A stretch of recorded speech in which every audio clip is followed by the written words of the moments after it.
How's it going? Hey, Grumpy. What's up, Chopper? Hold on, let me...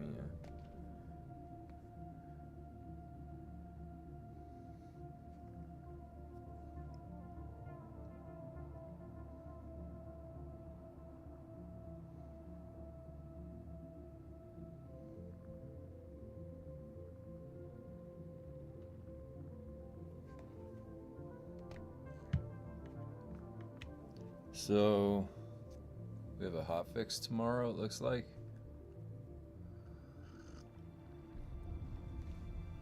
I wonder what it's about. You think they're fixing the testing station? I don't know. I think, what's left? Like there's the testing station's broken, the new one. They could be fixing the testing station. Breaking the boss. Hey, what's up, Cat? How's the master mode of Terraria going? Hey, you'll have to show me the world maybe this weekend if I have time. If you have pictures, if you want to post pictures of your setup, post it in the Terraria channel.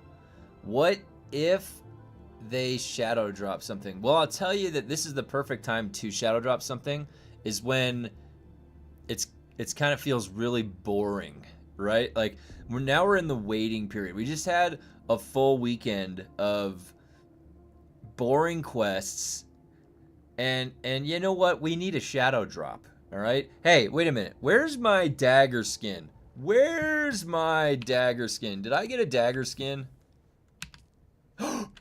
Did. Oh. Okay, wait a minute. Wait a minute. Let's check out the size of my new... Oh, that's a blade. That's a blade, and it's got a wrench. I don't know if I like the wrench part of it. How come they made the... Why did they make the dagger a wrench? What the fuck? Oh my... Like the wrench is... Like the blade part of it looks kind of like it's a tactical blade. That thing could cut into like a carcass of an animal or something, and then you're like, yeah, let me just get the bolts going here. Like, if you had enough technology to fashion a blade with that much shaping on it, you're telling me you got lazy with the handle? You just got lazy with the handle? You didn't finish shaping the... Like, you just wanted a functioning wrench on the bottom of it? It's a multi-tool? What is this, a Swiss Army knife? I like the blade part of it, but the wrench... Hey, KeaPix, what's up?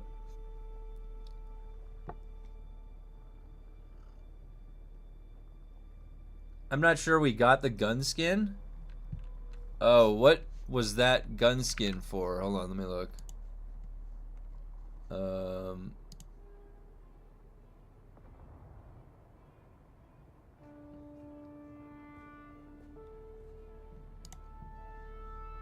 Oh, it was a pistol.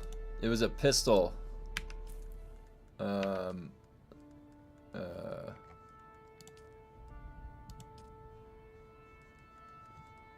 I hate when... Why does it have to hover over something? Do you notice this?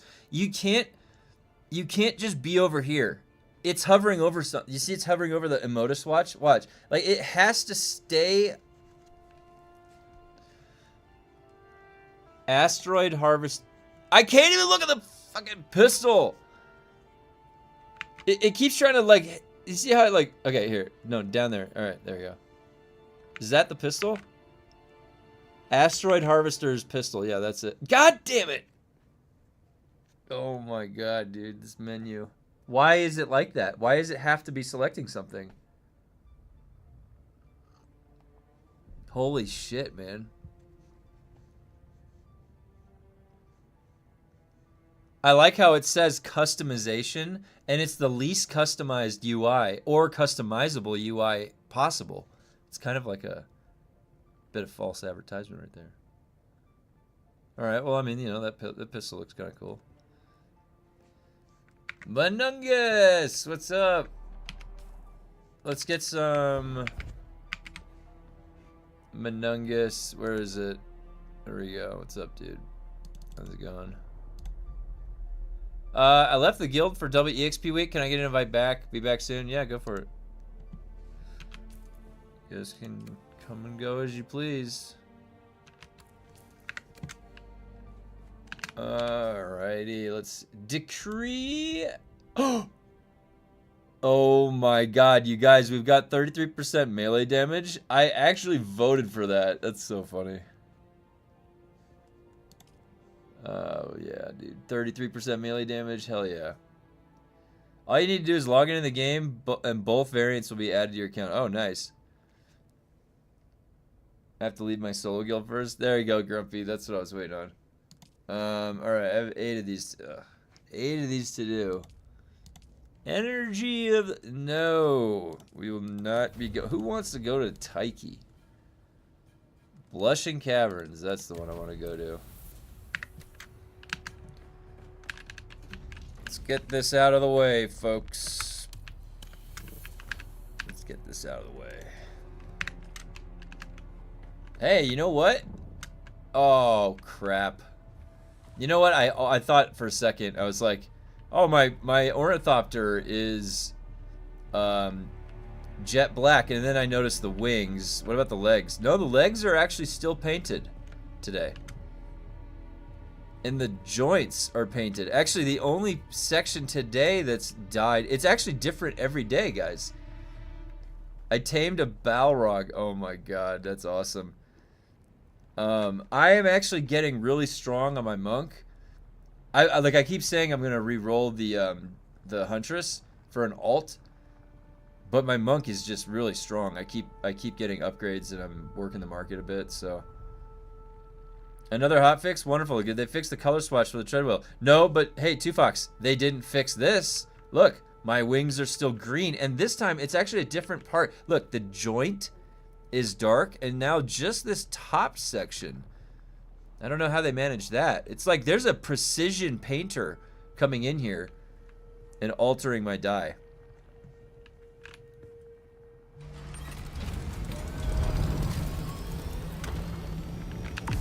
Hey, Grumpy, post a picture of the Balrog in the ARPG channel. Yeah, it's that's what it is. It's basically never the right color. It keeps you, it keeps you guessing. I guess it keeps the game interesting, you know. Maybe. That's a feature, Kevin. You don't get it. Yeah, okay, my bad. My bad. Firm handshakes around the board, guys. That is a feature. Yep. Hey, that was a quick load out of Haga. They can get me out of Haga, no problemo. You want to go back in? After this map? Okay, cool. I'm up to... I just started getting the drops for tier 5 maps in Path of Exile 2 on my monk.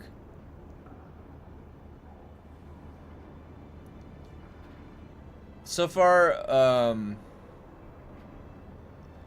I ended up making him really tanky. I've got 50% recoup damage on life, 20% physical damage added to that, and then I'll have 20% Joseph and the amazing Technicolor Dreamcoat, the Dreamthopter. Oh my god. Only a few people would be able to get that reference. Only the people that in 6th grade, they were taken on a field trip in a public school system to see Joseph in the Technicolor Dreamcoat in Chicago. Okay, this kid. I mean, it was a very exciting play, you know. I just have this memory of the guy playing Joseph coming out and spinning around in the coat that's like the rainbow looking coat. It's got all the colors on it. My mom would take me like me and my brother every once in a while to a play. I've seen like 1 or 2 plays in my day, but I was a little kid. I was like little. I'm pretty sure I saw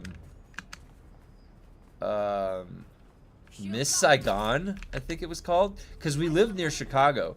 So we would like pop over to a museum, you know, like they got some museums over there. You go walk around or go to a play or something. That's what you would do back in the day.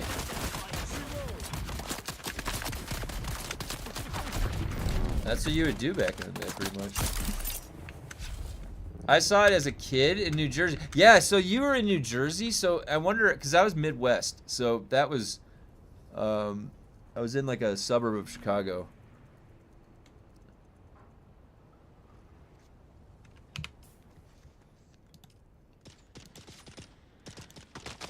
Wait, I don't have any salvage. What is this cowboy doing? Oh, the salvage metal right here. I have to take out another device. That is very loud, sir. Thank you. Okay.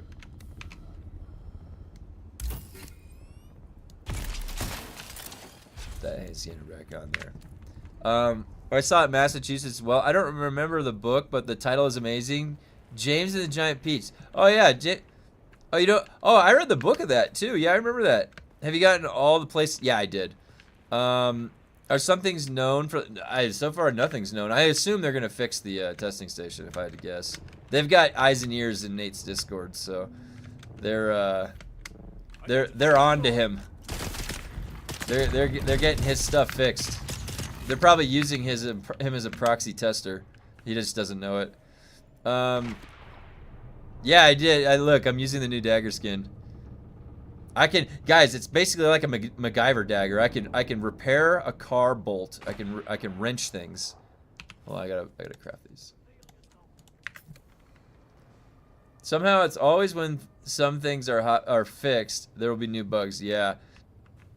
Yep. Yeah, I'm using the new dagger right there. I'll keep it on. It's got a decent size to it, a little heft. A little bit of heft to the knife, you know? Decent girth. Leave Nate alone. He is helping us. No, I'm friends with Nate. I think. I don't know. I'm acquaintances. Wait. Did I not plant the first one? I did, and I spaced out. No, I was saying that Nate was the one who found out that they had a mole in his Discord from Funcom. So, if they have one guy in there, they know how to get back in there. I'm sure someone at Funcom will pay the subscription fee, whatever it is. CSGO knife and DUNE. It is, look. Honestly, this is fairly tactical. You know? If we're talking knives here, it's fairly tactical. But yeah, it definitely looks like a CSGO knife, that's for sure.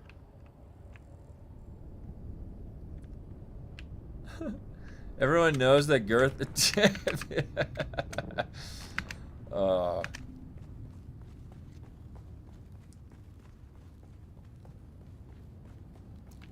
It's a balance, really, you know? It's like anything else. Can't have too much of anything.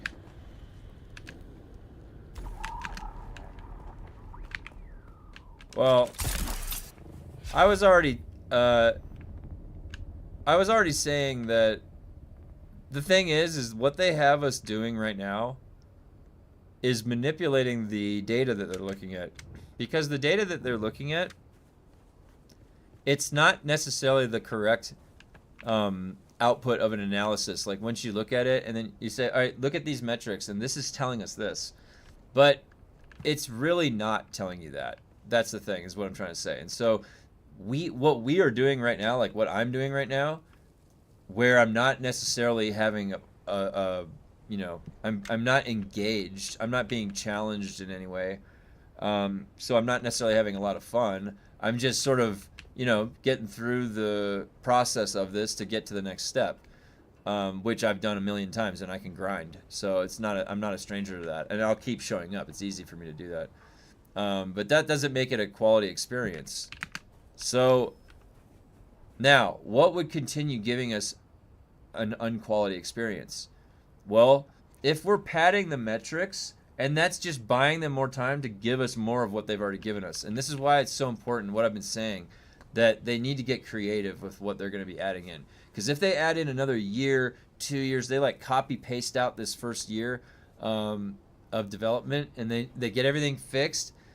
And then what? They're just going to keep creating new areas, tier 7, tier 8, tier 9, of the same framework, right? The same stuff. same mob types, the same enemy types, same skill tree, the same types of weapons, but with just different shit rotated around. If that's what we're gonna get for the next year, 2 years, 3 years, this game won't succeed. Or if it does stay around, it might not be the type of game you want to stick around for, and the type of people that are hanging around for 5-6 years. Like, it changes the crowd of people when you shift around the type of game. Just look at Destiny 2.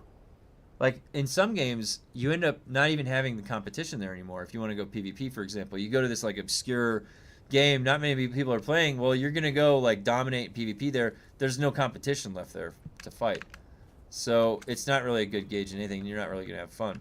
So it's a tricky thing with this game, right? Because we are looking at a potential situation where it's really, in my opinion, undecided to me where we're going. I don't know for certain if we're going to get creative stuff.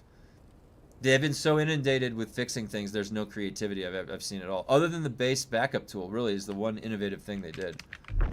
The only 2 things they've added are dual blades and the lightning gun. What else have, like, mechanically different have they added? New guns that add 1,000%? That would be amazing. What annoys me is when new games remove some older stuff that was great. Like Forza Horizon 6, they added some cool cars, but removed like 30 others. Oh, really? Yeah, and Destiny 2. You know, that's the biggest thing about Destiny 2 I heard. They were removing old content that you had paid for, like cycling it out. That's a no-no, in my opinion. That's a no-no.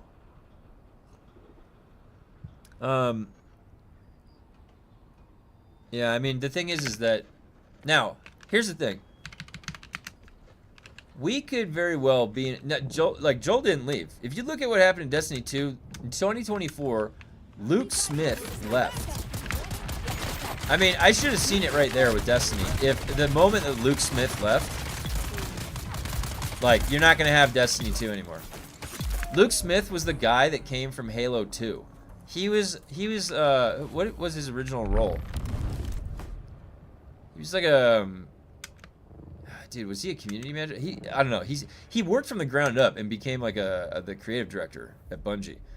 And when he left in I didn't even know that he left. And he hasn't reported a new position. That was like his whole identity was Bungie. So I should have seen the writing on the wall. As soon as Luke Smith left, Bungie's gone. Because I had a creative director leave at one of my old companies, and it was over pretty much after that.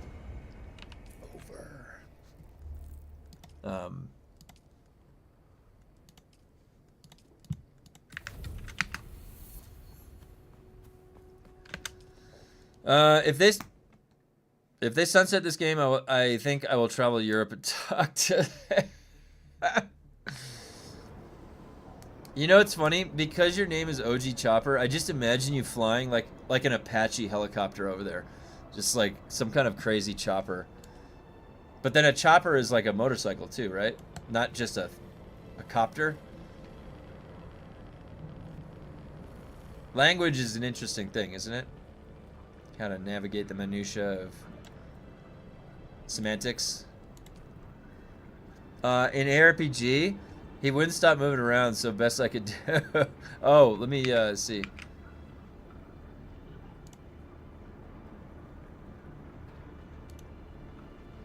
Oh, you got one of those things.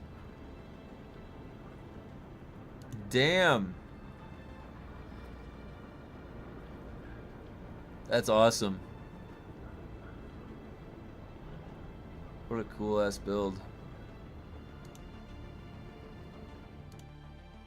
That's really cool.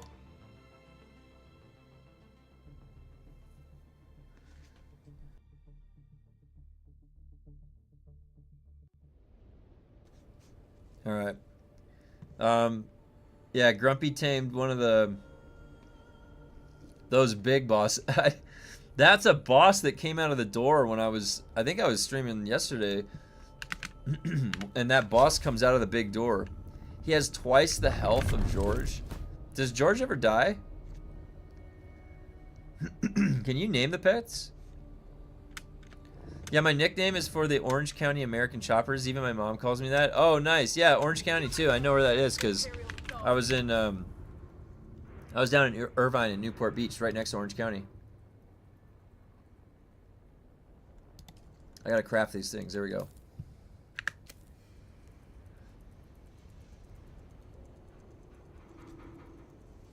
Does he hit? Is his damage as good as George? Or... Because George has, like, the most insane damage. He's one-shotting pinnacle bosses. What the hell? Now, this is another thing in games, guys. Alright? There should be... And I don't know why games don't do this, because it actually messes with trying to stream the game, too. They should do this thing where it go... If something obscures the vision of the camera, it should go transparent, okay? So, this is an example, right? Because it flashes the screen, and there's no transparency in this banner. Does that make sense? So, like, when you get a flash of white, it's actually kind of jarring to have a flash. So, it needs to have some transparency. There's other games that do this, and honestly, it's just an extra few steps in coding. So...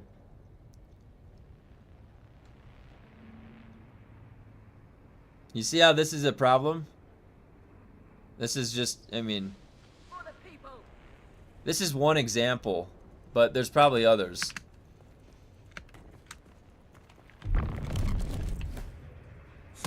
Hey, what's up, Cable? I've seen him die a couple times, usually during an abyss that is tightly packed, but he comes up pretty quick. Oh, they rest back. Okay, that's cool. Yeah, that's cool. I don't see a difference between 20 and 30 quarry. Finally got through with a... Nice! Yeah, they're not that... Honestly, the quarry's not too bad. Once you learn how to navigate the aggro, it's not that bad at all. The quarry's not bad.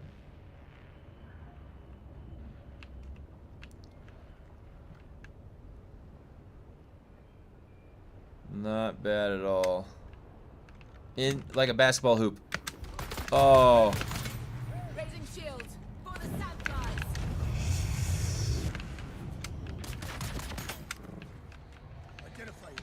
I will not identify myself.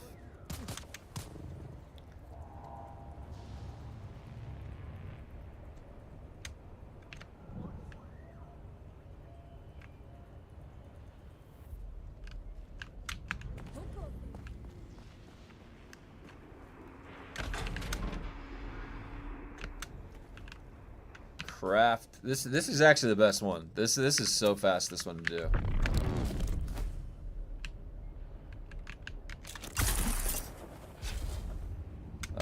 Just gotta be patient and use a strategy, not run and gun, trying to kill army solo like it was. Yeah.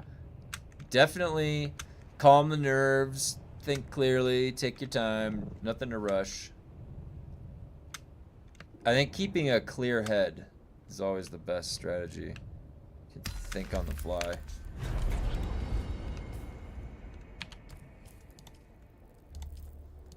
Rare metals. Gosh, that's going all the way over there. Okay, this is Simpo. That's not that bad. Simpo is within range. Simpo is within range. Yeah, the even the 40 difficulty isn't like that bad.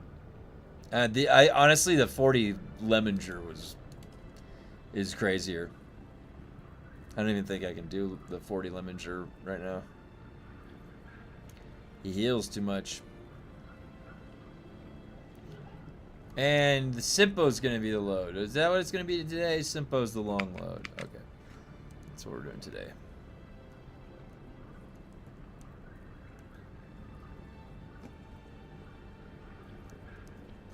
That's egregious, and you know what? I got a special emote just for that, Greg.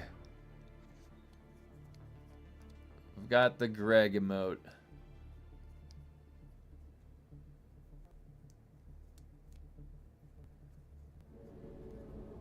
Hey, what's up, Mitch? How's it going?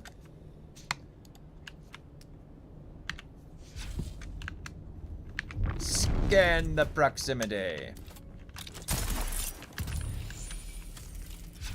Well, that just used my moves and didn't do anything. They need to adjust the drops, though. Need to be worth the effort for ancient ways or knife, but she's not in the same chest. Yeah. We keep, like, the fact that they put back the ancient way means that they know their ancient way is garbage. They're just putting in trash filler to, like, prevent you from getting the drops right away. And that makes sense, right? But it's the fact that they know it's the ancient way. Why is that? Because they made the ancient way suck, all right? They didn't account for the increased speed of ornithopters, so the rockets can't even catch up to ornithopters, okay? And they ruined the tracking on it before, like, I don't know, chapter 3 by a month or two. They ruined the tracking on the ancient way, so it doesn't track very good. Then they took off the blind fire. So all in all, they created this, like, hollow shell that was once a rocket launcher, and it's now this, like, long tube trash can. And they know it, and they keep giving us trash can loot. The ancient way died with logging. I agree. That was the true death. Like, the fact that it's still in there, and the fact that also Poison Tooth is still in there in the way it is, shows doubly that they don't give a shit about you or this game very much past a certain point. Like, if you start barking up a storm publicly, well, maybe they might care, and then, you know, maybe you'll get a double EXP weekend, but past that, I'm waiting to be impressed by Joel. Okay, I want to see some cool shit. They need to revert it to launch. Yeah, I agree. 100% revert it. Just take it back. That choice didn't work, Joel. I picked up a grade 4 exoskeleton chest piece. What a difference with melee damage for me. Yeah. Yeah, it's nice. I like the exoskeleton. I wish it was on scout armor, but I'll take what I can get. It's whatever. Let them not understand their own game. It's fine. I'll roll with it.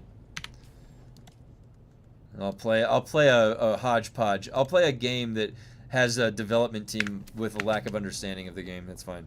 Damn, I just lost a $50 bet. You mentioned Poison Tooth. Oh, jeez. That's funny. Greg. I can't pull a graded last gun to save my life. I think I got a grade 3 last gun. This is crazy. I die more trying to tame stuff before George one-shots the target than the other part of the game. Oh, yeah. I didn't even think about that. Do you have to just can you even de-summon everything? When you go to tame?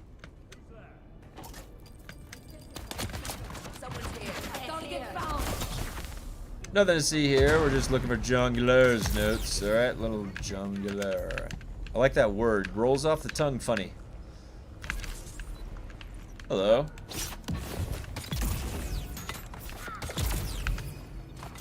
I hope they arrive to the conclusion that the game needs to be reworked. Yeah. Solido Decoy is great for the boss fight in Old Quarry. Yeah, that is a good idea, huh?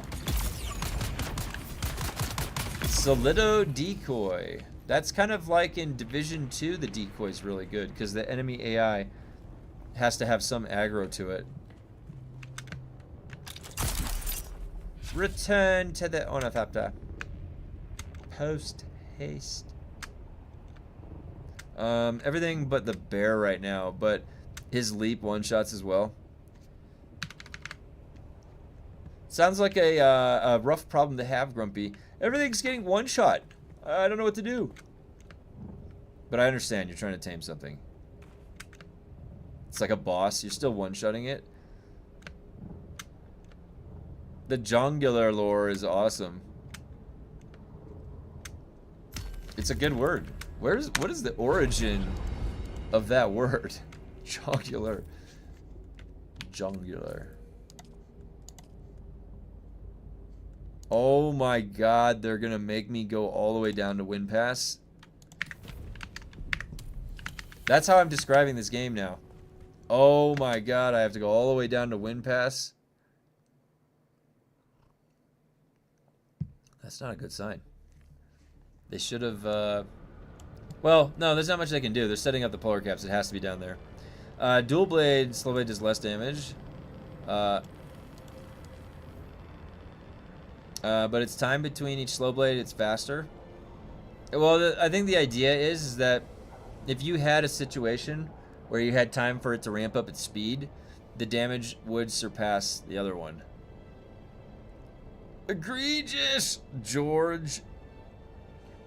I don't know if you guys can see it, but that emote, Greg, that's short for egregious. That was actually like, I zoomed into the word egregious on the larger emote, and around it is this little DUNE guy. And I shrunk him, and I put him in around the word Greg. So there's actually a little character, Greg, a DUNE guy, Greg, in that emote that says the word Greg. He's embedded. There's like 50 of them in there.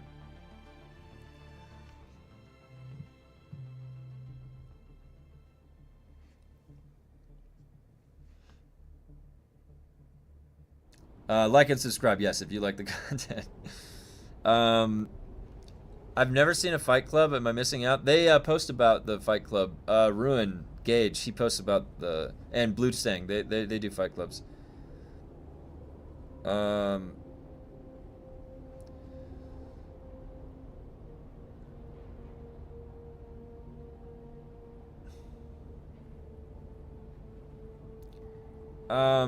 The thing is like they said that they had originally set up the dual blade to, I think the idea was that given enough time, it will surpass.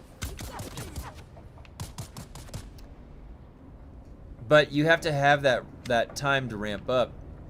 I've had it happen where a boss, I was playing through chapter 3 and they got stuck in the, like, by the wall. And I was behind them and I just held slow blade and it was the whole boss HP. I was just shanking. Identify yourself. Where is everyone?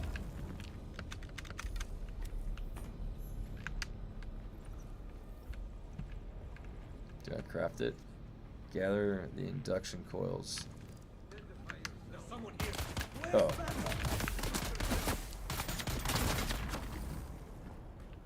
Shields on.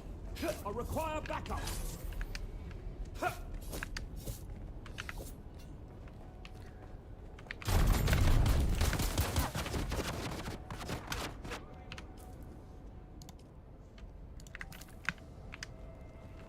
Okay, now I need to go over there, right? Yeah, over here. Thought I was gonna clip that, and I just went right through it. Shields up.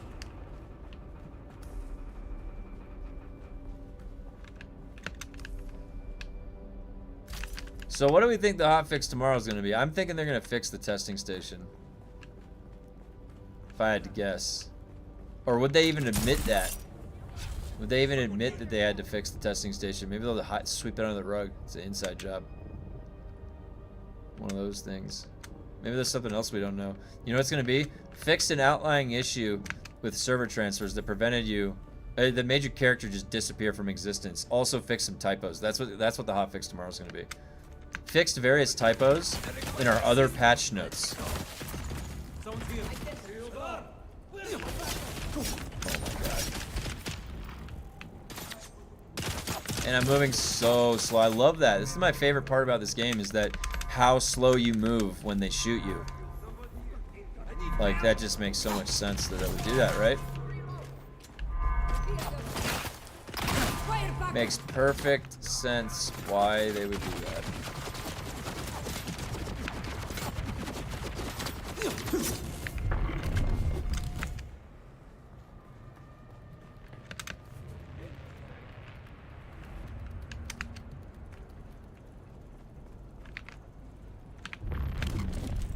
The hotfix will accidentally revert everyone back to level 1. DUNE hotfix tomorrow is fixing Kevin's ortho. No, they'll never do that. They will never do that. That's gonna drive me insane for the 10 years that this game's gonna be out. It's gonna be changing my wing color every single time. They'll never fix that. If they could have fixed a simple thing like that, they would have already done it. They just don't have the reason or the drive, the internal drive. They need the motivation. You know what? Maybe Funcom needs to find its motivation again. Shields up. I need help. Hey, I was holding that button down. It deactivated too early. Call it the rainbow patch.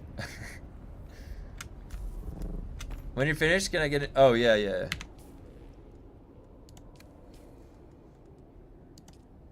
Oh, and I didn't. Wait, was that right here? I just accessed it from right there. Actually.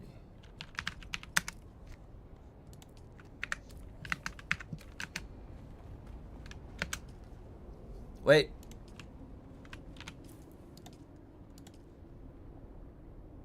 Flushing caverns. Alright, we're going back up. Can you imagine if they had a prestige system where you get permanent buffs? Oh man. That would oh boy. Yeah, prestige system where you can go back to level 1 in this game.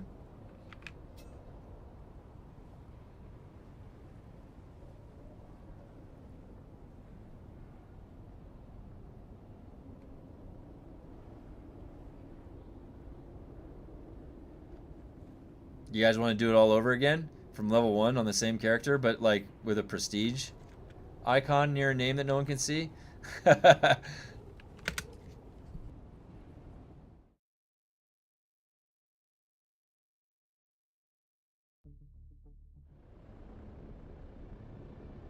All we know is that tomorrow's hotfix will change everything. That's for sure. And we will label it as such if it does, which it will, because we know it will.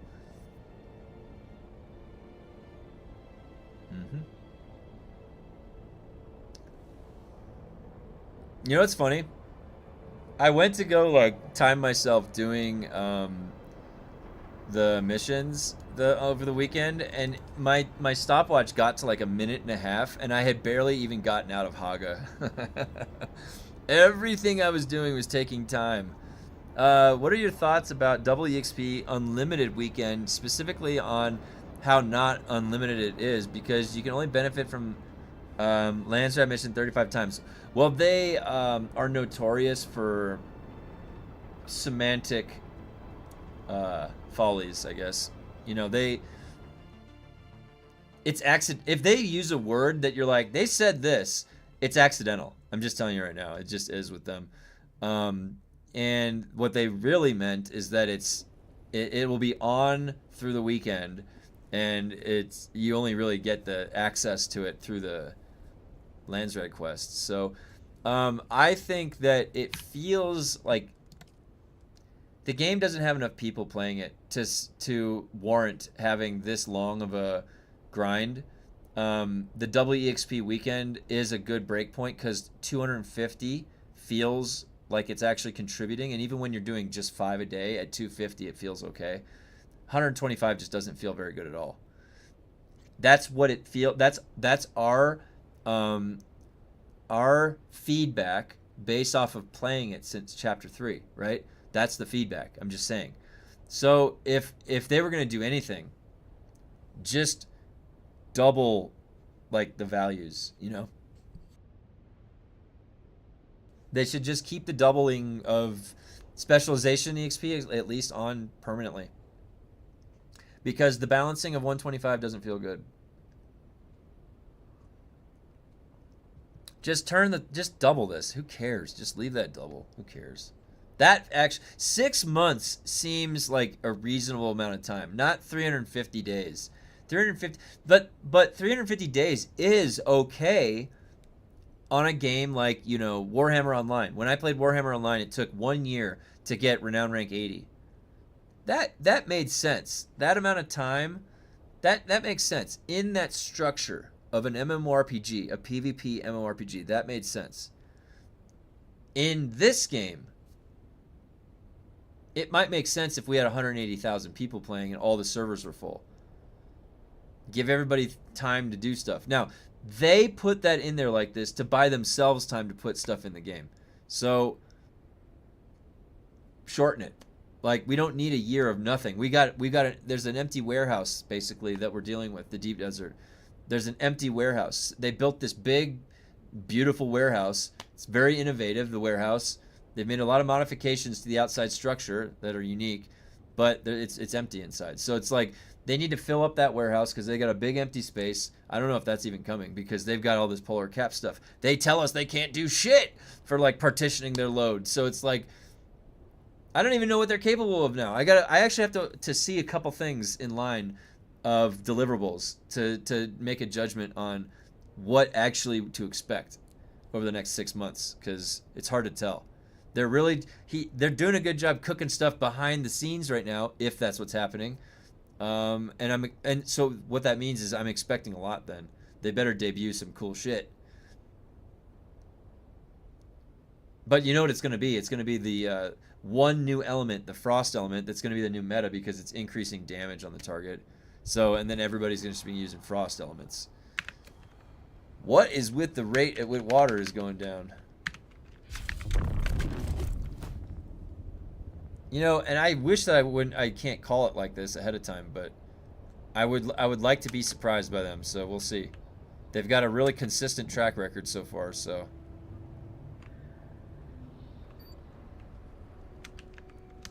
Found them. I require assistance. And honestly, like, calling in another studio, they have too much on their plate. I'm a product designer. I just don't see how they can turn this around. You know, it's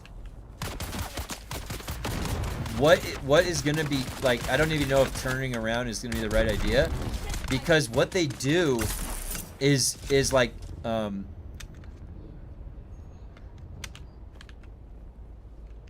how do you describe this? They don't have, if you take away the risk of losing your job because you're not delivering a good product, and then you have somehow like subverted what you're looking at to presenting to the board the KPIs as this very basic set of variables that you can manipulate very easily by just doing double EXP weekend. Oh, look at this variable now. And there's an extrapolation that they're giving to like the people that are securing the time commitments. Like, yeah, you can keep working on this. Joel's higher up. We're getting a potential really bad system brewing here, and I want to make sure that's not happening.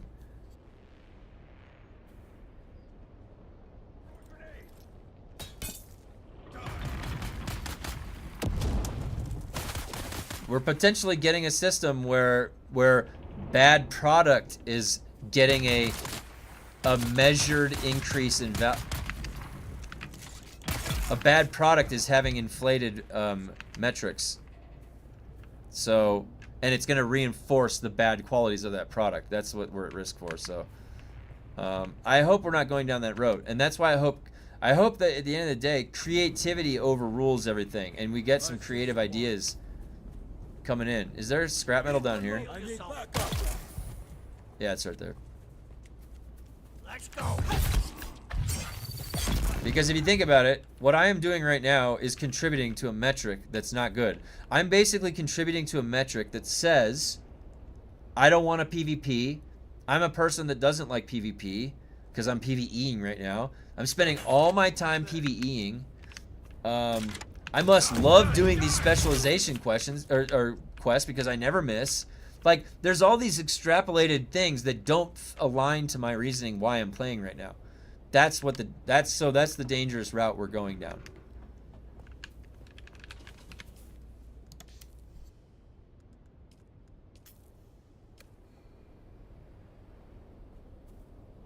I keep forgetting the B, shortcutting correct. I do.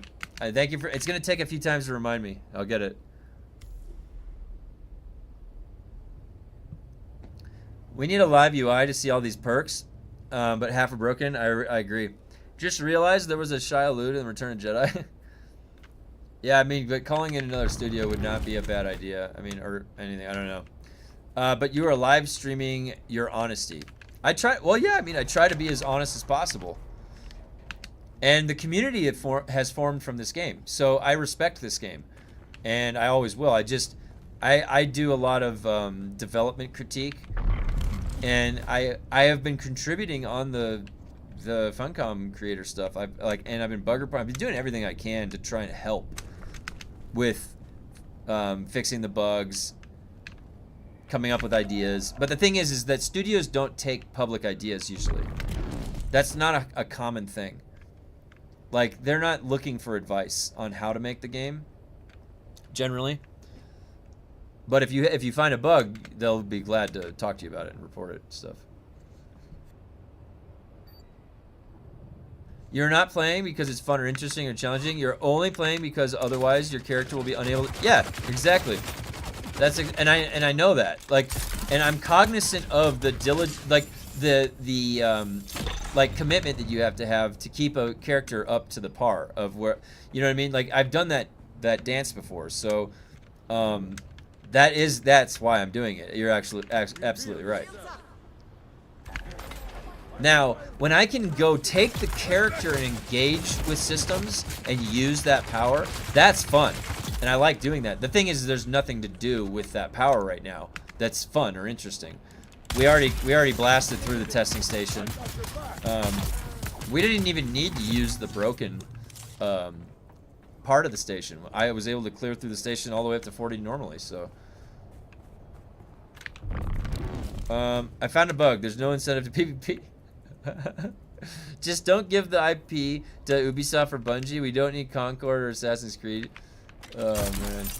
Well, and that's the thing is, like, people are petitioning Bungie to make, or Sony to make Destiny 3, but yeah, not Bungie. Like, Bungie has all the assets and stuff, but they don't have the same team. What you're gonna get is a Destiny 3 that you're not gonna like. You're gonna get a Destiny 3 that you're not gonna like because it's not the same team. So they need a team that's passionate about that stuff again. And I don't know if you'd ever get that magic back. It's sad, but there's no Luke Smith. How are you going to have Destiny 2 without Luke Smith? He's going to have to go do something. I think, honestly, he sounds like he's walked away. He hasn't announced any new projects.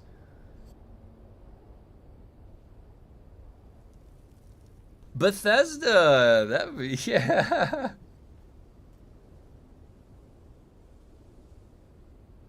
Most games are hyped up with trailers and stuff. And many have realized unfinished. There are many good examples. I'd rather wait longer for games and have them almost perfect. It's not even that you have to wait longer. Part of it is that you have to wait longer. If a company is being rushed by a publisher, then you would want them to wait longer. But what's also happening is something else too, is that you don't have good development happening. So whether that's the talent, the leadership, or whatever, it's like the whole process needs work and fixing, because they're not very efficient with output, not very efficient juggling bug fixing while creating new ideas. Like what Funcom has showed us is that they're not good at juggling the creation of new ideas while they have to maintain the game live. They can't do those two things very well. That's agile development. So we've speculated about why that might be, but it could be any number of reasons, and and we might not even be getting it right necessarily too from the outside, because we're missing a few things. We could give it to, oh yeah, but this, I would give it to ArenaNet, Guild Wars 2. Well, they've created a good game that's horizontal. It's like one of the only MMOs that has successful implementation of horizontal scaling.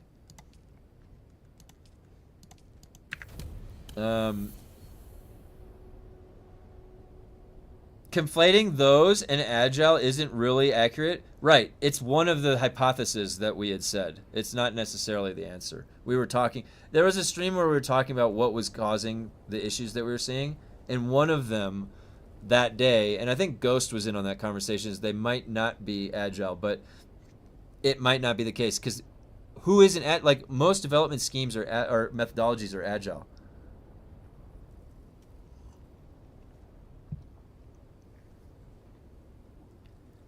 If you compare the Dune movies and Frank books, the quality and depth, that's how the game had to feel. If only the devs wouldn't be rushed by those bigger companies, that's the whole problem. I do feel that the game could have done with another year in the oven. Agile is just agile is a methodology. Yeah, well, whatever you want to phrase it, prioritization method.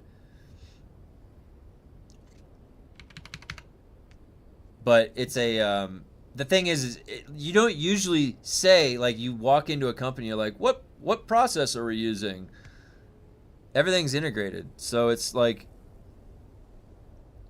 what they probably lack is, I don't think they're just lacking testing. No way. It's not as simple as that. Not from, we've been under the hood, dude, for like a year with these guys, okay? It is a lot more than just they're missing testing. They are missing testing, but it's not just that. They have some fundamental process issues with ideation. It literally starts at the ideation level for them. They have some core things that are coming in that are emerging that aren't fun. They don't address. They have process, and no, they don't pivot very well. So yeah, I mean, I can say that. Well, that's the foundation of continuous delivery, which would be a part of it. But yeah, agreed. Yeah, so yeah, no, yeah. So I know you know what I'm talking about, GDI. And I think that we are on the same page. It's more about just, I think I referenced something, and in my head I was thinking about what I was referencing without clarifying that. And so it may have seemed like I was conflating it. You're right to mention that.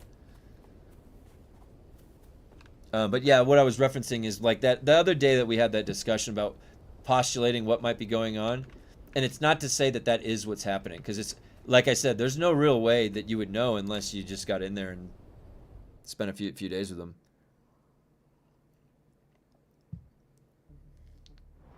Yeah. But it's interesting to think about too, right? Because there are some times where you play a game and you don't even have to get to the point where you're thinking about like, what happened? What is this like bug? What is this patch? You don't even get to that point, because you don't even have anything like that happening. Now, I would say that I've never played a game without a bug. I even have, there's an old Nintendo game that I have, Terminator, and it shipped that cartridge with a bug, and you can't complete the game. That's what happened with bugs back with cartridges. You just couldn't complete the game. So it was very important to not ship bugs with games, because there's no going back. They would have to like reissue the cartridge. Did they ever do that? Did they ever reissue a cartridge? What made the DUNE books good were the different factions and houses working and scheming to make themselves stronger. Right now, belonging to a house does not mean a damn thing. Yeah, one of my original critiques with this game, and I wasn't saying this to make the PvP easier. I was saying this because it made sense. Like when you play World of Warcraft, it's Horde and Alliance, and then when you go in war mode, your other Alliance mates are on your side. And that automatic pairing makes sense, because sometimes they'll, like, you're not even grouped up, and they'll come over, they see you getting attacked doing a world quest, and somebody comes over and helps you. Like that just is part of the natural structure of a faction-based game. And the fact that this game didn't have that is crazy, because so many times that griefing, you probably would have been on the same faction, seen a griefing happen and gone and helped that guy. Or how many times were you griefed and they were the same faction? That wouldn't happen. So like if you just had factions, then people would be making more decisions about, I want to be Harkonnen or I want to be Atreides. Like, what's the reason for doing that now? For your skins, not for any tactical advantage or anything going on in combat or PvP. So, they should have 100% had it divided faction-based. Hold on, right? Oh, hold on, I gotta take my dog.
Sorry about that. Dog needed to go out. She wakes up. She just pokes her head out. She's like, right now. All right. Let me catch back up on your comics real quick. Hey, Nad, what's up?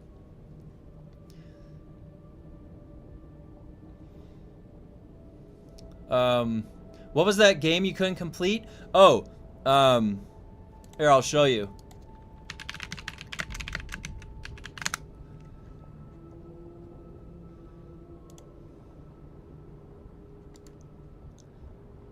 This was the game.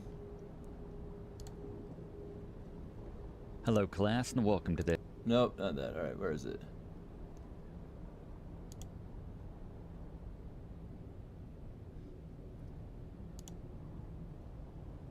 Developed by Radical Entertainment, 1992 NES title.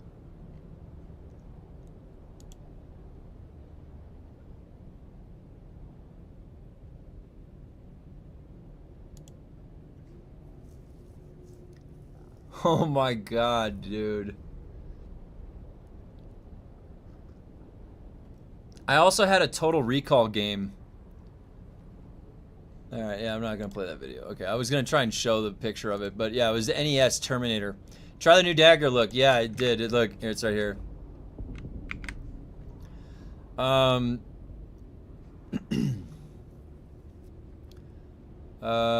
That's why you need a third faction. Yeah. It breaks up the pop, and then the more populated faction gets talked about. Yeah, like in Dark Age of Camelot, 3 faction was awesome for PvP. Everything about the game is skewered in Atreides' favor. They have better and more building pieces. Even the location of their quartermaster for the old Landsraad was located in the endgame area. That's true. Everyone wants to play the good guys.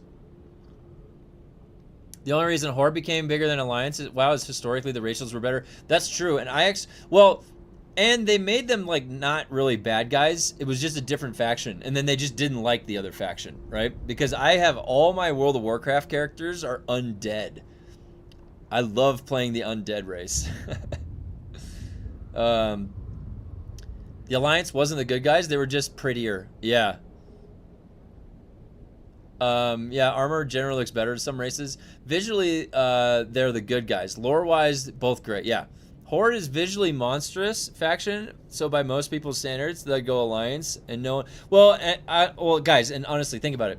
In any game, the most picked like race is human. And it makes sense. It's like I want to make a character that looks like me, right? I'm sort of that way. I'll make human races a lot. Don't think anyone would pick gingers either. Well, the movies reinvented the Harkonnen. They don't look like that in the books. Oh, they don't? They don't? Have you seen the Reddit post with the interview with Joel? Can you post it in the Discord, in the DUNE channel? All Things DUNE? Contrador? I couldn't complete Final Fantasy VI, but I think it was an anti-cheat because of using an action replay to bug the square cartridge into the rounded part. Oh my god. My wife likes Final Fantasy VI. In some cases, bugs actually become good features of games or accidentally made something better. Depends. Look at CSGO. Bunny hopping was a bug, but they kept it. You know, and I used to bunny hop on the bunny hop servers in early 2000s Counter-Strike when I was in college. I used to be so good. You could bunny hop and get around the back of the team when they spawn and then start knifing everybody. I used to do that. Posted it in All Things YouTube.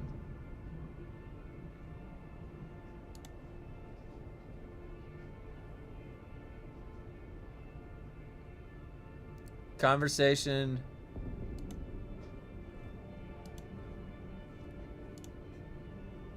Seven days ago.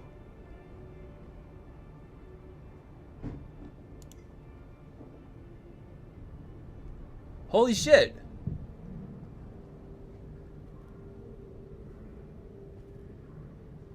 What is this? Why did they announce this interview? Like, is he just doing random interviews and not telling anybody?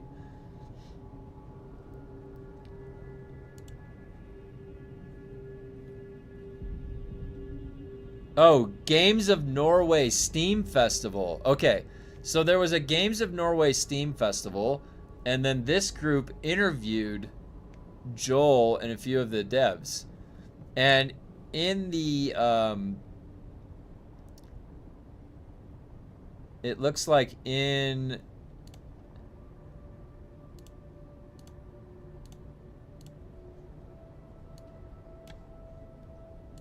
Why aren't the sandworms rideable, and will they ever be? What happens when a studio inherits one of the most beloved universes ever created and turns it into a survival multiplayer game?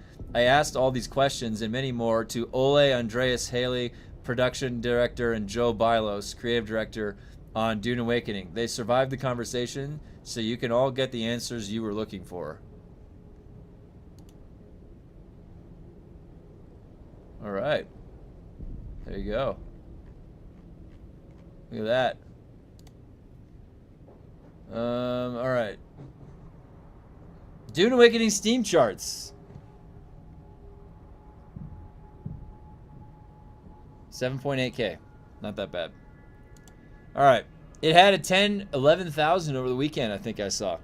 That's what it usually gets when it gets those double XP. What if they went on vacation 2 weeks ago? I thought that Sun Sin said that it's like 3 or 4 weeks until their vacation.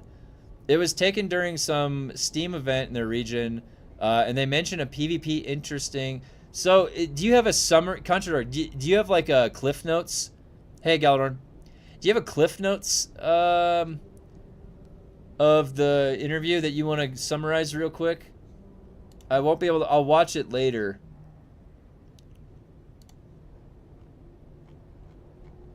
I'll put that on later, but if you have any like quick bullet points that you want to list out, let me know, because that'd be great.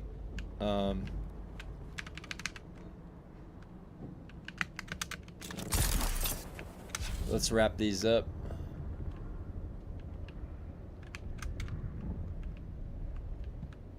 Gotta see it through. Gotta see it through. Watching it now, making notes. Thank you very much, buddy. I'll listen to it after the stream. I mean, if you're going to use that logic, technically the game has 6, but 2 are playable.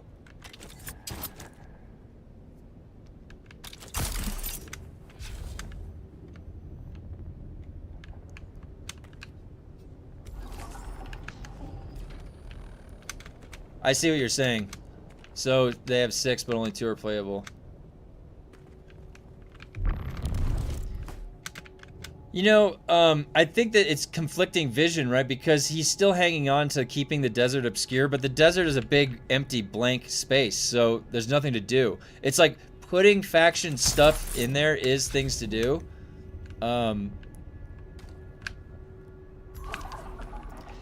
He either needs to just go back to the original Deep Desert and keep it that way, and like want that, and then develop out of that vision, or something like. They feel like they're floundering around, like without a clear cut, or the vision is 2 different visions, or it changes. Someone's here. If Polar Caps fee is shallow and half made, I'm done. I think a lot of us are in that same exact position. Like I said, we're contributing to false metrics because we're hanging on and we want to see what they have to offer. If we keep doing that indefinitely, we are going to literally give them a job to keep showing back up to for 10 years to do mediocre work, the stuff that's not fun. We can't contribute to the not fun stuff, right? Because they're analyzing those metrics. It's in the all YouTube channel of the Discord. So I hope they start adding fun stuff, because that's really what the creative fun ideas. We need to start seeing some stuff like that, or else this game is going to fail. Or it's just going to be there for the next 10 years and really boring. You want to play a really boring Dune game? I mean, like, the thing is, I love the Dune universe. I want to keep being in the Dune universe. It's fun. It's a cool place. Failed Polar Caps would be the end. Yeah, I agree. The game already has 4 major factions: Harko, Atreides, Smuggler, and Imperial, and they have done nothing with 2 of them. It's because they can't, it's like literally they can't do anything. What are they doing? What are they working on right now?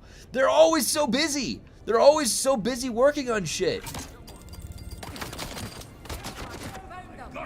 It's like they're not very efficient at anything. I sound like a broken record. I don't know how to keep analyzing the same thing. Have convoys roaming the PvP so you can shoot down with thopters. That'd be cool. And see, this is the thing. You guys, every time that you come up with an idea, it's good. It's like, yeah, that's a great idea. Now, how do we implement that? It's like, fuck. It's gonna take some programming. It's gonna take some development loop. Shit. I don't want to hope it will be the end, just disappointed, just see if they surprises happen. I don't think it'll be the end because of how Funcom operates. They never die. They keep coming back. So it's just whether or not they're going to make the game fun or not. That's really the question. Are we going to get a fun experience? You're either going to get a non-fun or fun experience, right? Or maybe a mixed bag. That's what we're looking at here, though. I want to know if I want to commit more time because it's going to be fun. If it's fun, I'll do it. Dumbcom probably run like old Twitter. Alright. 2 more. And I can abandon it. It's gonna give me Taiki, isn't it? Nope, blushing. Okay, that's a good one. They're working on playing their next. They're working on playing their next vacation and reading 1% of the Reddit. Fun. I think it's a Swedish problem. Arrowhead and Fat Shark don't do work either. Oh, is Fat Shark Swedish? I honestly, Fat Shark is hilarious because I came in late. I came in like a year and a half ago, and I love Dark Tide, and I am really excited about this Skitari class, and one of the other mods, Kemp, he's really excited too. Dumbcom. I need to make different iterations of the Funcom, dumb Funcom, bug Funcom. There should be a bug com emote.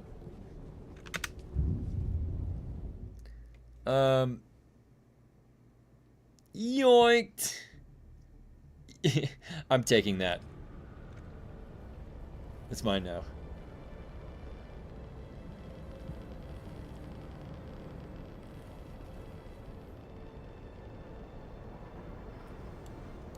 In we go.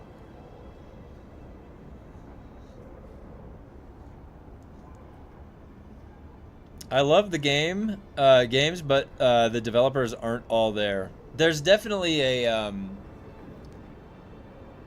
I think there's definitely a lot for us to critique, right? There is definitely plenty for us to critique. You could look at any aspect of the development and then our output that we're getting. And some of the responses even haven't been ideal. It's kind of funny when you're so in tuned in the game, and if they make a statement that's not true, you can see it right away. Like, no, that's not what happened. Funcom, I know what really happened. I know what really happened. Okay. That's happened twice. All right. They have not said the right thing in what they said was happening, like the enemy behavior fiasco. Okay, if you remember that. The enemy AI behavior fiasco, which undid the tutorial. They're like, no, that was a bug. Yeah, that was a bug, you guys. Whoa, how did that slip through the cracks? It's literally designed in the tutorial for them to not dash out of your slow blade. Oh yeah, we'll revert that, not because it wasn't a bug, not because we were wrong, because you guys were complaining too much, all right? That's why we're taking it back. You guys weren't ready for the full picture. Remember that enemy AI fiasco? That's what it was. That was so ridiculous. You're like, just stop talking, Funcom. Holy shit, just stop talking. We all know what was happening. They didn't name themselves Funcom for nothing. They got a... Well, Funcom is like... It's sort of misleading. Because it's like, you will have fun. Shut the fuck up if you don't. It's like one of those types of names. It's kind of aggressive when you think about it. It's like, they're not very fun. No, no. We're fun. It's in the name. Okay? No one will believe you. Even if you tell them. Guys, this company, Funcom, is not fun. I don't believe you. I don't believe you. Right? It's in the name. They built it into the name. They thought ahead. They already thought of this. European work efforts can't be understood by Americans. Is it really that different? Is the workout? Is it really all that different from America? I wouldn't know. Okay. If only it was out on console already, I could play 2 and make my own view better how it is. Yeah.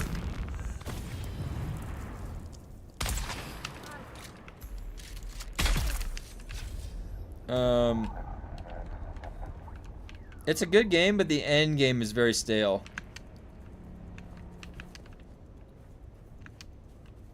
The end game is very stale? Yeah, I agree with that. And they added in a metric trap. Now that I'm thinking about this, they added in a metric trap. In like the most unfun way. Because they could have added this in a fun-com way, but they added it in a really unfun way. So, anyways, whatever. I can sit here and talk to you guys while I do it. I wish they had adopted... I think the problem is that they need to lean into breadth. Right now, endgame is all the same few things. Yeah, I would agree with that.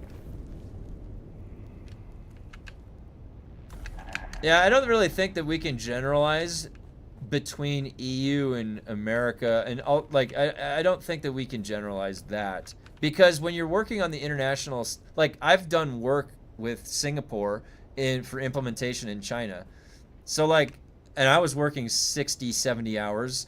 Like everybody on that team was working that. So it's not that like the guys in Singapore were working less. You just are working what you're working on, you know? There's no, I don't think that the time, that's more, if like, where would that time allotment standardization come in? You would see that on the general work hours, not on like specialized stuff. Gaming, a game development company is highly specialized. That's not necessarily like a general. Bethesda is just as bad. Well, I think that all game companies don't really fully get it right unless you're From Software. But yeah, it's not a perfect science, I think. You know, it's like large systems have more inefficiencies the larger they get. Right now, the endgame is all the same few things. Yeah, games like WoW had 50 endgame things you could do. Yeah, and I still play WoW 20-something years later. As a European, I can say here in Germany there are so many pro sides to living here, but most people can be super hateful and jealous. Everyone thinks grass is greener on the other side. Well, and you know, one of the best things that I've come across, like the best thing about this channel and the community is that I get exposed to an international crowd of people, and I love hearing about how things are going in other locations, because I'm just curious in general. And I don't really know anything, right? I don't know anything about it, any of that stuff. So I like to hear things about the stuff I don't know. Like make the DD interesting again. Give PvP incentives. Add like a builder incentive thing. You go work on a big structure and the community votes. Yeah, I was thinking like having a big Sardaukar fortress somewhere would be cool in the deep desert. You have to go raid that. What armor is that? That's the this is the Thopter pilot with the Mantle of the Hidden Hand for the heavy chest. That's from the difficulty 20 and difficulty 30.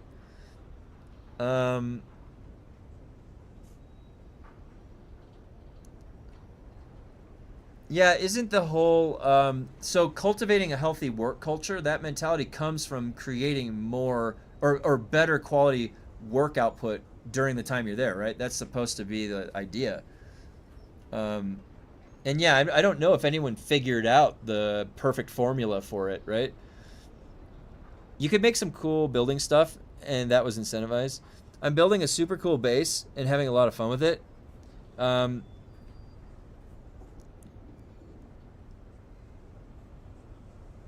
I mean, like, add a builder zone specifically for building big-ass bases. Yeah.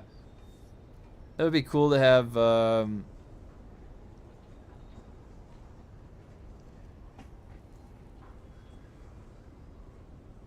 would be cool that my dog's sitting at my feet. Be cool to have, like, a guild-based zone. That, oh, man, like a neighborhood. They added that in WoW. I thought that was the coolest thing, that you could walk around a neighborhood and just bump into somebody. That is the way that you do housing. That Dark Age of Camelot had that. You make neighborhoods. That is the coolest shit. You guys, do you want to know? It's so funny because, like, this game, Dune, you think that that's sort of pseudo what it has, neighborhoods, but it's not the same. It's not the same cultivation. These are specifically the housing area to be a neighborhood. There's nothing else that can occur really that other than that, and then some questing and stuff. So you're really like coming back from battle and you come into your house area and it's like a neighborhood with other people. You would have hoped that this game could have matched that. And probably some, like, I could look out my window of my base and it kind of looks like a neighborhood. Yeah. But they are missing some stuff in this game. They got to just keep adding things to do, honestly. They need to add... They said they're not adding a matchmaking. They can't do that. They don't know how. This game could use a matchmaking system, and then that could be the precursor to the Battlegrounds, because you need a matchmaking system for Battlegrounds. How would you do Battlegrounds without matchmaking? You got to, like, go find a group and queue up. That would be so fail. Like, people would be doing that, but it would still just be not. Oh my god.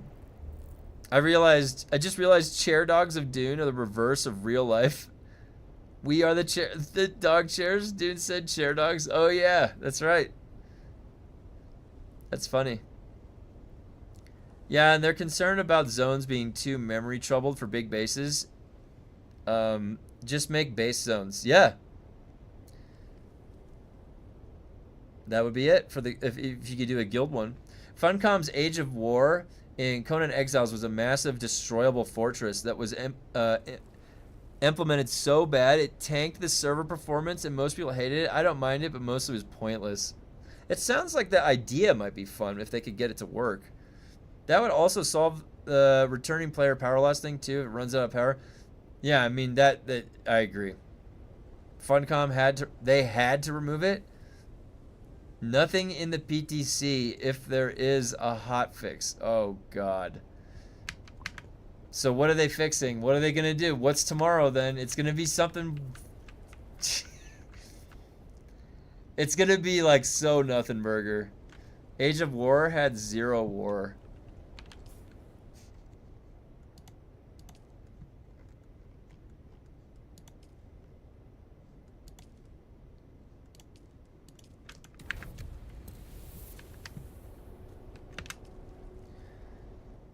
Oh, that sounds cool to raid bases. Can you imagine if they actually had mechanics in this game that got you to raid a base? Like, if you don't go try to find it in this game, you'll never raid a base. You'll go through this whole game. You'll never raid a base.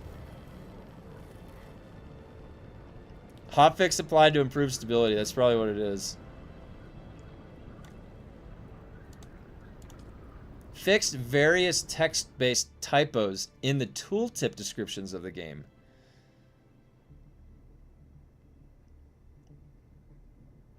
That's a keeper.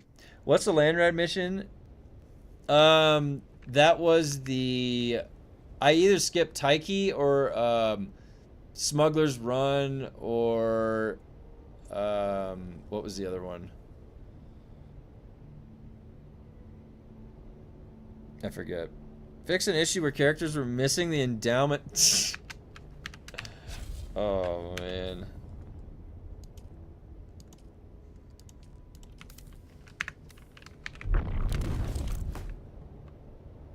Maybe they will fix the overland station loading times. I don't think they're gonna fix that because it adds to the time that people are playing the game. I'm not even kidding you. It's that nefarious. It's that nefarious. They don't want you done quicker. Oh, that flag just like flashed. Do you see that? But if I had to guess, they probably are fixing the boss, right? Wait, did I get the first sensor?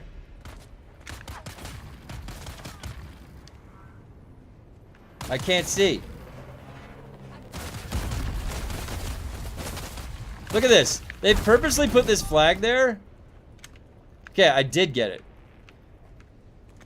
Is there a specific Taiki of all of them? I just, well, they get like one of each, I think. I just don't like going over there and putting on my radiation suit, because then I have to take off all my gear. I hope they don't fix the boss. Yeah. They should have pets? Yeah. Pets would be good. They need to add stuff. They need to add life to the game because it's pretty empty. Like, my base is empty. There's no thralls. There's no wildlife. There's no anything. This game is fucking empty. It's like they didn't get to it yet.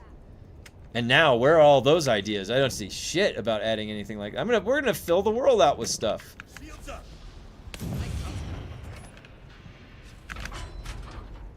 I doubt that is gonna be coming at all. Problem with fixing the boss is it lowers the metrics of people doing dungeons. Oh man, you could have your own chair dog.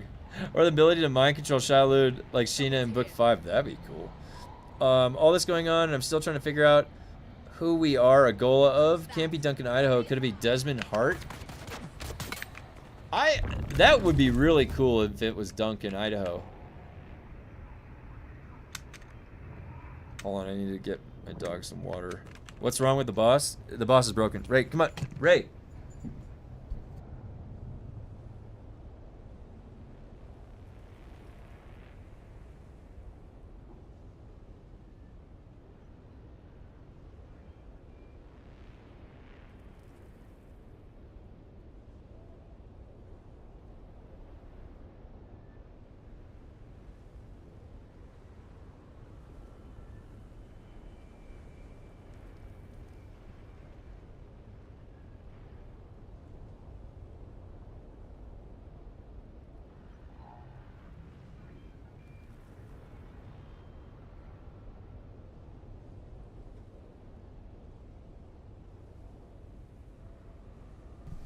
Dog is getting into shit. Alright.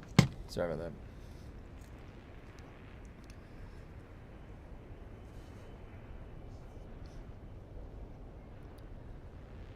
that. But yeah, GTA, you can bug the boss out, just like all the other ones. Right.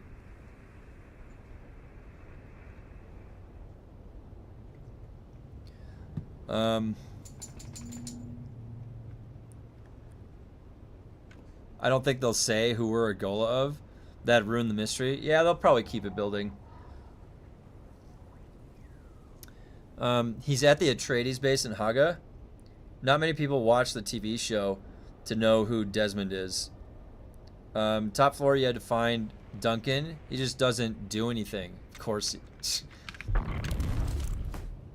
He doesn't even have a voice line. Like, hey! Shield engaged. I'm really enjoying the dual blades, but I wish there was one with a useful buff. Yeah.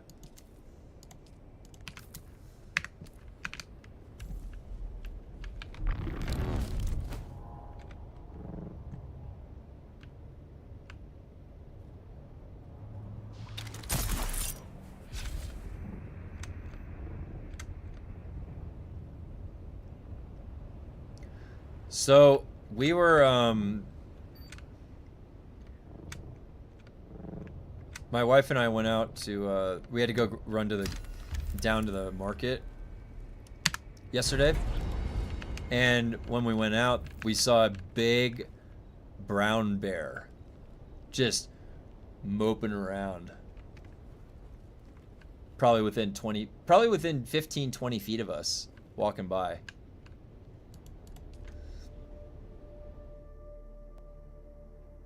The boss of the new testing station's bugged. Guess not surprising. Yeah, it's been bugged since they released it.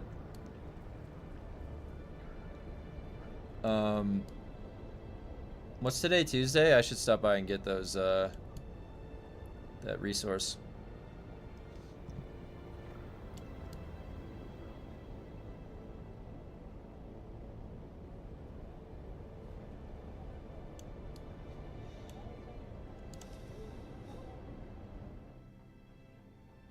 Y'all never, I never found Duncan, or maybe I did and I just don't remember. They gotta add more factions other than Atreides and Harkonnen to play. Sardaukar, Ixians, Talaxi, Bene Gesserit and stuff. That'd be cool. I mean, I have a theory that the new station's loot drops were doubled for the event and will fix, be more in line with the other station drop rates. Oh, you think so? Interesting theory. Interesting theory.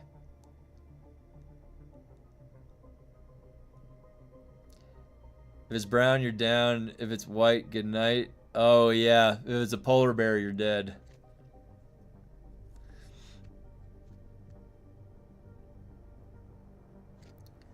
Man, that's an interesting theory, Drock. Yeah, I don't know. Maybe that could happen. I think he's at the Atreides base. Yeah, and so many... Oh, yeah, I've heard that. I've heard that. No. New station loot drops weren't any different for me over the weekend.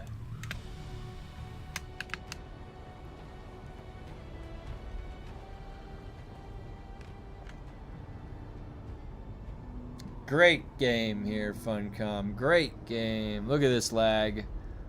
There we go. They really need to fix that.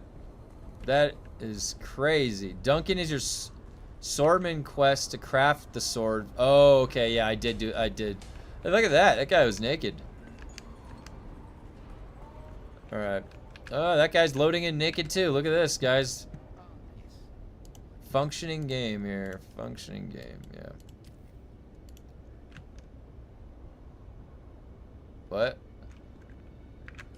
Oh. Okay. Only because it seems that the drops there are so good compared to the other stations. This does that,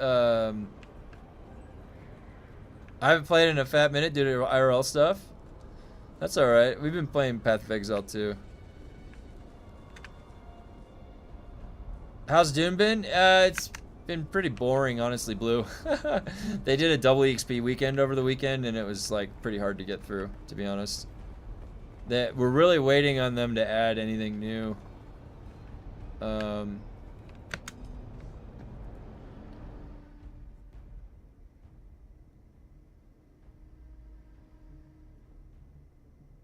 This does that stop to me all the time. Yeah, I think it does it for everybody.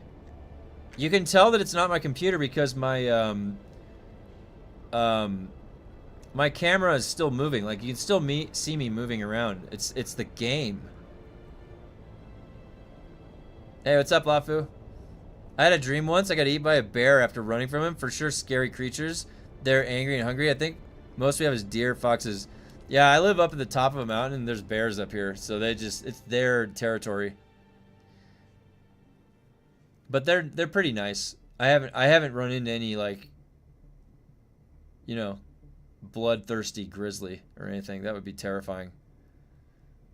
I managed to level up my sabotage to 48. Thanks to WXP. Nice. Like, nothing's so important. Added the notes about the interview to the Discord, but effing Jesus, some comments in there. Oh no. Yeah, I tried to get on Friday to do missions, but couldn't do that. Then couldn't get on all weekend. Honestly, I don't even care. Yeah, it's at that point, Blue, and we're all just waiting for something new. Oh, Lafu! Thank you very much, Lafu. Ray, you're gonna have to wait. Can you wait, Ray, please? Thanks, Lafu. I appreciate it. The long load to Haga. I might have to take my dog. I think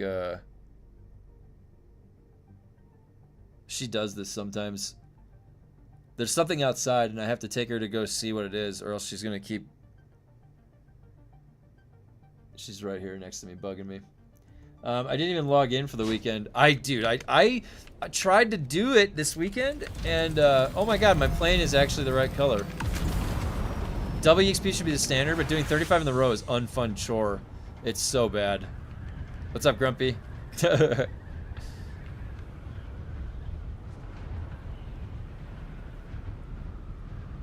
Ray, you gotta give me a second. Bears are super friendly. They love it when you scratch them behind the ear. Try it. No! Come on. Oh my god, my dog. Guys, give me a second.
It's crazy sometimes. All right, I'm back.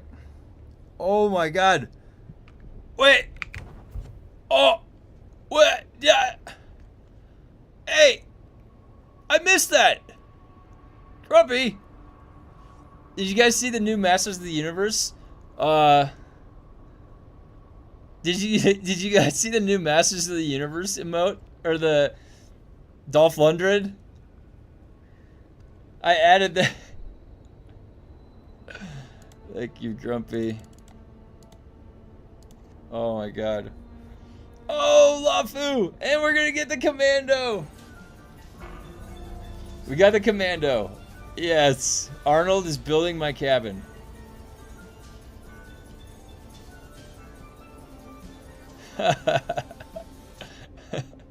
Oh, Blue Stang, you got your wooden sword. Yes. Oh, Dazzler. Oh. Oh, thanks, guys. Oh, wow. Oh, shit. Oh. Oh, shit. We got the ABC. We got all of them today. Oh, my God. Wow. Thank you, guys. I think you guys are bugging out my emotes. Or my alerts. Why did that sound like that?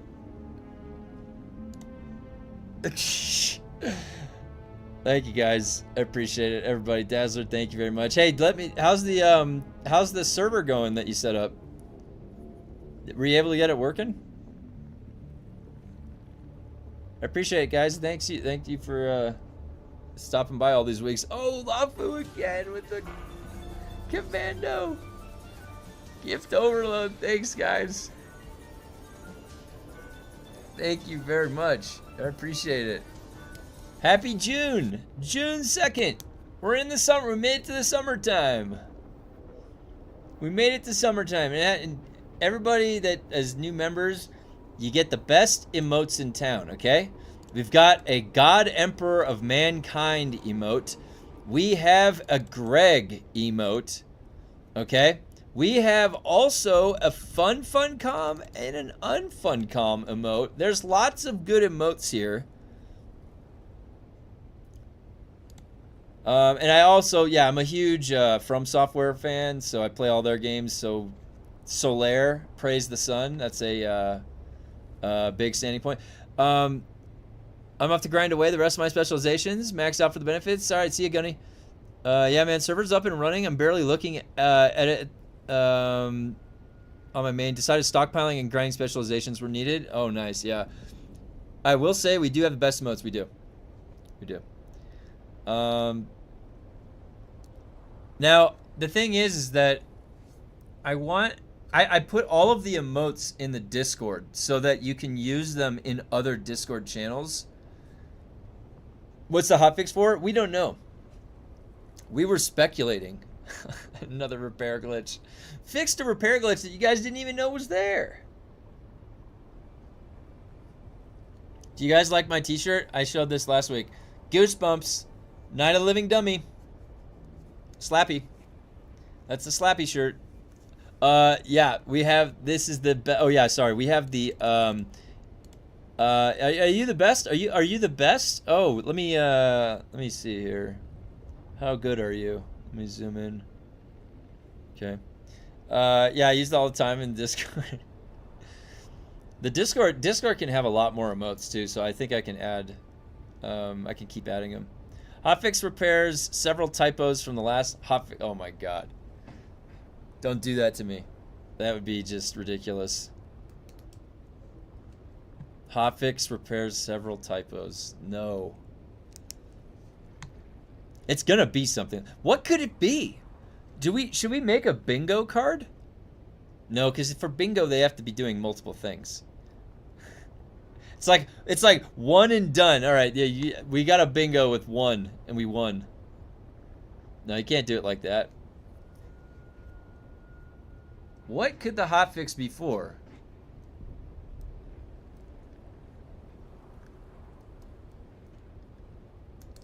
It's probably something small and boring, right? We're sitting here like analyzing, like, what could it mean?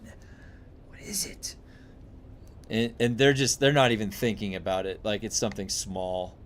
Yeah, fixed. You know, there's some issues with the transfers. Like if you're still trying to transfer and you're in limbo, nasty. It's a nasty name. That's what I was thinking. I was thinking they're gonna fix the testing station.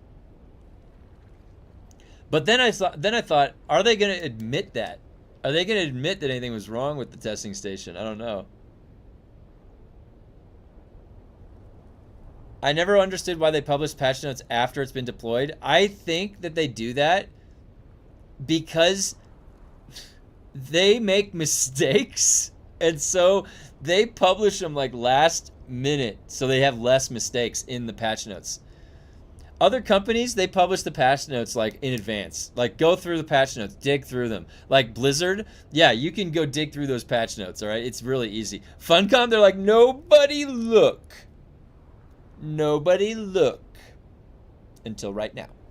Okay, now you can look. That's how Funcom's treating their patch notes. They also put things in the patch notes that are ridiculous, like that you don't need to. For Darktide hotfixes, any small fix plus covertly patching in cosmetics. Hey, are you guys excited for the Skitarii class? Because I'm going to be playing the Skitarii. We're going to play it on stream. We're going to play the Darktide Skitarii class on stream.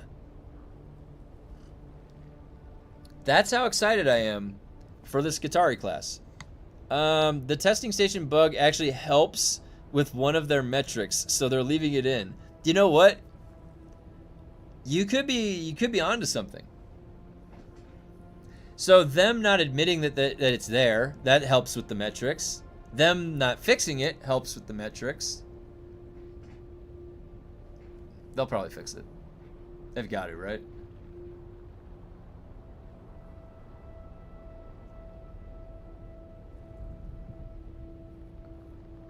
I will definitely play. Yeah, all right. Hell yeah. I know I'm on in the morning, which is an odd time for some of my friends. That they'll be working during the day and they'll get off. Darktide should have third. I agree. I think Darktide, if it had third person, would be so crazy. I think that there's a mod, but I don't know how buggy that mod would be. Probably bugs out all the time, right? But yeah, Darktide third person would be really cool. Anyone know what autofly actually does? My ornithopter nosedives when I activate it. No. Fixing that before my weekend farm. Thank you. Oh, man. Yeah, it's a good question. I'm not sure what the hotfix is going to be.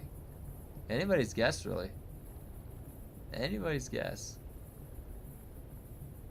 Well, so from my farming, let's see what I got. I got quite a bit. I got a bunch of those new mods. I'm waiting. Oh, can I level? No. There's nothing to level yet. Almost there. Almost there. 86. You know, it was just those I missed it by like 30 minutes that one night.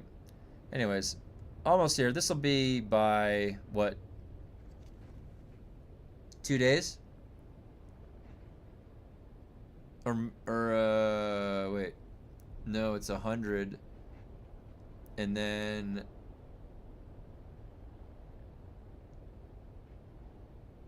yeah, it's 2 days.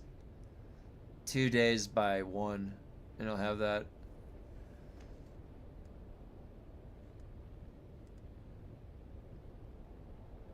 Still haven't gotten grade 5 Blind Fury or or the GRD 44 mod.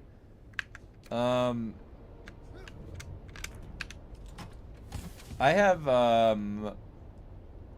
many Blind Furies? I have 2. I got 2 Blind Furies.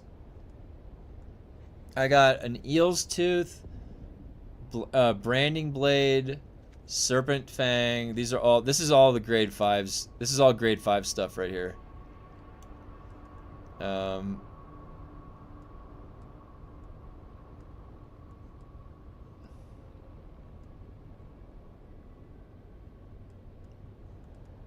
have another leech's maw.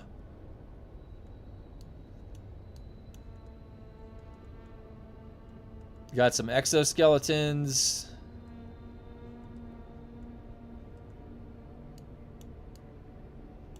Plenty of ancient ways. Anybody want an ancient way? You know what? And then I'm gonna put some ancient ways in the guild shack. That's what I'm gonna do.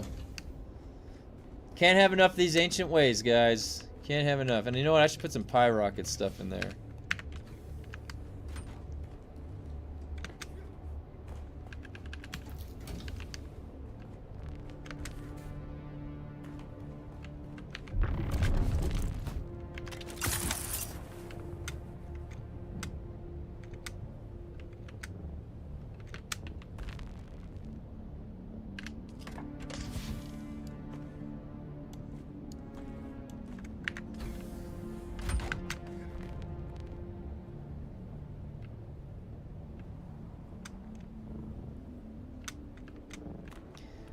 I don't know why. I just like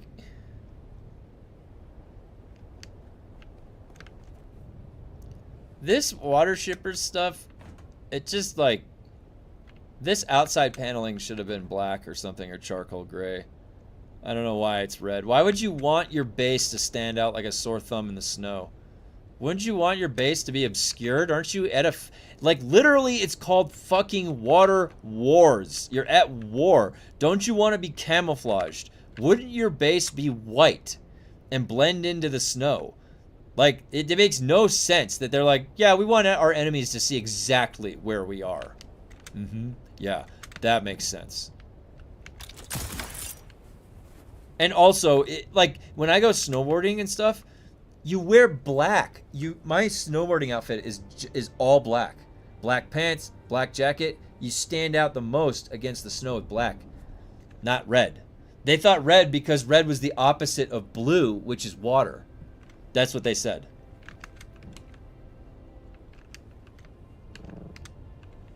But it makes some cool interior stuff.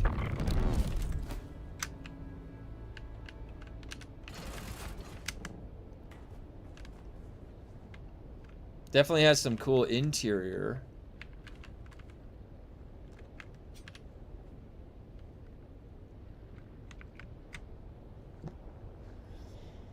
They need swatches for structures? Yeah, they do. I have so many useless pyrocket blueprints. They're actually taking up storage at this point. Yep. Avatar Frontiers of Pandora had first-person mode only, but they added third-person later on to make animations better. Oh, hey, you know what? If they can add third-person to Darktide, that would be so huge. Totally agree. Let us color the build pieces. Yeah, I agree with that. Robin Williams in Good Morning Vietnam. If you're going to fight, clash. Robin Williams is great. Make it stand out so people think it's too obvious. The Norwegians, when last time they've been at war? I don't know, actually.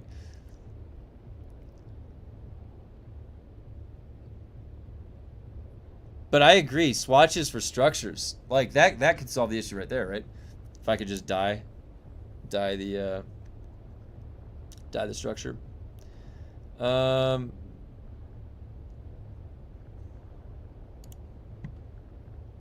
Oh, here we go. Contrador's notes. Let's take a look. Answered about collab with Herbert Estate, how IP things are approved. Can we ride sandworms? How do they get feedback?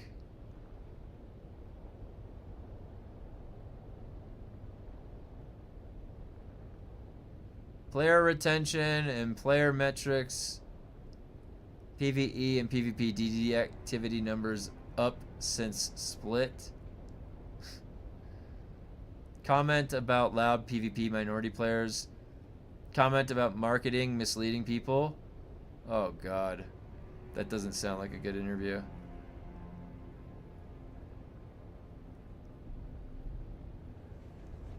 Oh my god, you guys, they're extrapolating metrics without playing the game and knowing what's going on in the game.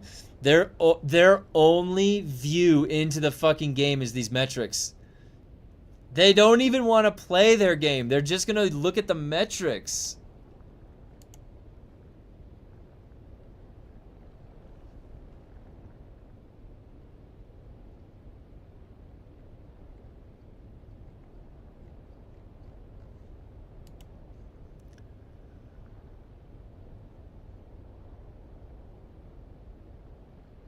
Need custom made swatches? Yeah, I think guild leaders should be able to do custom swatches for the guild.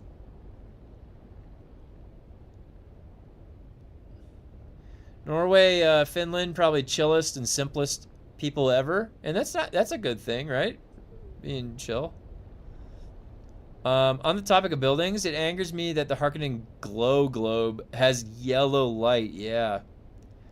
You know the band Apocalyptica from Finland? Making metal and rock music on cellos. Oh yeah, I love the cello. It's like one of the best stringed instruments. With electrical mods as well, but I listened to them so much in the past. Amazing and funny dudes. Yeah, that's all. I'll have to check them out. Apocalyptica. If you want to post KXV, there's a music channel in the Discord. If you want to post a song by them, by all means, I'll take a listen. The pieces don't bend either. Just like Smuggler's set, they refuse to sculpt flat wall surfaces. Yeah, I don't understand that. Metrics equals Steam reviews. Yeah. Will you react to it, or is it private? It's posted in the Discord. Maybe I could. Could I react to it? Are these guys monetized?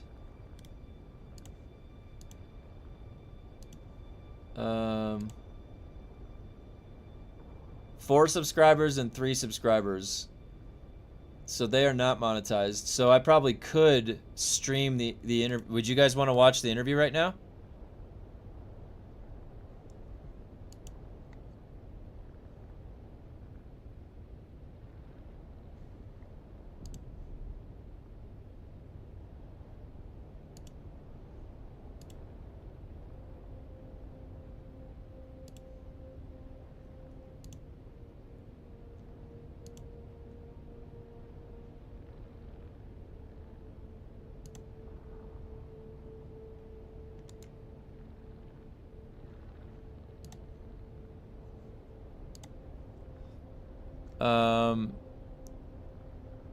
Well, it's only,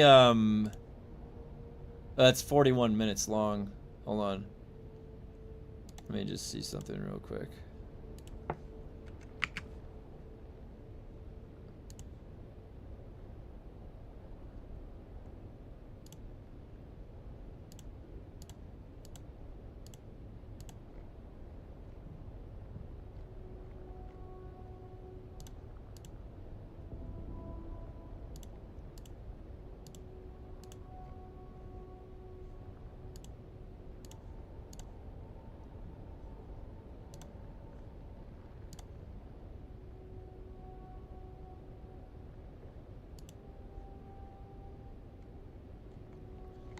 Alright, so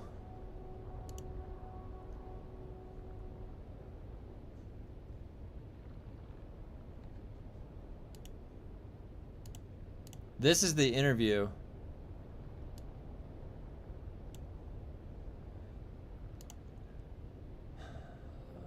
Let's just hear what does it sound like? What does this interview sound like? Hey everyone, I'm Liu, and recently I've got a chance to interview amazing developers during the Games of Norway Steam Festival. I've wanted to dive deeper into the licensed IP development for a long time, so that was a perfect opportunity for me to talk to 2 wonderful developers who are working on DUNE Awakening. I invited Ola Andreas Haley, production director, and Joel Bylas, creative director on DUNE Awakening, and I asked them 1,000 questions about what it really takes to build a game around an IP like DUNE. I hope you will enjoy this conversation. How do you even integrate and adapt a story like DUNE into a survival multiplayer game? With great difficulty. We spent a lot of time working. So sort of when I became creative director on the project, I put out these. So what he's saying is making games is hard and has great difficulty.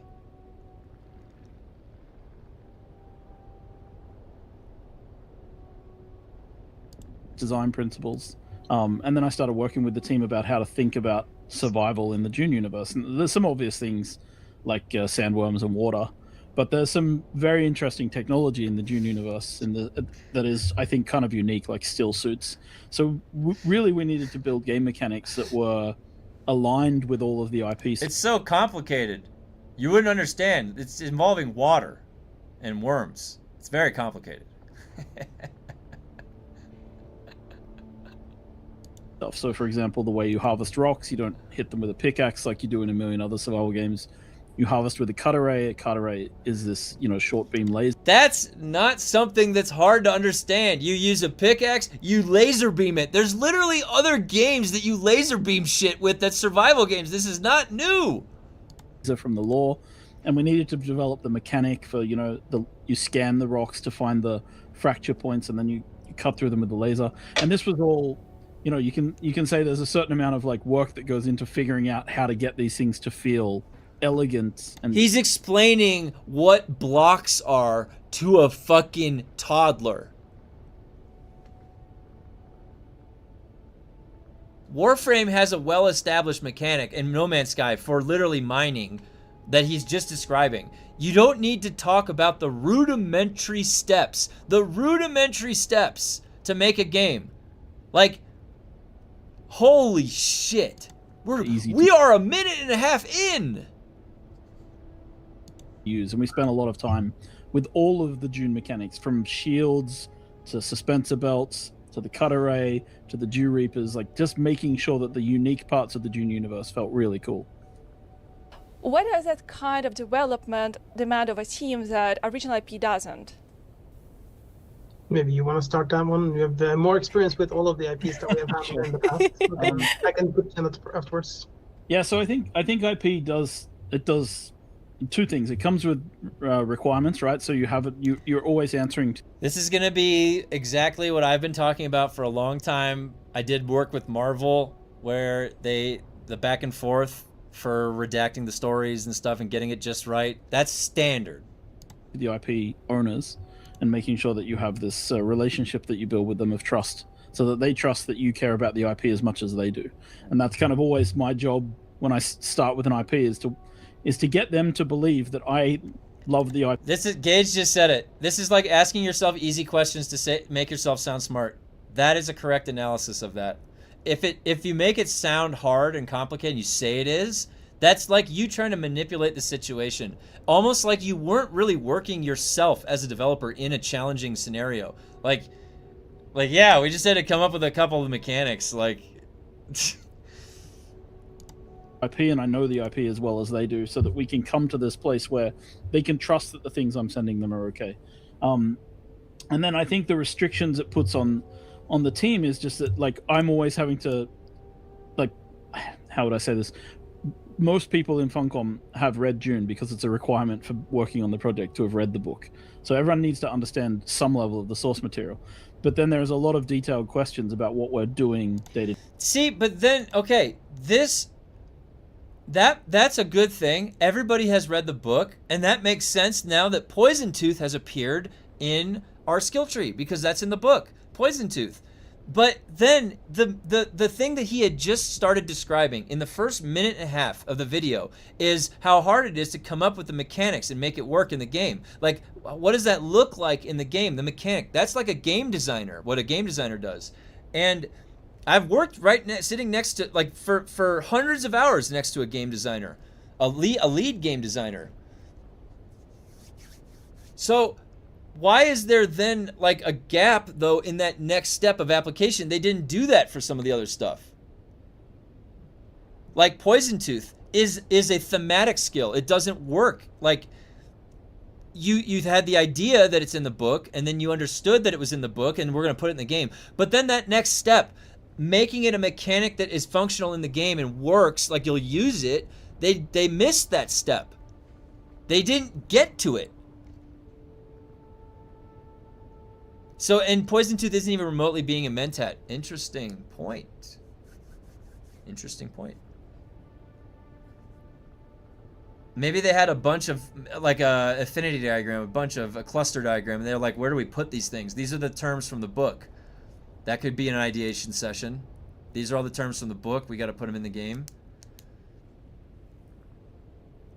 Read the book. There's 8 of them. Oh, God. Here we go. Grey Wolf. That's right. That's right. Good cut. Good catch. My buddy teaches intro game design in Unreal and replicated their cutter array tech in like 10 minutes. Yeah. There you go. Dude, there's a million games. Warframe has a basic cutter array. They've been doing that for years. It's nothing new. It's nothing new. Yeah, you're right, Gage. Jumping over to DUNE, going to rebuild my base to the smallest possible base, maybe even put into storage, future releases. Too much fun with other games right now. Hey, I don't blame you, Grumpy. I don't blame you. Today, how factions should look, how they should feel, how people talk. And so a lot of that work then comes back to the creative team and the narrative team. And I think when you make an IP that's original, you still do a lot of this work. But so there's kind of, you get a lot of it for free because there's source material, but you still have to make sure that it's reinforced throughout the entire team across the project. So I think those are the two main things. And then of course there's on the marketing and sales side, like if you're making a game and selling it, I think the IP comes with a built-in audience, so it raises the floor. But I think it also puts a ceiling on the top, right? Because people say, oh, well, I don't like that IP, so I'm not buying that game. So you kind of, you find yourself in this middle place as well, which is interesting. Whereas something like Fortnite, which doesn't really have an IP, can just own the universe in a way. Yeah, actually... Are we comparing ourselves to Fortnite? A game that's on Epic Games?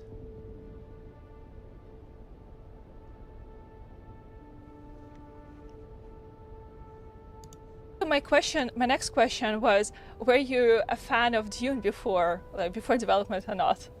Yeah, so yeah. I would say I was a Dusty fan. I was like, I'd read it when I was in, well, I tried reading it when I was like 12, 13, and I bounced off a bit. That's a lot of people. A lot of people are like that. I really liked it, but I was mostly into the games in 1992, the old DUNE game. I have, hold on, let me just be a show off and say, I have the box here. Oh, yeah, that's it. Nice. Actually, the box with all the stuff in it. Is cool. And yeah, so I love those games, and so I was a fan of the games more than I had actually been into the book. And then when we started on it, I reread everything, and of course, yeah, it's Fortnite, it's really, like, when you read PvP it with this game mindset. It's wonderful, and I started to like fall back in love with everything. So yeah. And you, Ola? For me, it was similar. I also didn't really read the books until I started in Funcom and started working on DUNE. Really loved them, but I had a much stronger connection to the games back in the old days, like DUNE 1 and DUNE 2. That was for me a lot of the old the childhood memories of gaming, and DUNE 2 for me was a special one because I was a... So do you think it's because it's Norway? Like, I saw the movie with Kyle MacLachlan growing up, the 80s DUNE movie.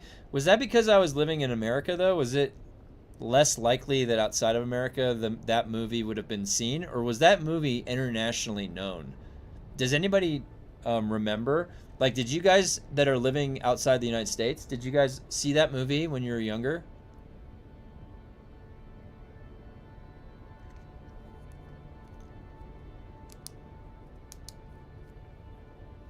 My dad showed it to me when I was a kid. I thought it was cool.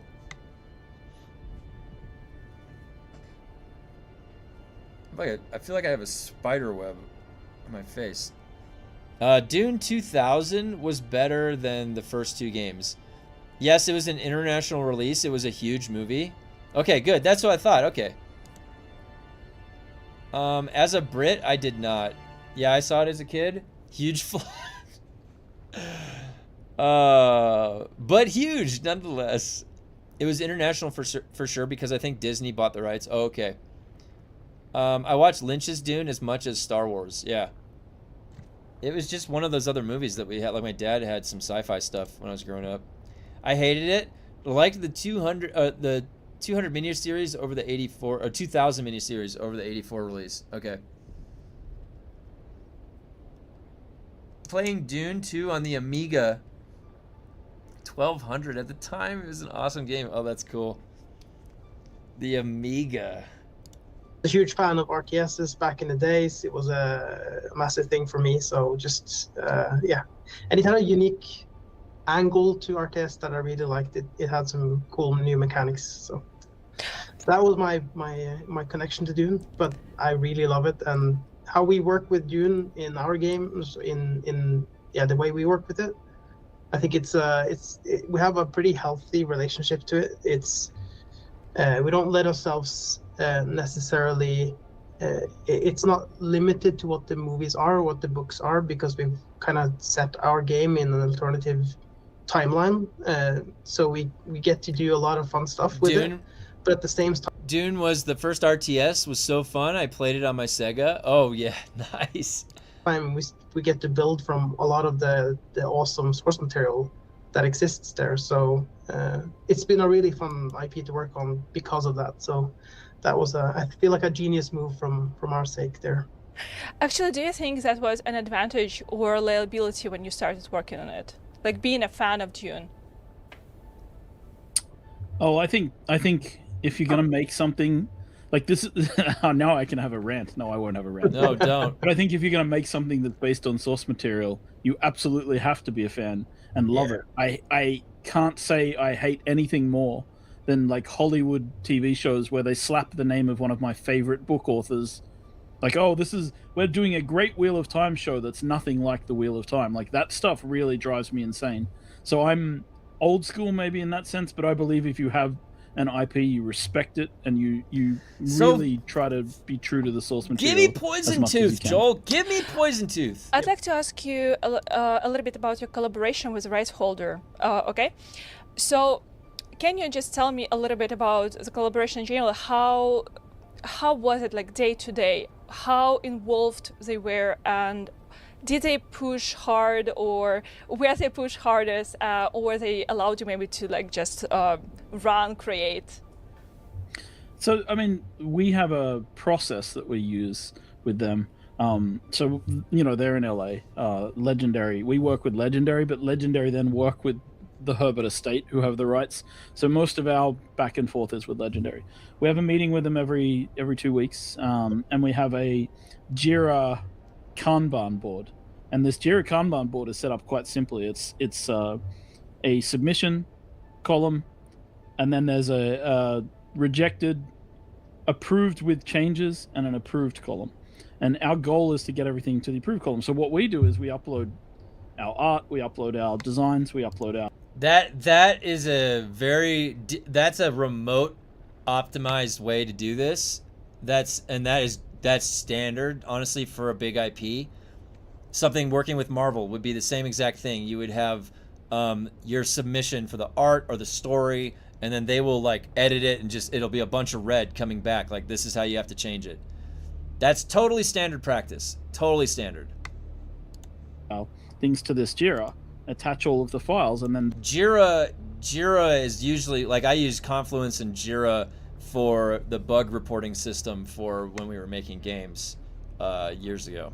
They have, and the way, you know, contracts work on IP, they have a few weeks to reply, and if the time goes too long, then we can remind them, and then they have another few weeks to reply. But if it goes too long, then eventually it has to be sorted out. But so we're very good, and that's why we have a meeting every 2 weeks, just to tell them what's new and what's there.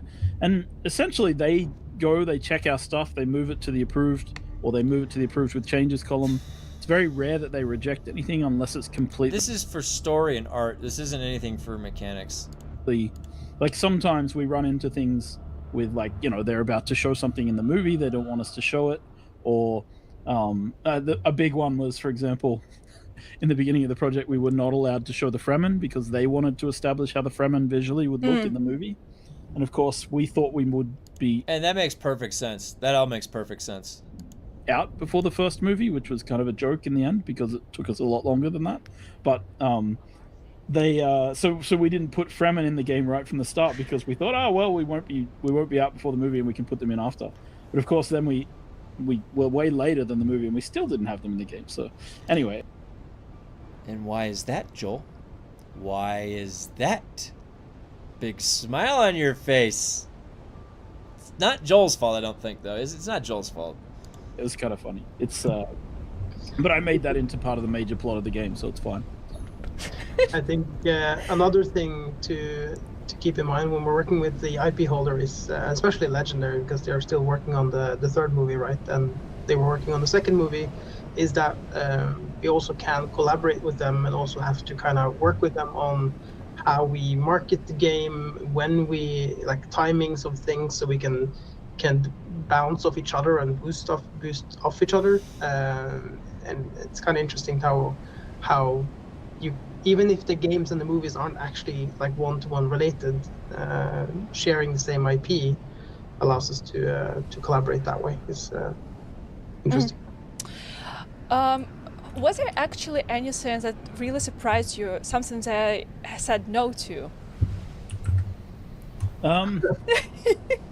Yeah, I mean, some things were a bit, I think, not. This is interesting. For example, they said no wheeled vehicles. Huh, So none of the okay, vehicles yeah. could have wheels. They're okay with having treads, not okay with wheels.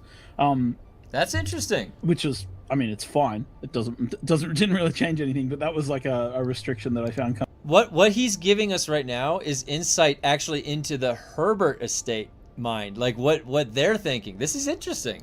of interesting, especially because in some of the comic books the vehicles have wheels. So I was kind of like, okay, it's different.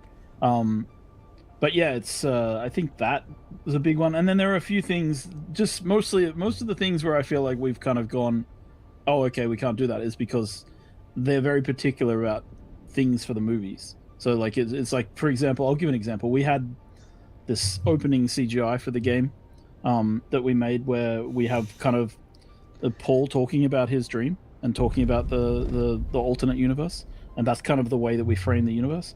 And in the beginning we had Paul sitting on a throne because he had, you know, in our timeline he's already become the head, but they were like, no, you can't have him on a throne because that doesn't happen until the second movie, and we can't have that, right? So things like that. But it's mostly been okay. I think, like, yeah, there was one place where we had the planet look too green. We had to make it browner. That was actually quite funny. I think our art director nearly died because he's like, okay, I'm not allowed to have color anywhere, am I? Poor Gavin. Yeah.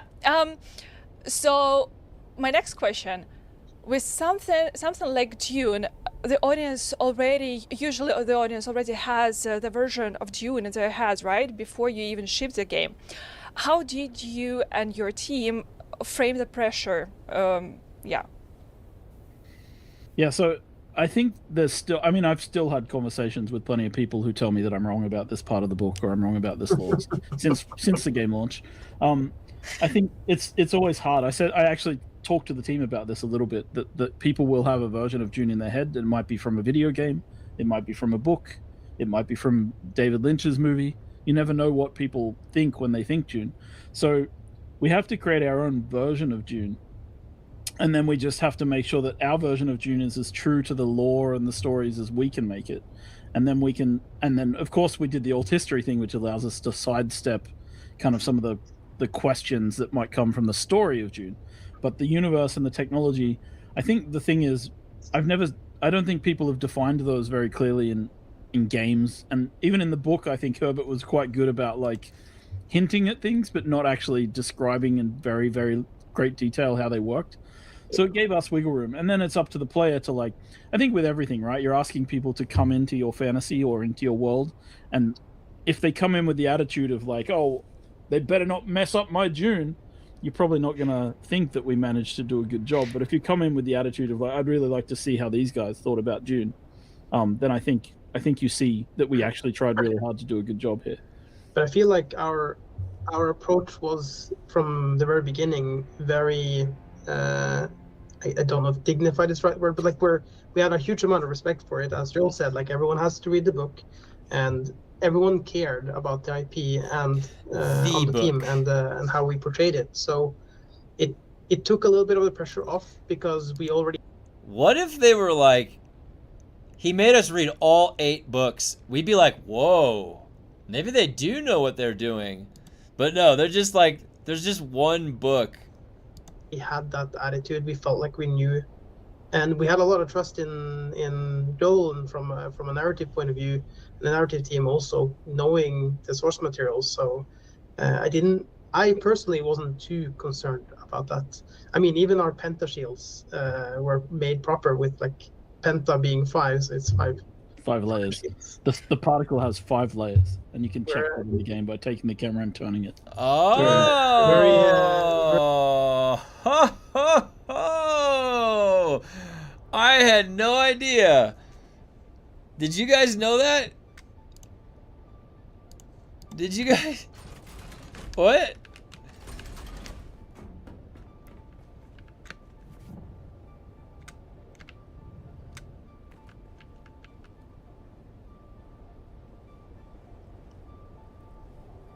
Is there 5? I guess I'll take his word for it. Looks like 2. This looks like 2 layers, Joel. So I think this is 2. No, maybe that's 2 and 2. Where's the... Whatever. Okay, back to my chair. Back to my chair.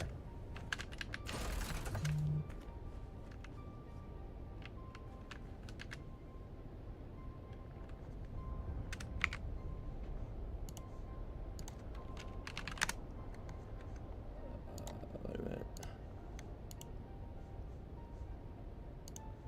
Give me 1 second.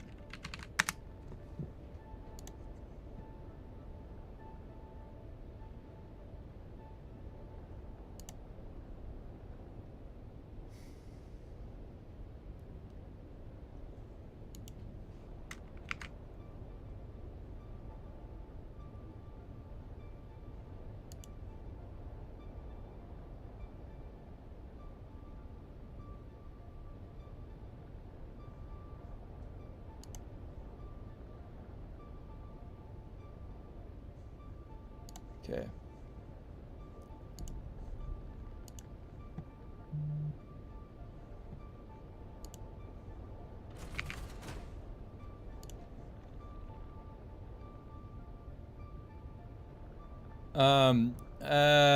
I'm actually designing a Lord of the Rings MMO open world based off of one of the books I read too. Okay, wait, let's get it back up. Very particular about being accurate. What was the toughest decision you had to make during production?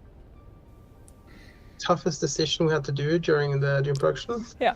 Oh, that's a hard one. I don't know what that would be. I mean, no, do you have any good examples, Joe? I mean, we have like some massive shifts towards the production. Oh boy, do I have any? I mean, no, most of the decisions that I wanted to make that I didn't get to make weren't tough for me. They were tough for other people. But I think the biggest decision I made that I was most worried about in terms of the fans of Dune and stuff was the alt history. I thought really hard about how to make a world where people can join the factions from Dune and how people can have their own story in the Duneverse. And I just couldn't get away from the fact that Paul Atreides' shadow is over everything, and it's his story and it's about him. And so the alt history was like, it was my way of taking that step sideways to allow us to create a game world for people to explore that didn't have that shadow over it and didn't have everyone saying, well, I already know what happens. So we could have done something like set it in the future of the books. We could have gone into the past. We could have done things like that. But I felt like the most iconic Dune is the one that everyone knows from, the first movie or the first book. So we wanted to set it there. So yeah, I was very nervous about that decision just because I feel like people would either accept it or people would be outraged about it. But generally it seems to have gone well. So I'm happy. But that was one it was a hard one to, it wasn't hard to feel it was the right thing to do. It was hard to know that it was going to work out, if you know what I mean. Dude, like when I talk about challenges of things that I've worked on, I talk about like conquering the challenges. I never talk about my work in a defeated way, a defeatist way. When I'm talking to other professionals or on a stage or something like that, I talk about how I conquered the thing that was challenging me. We overcame that. We had a strong vision. We held to it. We knew we had to learn a lot along the way. Like there's a different way that you talk about it. He is just saying how hard his job is. Every fucking job is hard. You don't hear people saying that every day. I guess one example from me, because I agree with you, Joel, that's probably one of them from my point of view as well. But the other one on the more technical side is probably what you mentioned.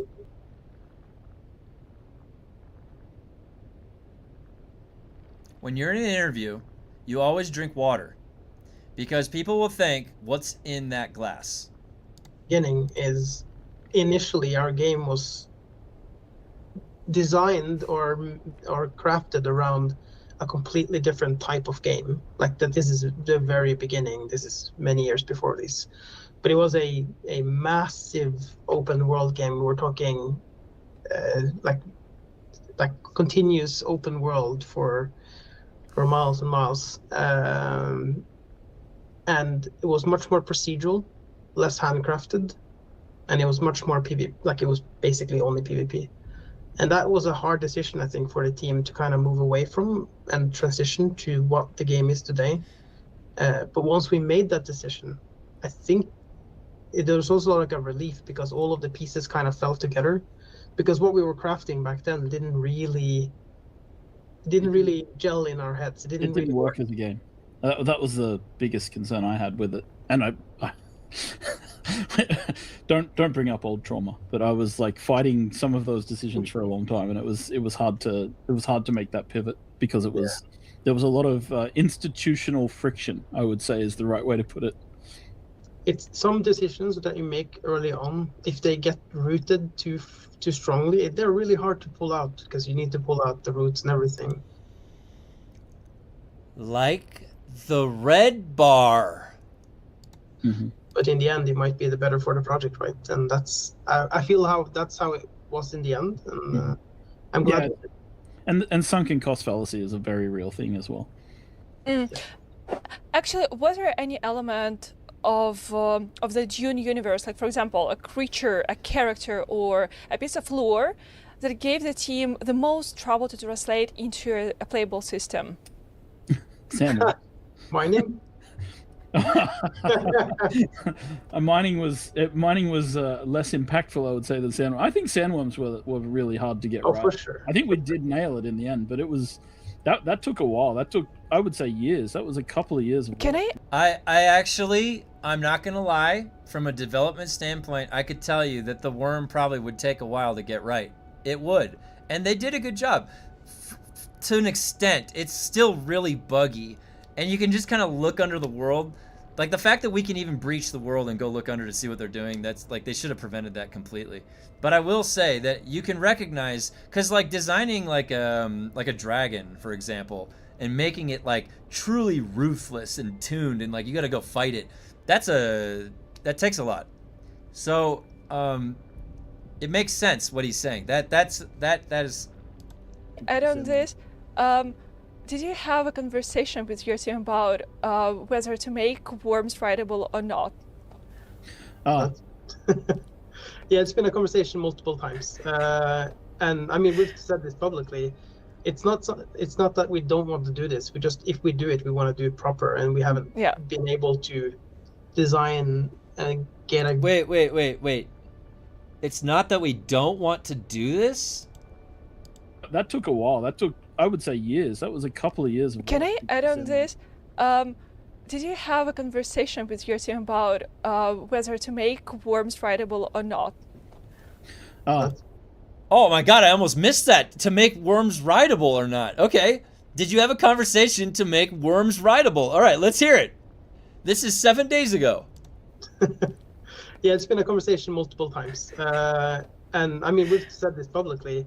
It's not that we don't want to do this. We just, if we do it, we want to do it proper, and we haven't been able to design and get find a way to do this proper yet with the it's like the time and the mechanics that we had. So this was always something we wanted to do, but and it might be coming in the future. They think it's gonna save the game, but that's not the stuff. The discussions that we have had here talk about what you fill the game with to give people a reason to want to stay and like live in the game and play it for longer. It's not worm riding. That would be cool because you said it was cool and you put it in our heads. So we're thinking, yeah, that'd be cool. Yeah, give me it. But it's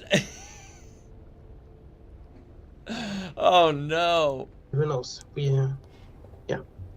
To be honest, I watched like a bunch, 1,000 shorts on YouTube. People actually still try to ride worms. Oh, yeah, so yeah. I'm really so confused. Like, can you ride a worm or can't you? Like, oh my god. Yes. About this. So, like people that don't know anything about the game are watching shorts. They're like, wait a minute, you can ride the worm? It's like causing misconceptions. So in DUNE Awakening, you have different zones, and I'm curious which one was the hardest to write and design, and which one was really easy so that it kind of like wrote itself. I know what I'm gonna answer, but you can. Oh, I'm interested in seeing what you have. No, I mean, if you think zone if you include Deep Desert as a zone, it's definitely the one that has been the hardest to design and.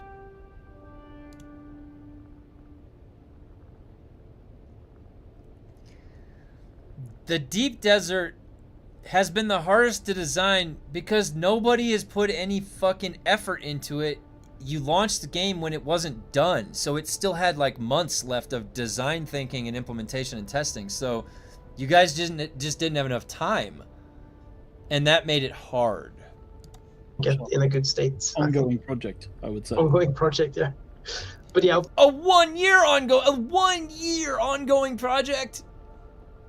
The main endgame thing, you guys can't figure it out. Like, hire another team, get a third party in there. Jesus Christ. the Haga Basin zones, maybe you have some thoughts. No, I mean, I actually...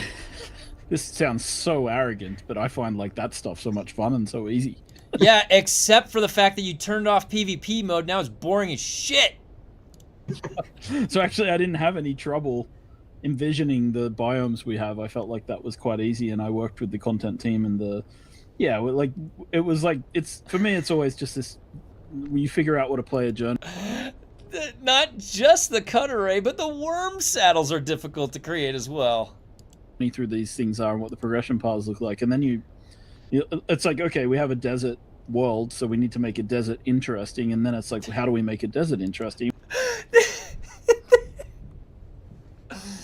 They said that they can't put in matchmaking, but they're gonna fucking spend a year or two trying to come up with how to ride a worm.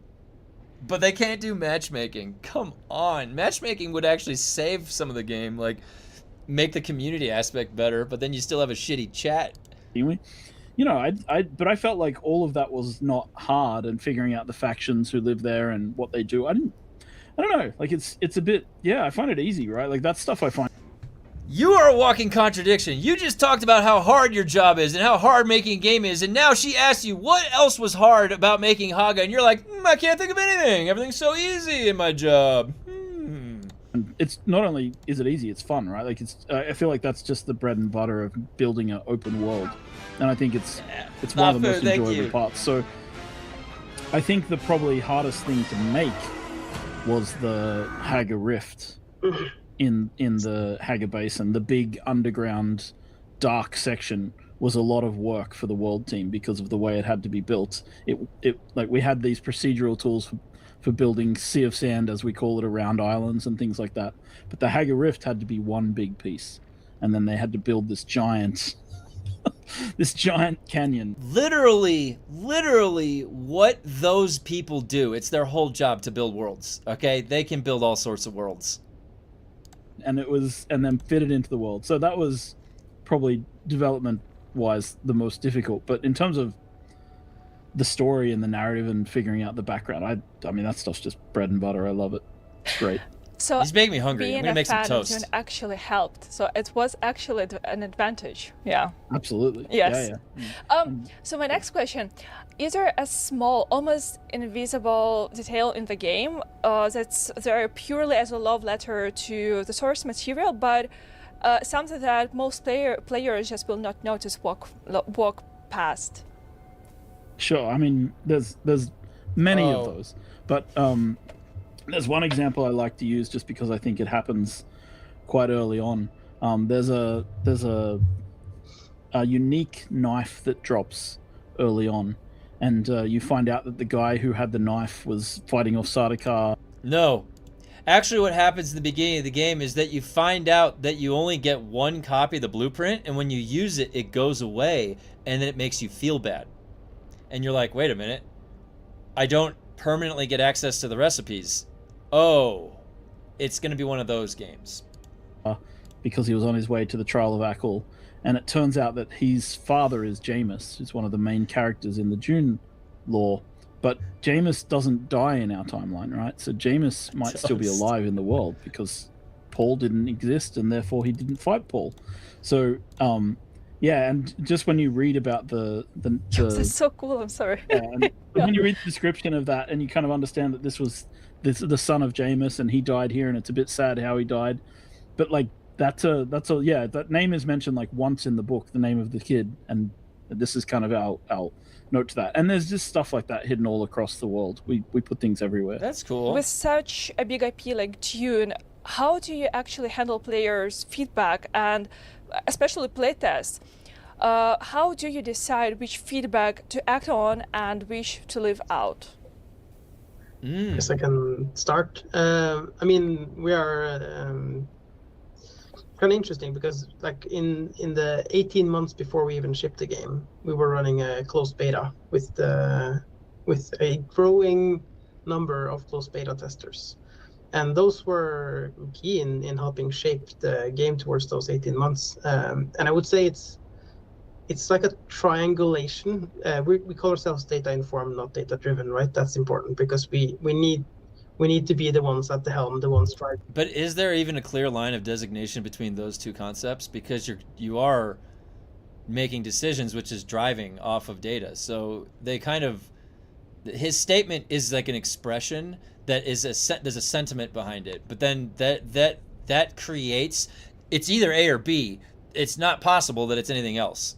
So the vehicle, because there needs to be a creative vision, a direction for it. But I like to think of it as like a triangulation. So we have the player feedback, the concrete feedback that you're giving on Discord or through surveys or whatever form you get them through.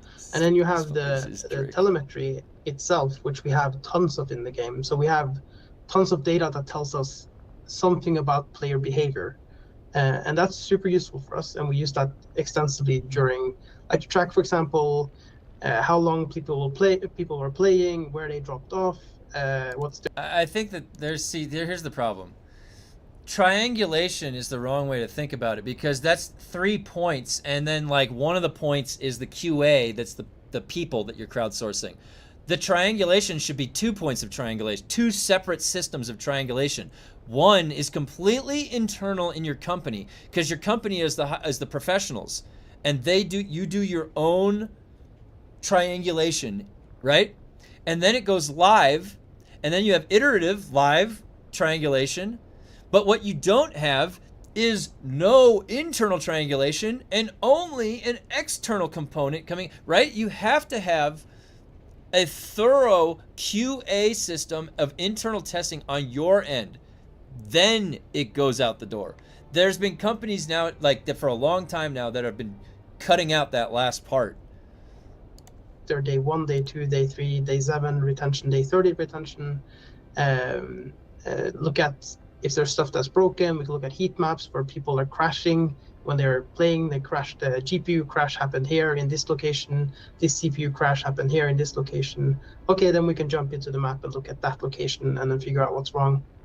And then at the end, we also have our own plans, right, which is a part of that triangulation, and see how that fits together into the rest of like the future of the game basically, and we still do that. We still listen to the community feedback and look at the telemetry. So Do you have these metrics like in this location people were eaten by worms this amount of time? yeah, I don't have it at hand, but how many times they've been eaten by worms is a lot by now. Yeah, we have sandworm, like we have heat maps for sandworm death, so you can like open the heat map and see how red it is in some areas, and just go, okay, anybody who tries to run across the desert here is going to die. Like that's cool. That's a hard place. I like but that. Sometimes that's intentional as well. Yeah. Yeah. To add to what Ula said, the way I simplify it, it's quite. I think so. I just say I'll check that in a minute. there's what people say, there's what people do. And the developer's job is to try and find the line between those things, because I think people are very good at saying what they don't like or what the problems are. They're not necessarily great at offering solutions to those problems, or at least they don't have the same agenda. No, that's not the developer's job. It is not that you need the developer to be focusing in on their role, not sorting out that stuff. That is not the developer's role. We might have to think a little more about solving the problem, because the solution people suggest might not be the thing. It might be bad for the game in the long run, or it might change something else in the game in a negative way. So we need to think about those things. But yeah, generally it's like you look at what people say, you listen to what they say, but you also then take a moment to look at what they're actually doing, and then you try to like find the line of like, okay, people say they hate this, but they're actually doing it 12 hours a day. How do we make that? Is he bumping something right by his mic when he's talking? Like, how do we make them not hate doing that thing that they are already doing a lot of, right? How do you make it more interesting for them? Those are the things that you want to kind of resolve. And yeah, there's a lot of I think the internet, this sounds probably like I'm being mean, but the internet also means that people form into community bubbles, and so they play with other people of the same type as they are. And then they think that everybody plays that way, and then they complain about that the game isn't more oriented to exact. Whoa, man, that's getting way too granular with assumptions here, and like the what he just grouped up, silo behavior. That's like Reddit is siloed or whatever, but he's saying that we're siloed as gamers. Like, I don't know if you should say that. Exactly that playstyle. And you need to, that's why we need the actual data to inform us, so that we can make correct decisions and not just listen to the loud. Make him read 2 Dune books. The loudest people in the room. Actually, you're approaching 1 year since launch. Congratulations, by the way. It's really cool. How much at this stage, at this point, how much you can actually realistically change in the game? That's a good question. It's a good question. I'm very cautious about changing core things, so I try not to, like, I learned some lessons on Exiles.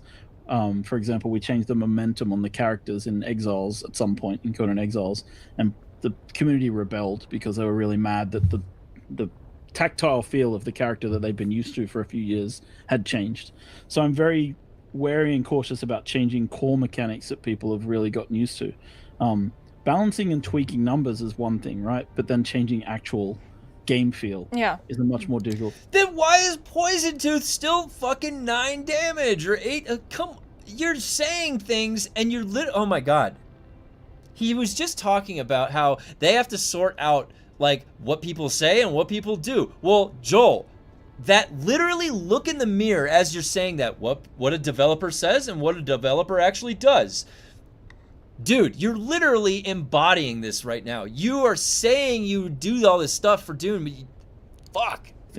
But in terms of like changing things, it's fine to add a lot of stuff. It's fine to change. We've made changes to the way PvP and PvE play out in the game, based on player feedback, based on the data that we have, and I think we continue to do that. We're just continually looking at it, and we're also seeing, it isn't just like.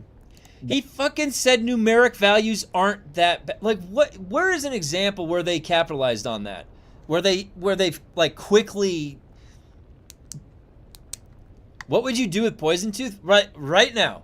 Right now with Poison Tooth, add a few zeros. You have to die to instigate it. Why does it matter if it kills everybody in the room? Like, seriously, add a few zeros. Add 2. And I guarantee you, adding 2 zeros isn't even going to be good enough. Just saying. It's a numeric value change. Doot, doot, doot. Pipe it in. Dial it in. I want to see 1,800 damage over 9 seconds. All right? When you die. Yeah, because you have to die to get it to proc. All right? I want to see Kamikaze Poison Tooth players. All right? That's what I would do. But that's not even... See, that's a numeric change. There's not even a functionality change that you could think of for it.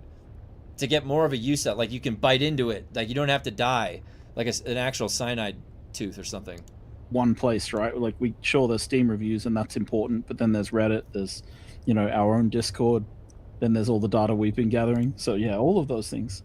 Yeah, and then there's some interesting things about this balancing part as well, because you have to be really careful, for example, about nerfing versus improving, because if you start nerfing and taking things away from people, that will have a negative reaction. So figuring out how to fix it without, if you take something away, you have to give something back, right, in a way. And then I think also when it comes to balancing, and we've done a few mistakes like this, I'm not proud to say, but when we balance. Like, let me just tell you guys about what he's talking about. So when Suspensor Blast, they thought Suspensor Blast was too powerful because you could hold it down as long as you wanted and then let it go and it would go off, and then when you're holding it down, you're immune to blade damage. Okay? It was pretty cool when it was like that. Now, how did they change it? How did they change it? What they did, all right, was they made it so first I'm going to tell you what they changed, then I'm going to tell you how I would have changed it to make it better, okay? First, how did they change it? They made it so that when you hold it down, if it goes past 1 second of it holding it down and somebody hits you, it takes the cooldown. You get interrupted from casting it. So it puts a 20-second cooldown on it when you didn't even use the move. That's their solution. Now, here's my solution. My solution would have been, because they didn't want you holding it down to go immune to blade damage for that time. They wanted you to get interrupted by holding it. So what you should have done is made it so you couldn't even hold it down, okay? Just press. You press Suspensor Blast and it goes off. Problem solved. You didn't have to fucking ruin the ability and make it so it can get interrupted now if you're lagging when you're just trying to press it. You're just trying to press Suspensor Blast and it takes the fucking 20-second cooldown. That's a bad implementation of what he was just talking about, okay? Now, if a guy like me was sitting there, I'd have been like, just make it a press. Don't make it able to hold down at all. Don't fucking put a 20-second... That feels bad. That feels bad. That is like the worst solution possible. Do you know what kind of solution that is? That's a lazy solution. That's a lazy solution where you're not thinking downstream too far ahead of you. What ramifications from that choice?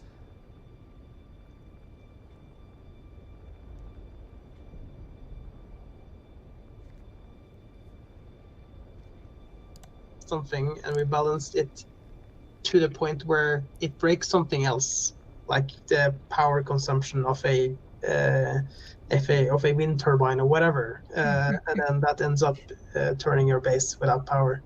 That's not been fun changes. You have to be really careful about some changes, specifically the ones that are core. Those are probably, honestly though, those are probably the ones that they're afraid of too, because you would be as a developer. You don't want somebody losing their base because of an error that you have on your end. That I can understand that one. Or to player loss or like things that can damage your stuff, your player, or the stuff that we gathered. But other than that, I mean, DUNE as an IP and as a game, we have tons to build upon. So we can take whatever we have now and we can add so much cool stuff to it. Do it! Do it! Where's that Shia LaBeouf, the gif? Do it! Just do it! Do it! What he just said. What did he just say? As a game, we have tons to build upon. So we can take whatever we have now and we can add so much cool stuff to it. Do it! Just do it! We're all sitting here waiting! God! New planets, new locations, new factions. There's so much to pull from. So New skill trees, new new combat. skill trees. Yes. God! Ah! Joel!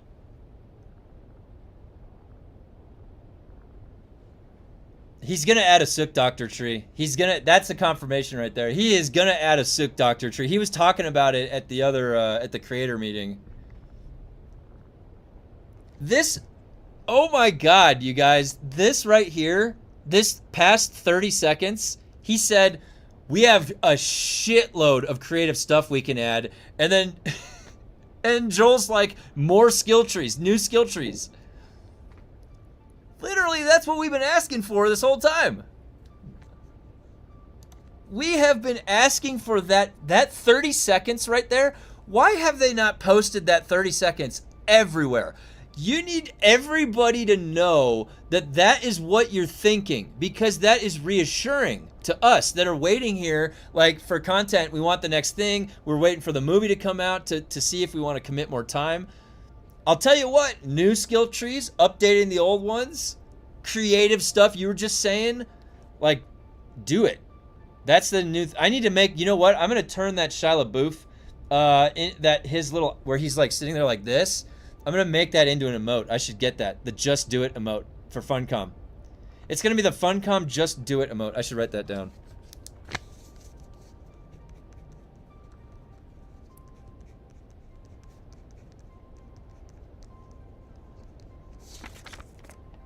We obviously need Poison Tooth to be nerfed. Maybe the real IP issues were the technical issues we ignored along the way.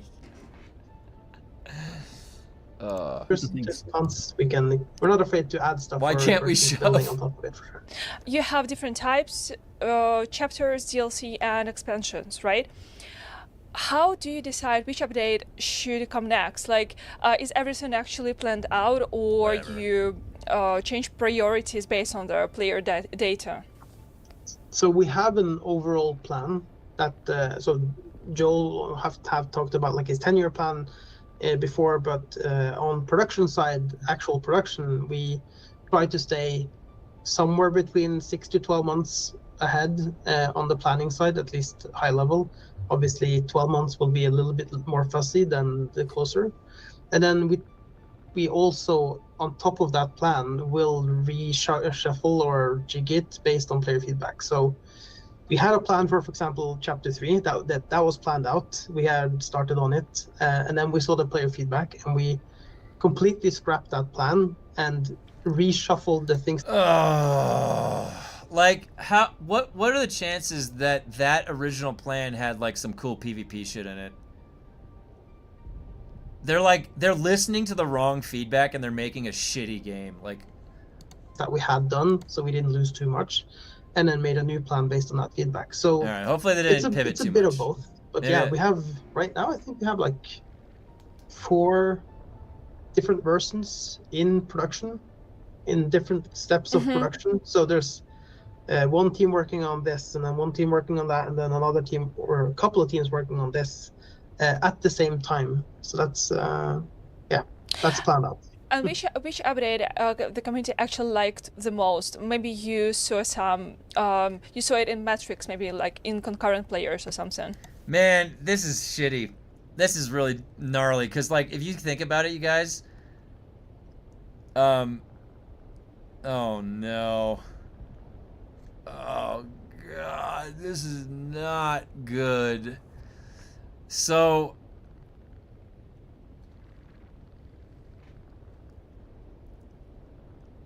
the problem is though is that they don't know what the hell. Their whole thing was that going to PvP when you're done doing everything else. If they take that out, they have not thought of yet what, like literally they have, like, do they know what to do if you don't have anything like that? Because they have to come up with that. That there's just it's an, like, you have a bunch of people sitting around with nothing to do. I don't know. What do you want to say, Joel? Wait, I missed that. Hold on. you saw it in metrics, maybe like in concurrent players or something. Oh, wait. Let's go back a little bit further. At the same time. So that's that's planned out. And which update the community actually liked the most? Maybe you saw some, you saw it in metrics, maybe like in concurrent players or something. I don't know. What do you want to say, Joel? I think Chapter 3 was a big pickup with play metrics, right? Like we saw that the daily activity doubled with the users. We saw that it was well received. I mean, the update we made a few weeks ago, which is this is going to be controversial, but like we saw that it increased to the deep desert activity for PvE by was it 60%? That's fine. We knew that was gonna be like that. If you gave people a PvE server, do you guys see what's happening here? This is really crazy. Like, they are like 1-to-1. Like, there's this one metric here. It means this. Like, there's nothing else outside that metric. Nothing. Are they having fun? What? Look at Kevin. Kevin did he just ate up that Landshred shit. Yeah, like, oh, Kevin's loving this game update. Let's go talk to Kevin and see how he feels. Kevin, are you loving this update? I fucking hate this shit. It's boring my mind out of my... I'm losing brain cells here. But do you get that in that metric? No, you don't get that in that metric. God damn, this is not good. This is not good. If you have no like actual correct analysis happening from the metrics, we're gonna get some funny business happening here. Something like that. And then and then it also, and this is the part that I think is a little surprising, it increased the activity in the PvP Deep Desert by 10% as well. So actually, I was expecting, and I think a lot of players were expecting the PvP Deep Desert activity to drop, but it increased. It actually increased more. So that was interesting. Okay, look at this. So now the metrics may work in our favor. They didn't anticipate something, and then something happened. It's really, like, the green light comes on. Players are here. Oh, it's good. And then, like, the red light comes on. No players are here. Like, oh, that's like the metrics they're going off of, guys. So, for example, things like that, they're good signifiers of changes going in the right direction. And that's generally what you want, right? Like it's like you want to see engagement with the game. Not, that's I think the hard thing is. But are we enjoying the engagement? Are we enjoying the engagement?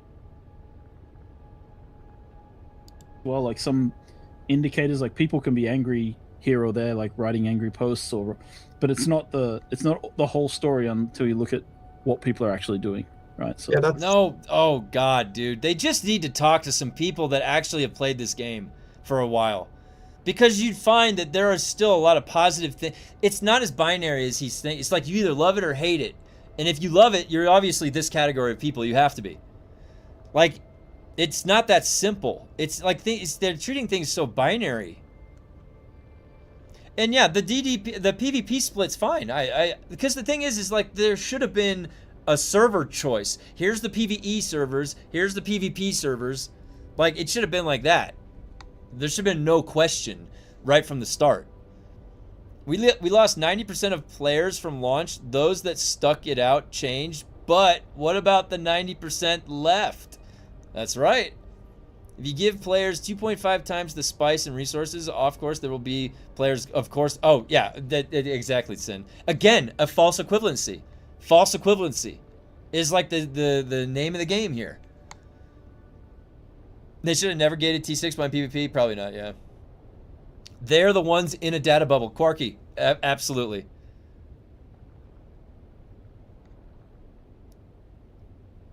Everyone in a good area and not bad area. Make bad area worse. I agree. It only increased because of the 2 point. Yeah. So they're saying that they brought more players back then. Wouldn't a 60% increase in PvE DD and 10% in PvP mean more players overall? I don't think Steam reports support this. Yeah. Again, Nad, false analysis, false equivalency. They're not good at taking the data. Hiding behind metrics to dismiss player feedback is really poor. I agree. We need to have you in an interview with Funcom somehow, and you give them your honest opinion. Make sure you talk as calmly and nicely here. Well, that's the thing, is that I'm a little bit more free form here on my stream, but when I operate professionally with my career, I dial it in, you know? I'm very concise. And I wouldn't let there would be no emotion with it, you know? It would just be discussion. Because the thing is they would be finally talking to somebody that's interested in the game, interested in the development, and wants to hear what they have to say, because I'm curious. And I don't have any judgment. I wouldn't be biased of any kind. I actually would just be enjoying the conversation. As I say that, you can see like this little like Night of the Living Dead, like, ha ha ha! Slappy with his knife. Insane for Dune Mayor. They'll take any green lights so they can bolster their numbers. If Joel wants to talk to me, I'll talk to him. I'll have a candid conversation with him. Because I can talk to him about my background, where I come from, in development. And then it would just be like, you know, an open discussion about where are we going from here, and where's the idea, what's stalled up all of the idea machine from going forward with a bunch of the cool stuff, you know, that we know you guys can take. Like, there's a way to handle an interview, right? Because I can say to Joel directly that the company Funcom is insanely creative sometimes. And I could look at Age of Conan and some of the class structures and the classes and what they were and how they, like, from the beginning. Insanely creative. And so my question would be like, you are really creative and you love PvP, so what stalled the machine right when the game launched and during the first year? It doesn't feel like we've gotten anything like new, creative. It's kind of in the same framework as everything else. There's nothing, is that limitations on time, capability, like what happened with that? And then so because of that question, I would segue into like, you know, what can you reassure us then ahead of us that's coming? Creative, what creative stuff are you brewing up, man? Because that's what's going to really save the game. And if I ever got him on the line with me, I would be asking about the customizing the guild swatches, the poison tooth, the skill trees, class structure, vision and design from the very core level. And you can't lose PvP. Completely, you just can't. You shouldn't alienate a certain subset of people, because some people that are PvPers, or sorry, that are PvEers, are also PvPers. They're both. You can't, and it was dumb to assume that there was only two. Like, you're either only this or that, and that's it. You're either a PvEer or a PvPer, and there's nothing else that exists. That was really dumb for them to assume that, because I'm a person that plays all the game. I play all of it. Do you think I've, like, what game are you PvPing in that you don't have to do some level of PvE? Other than, like, Counter-Strike or something. That's where you said, like, how, like, what did you other word use? People will tell you what's wrong with the game. He wasn't listening. Right? Or, sorry, they'll say what they think is wrong, but then you use the data to actually check it, right? And for the PvP thing, it's so interesting because there were so many. No, Joel. You log into the game on your developer character and you go test it yourself. You don't just go look at a fucking metric, okay? Many players. Oh, sorry. There were so many PvP players, and when I say so many, there were like his 10, face, maybe 20, that were very loud. I mean, there were probably more, but they were very loud about it. But then when you look at the data, it actually improved for the PvP Deep Desert as well. It's so interesting to see the dichotomy of. No, Oleg, come on. Don't be sloppy like that, because think about what he just said. There was other changes that went in. Not only did they separate the two, but the PvP Deep Desert got multiple other things. It reverted back to the old way, the old place, but people liked that better, right? And then it had the 2.5 times loot. It wasn't just what they're saying and what's actually happening. What people say and what they do is different, right?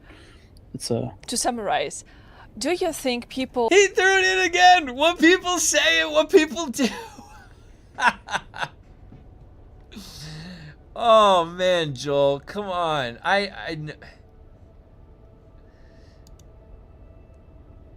That face right there, that actually, you know what? You're right.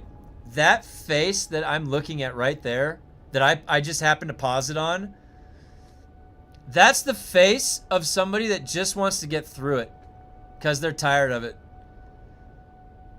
And honestly, I feel bad because, like, we are trapped in quicksand right now.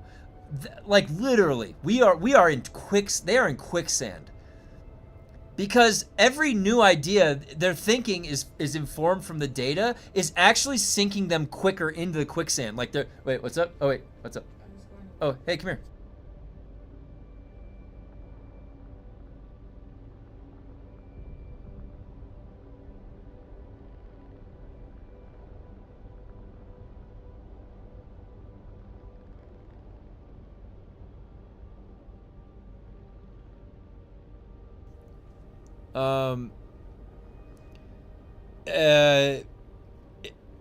He hates his job. Ignorance is bliss. That's what this is. It isn't just confirmation bias. They're stacking the deck for their confirmation bias.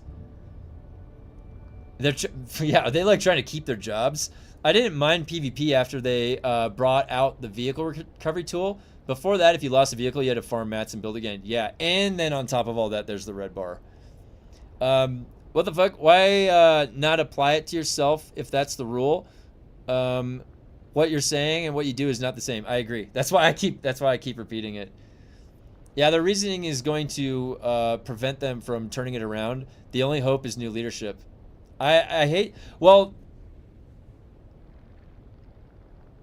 and the thing is like it's whoever was, if there's somebody that is telling Joel that he can't, like, you have to change this, like they need somebody that's in there that can actually have the voice that says something, that has control, because they can't waver when they make a decision based on 100 hours of development. They should not change it for something that had 2 hours of thinking development. Like, you know what I mean? Like, they spent like an hour thinking about this, and then that undoes 100 hours of team thinking and creative development. People prefer solo play Dune or multiplayer Dune? Oh, do you remember the stat on that? I think so. If we're talking about PvE versus PvP, it's 80-20, right? 80% of the players prefer to play PvE versus 20%. Yeah. Who do PvP. Pull us out of ass. In terms of solo and playing alone, we had some stats on that. I don't remember. It wasn't. I think it was only 30 to 40% that were playing alone all the time. No, we're just Yeah, winging not many stats people here. played alone, or 30 to 40% is quite high actually. Yeah. But 60% of all statistics are made up. but there's a very gray zone in our game, right? You can play alone for the first 100 hours and then have an interaction.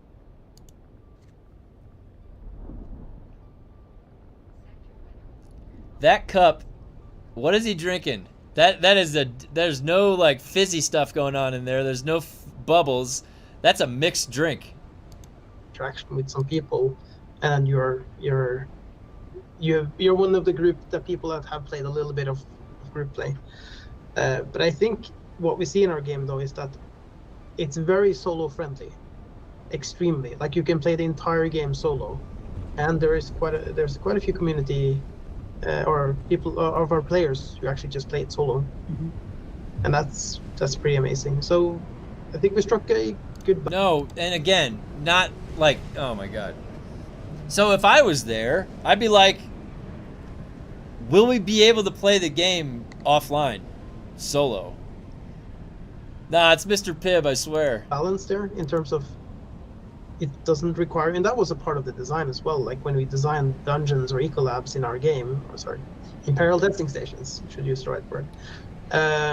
We decided that even though you should be able to do it in 4 players, you should also be able to do it alone. There's no puzzle in there that requires 2 players to push the same button at the same time, for example. And you know, that essentially is what led to what we have now. Is like, in World of Warcraft, you have dungeons you can't solo, right?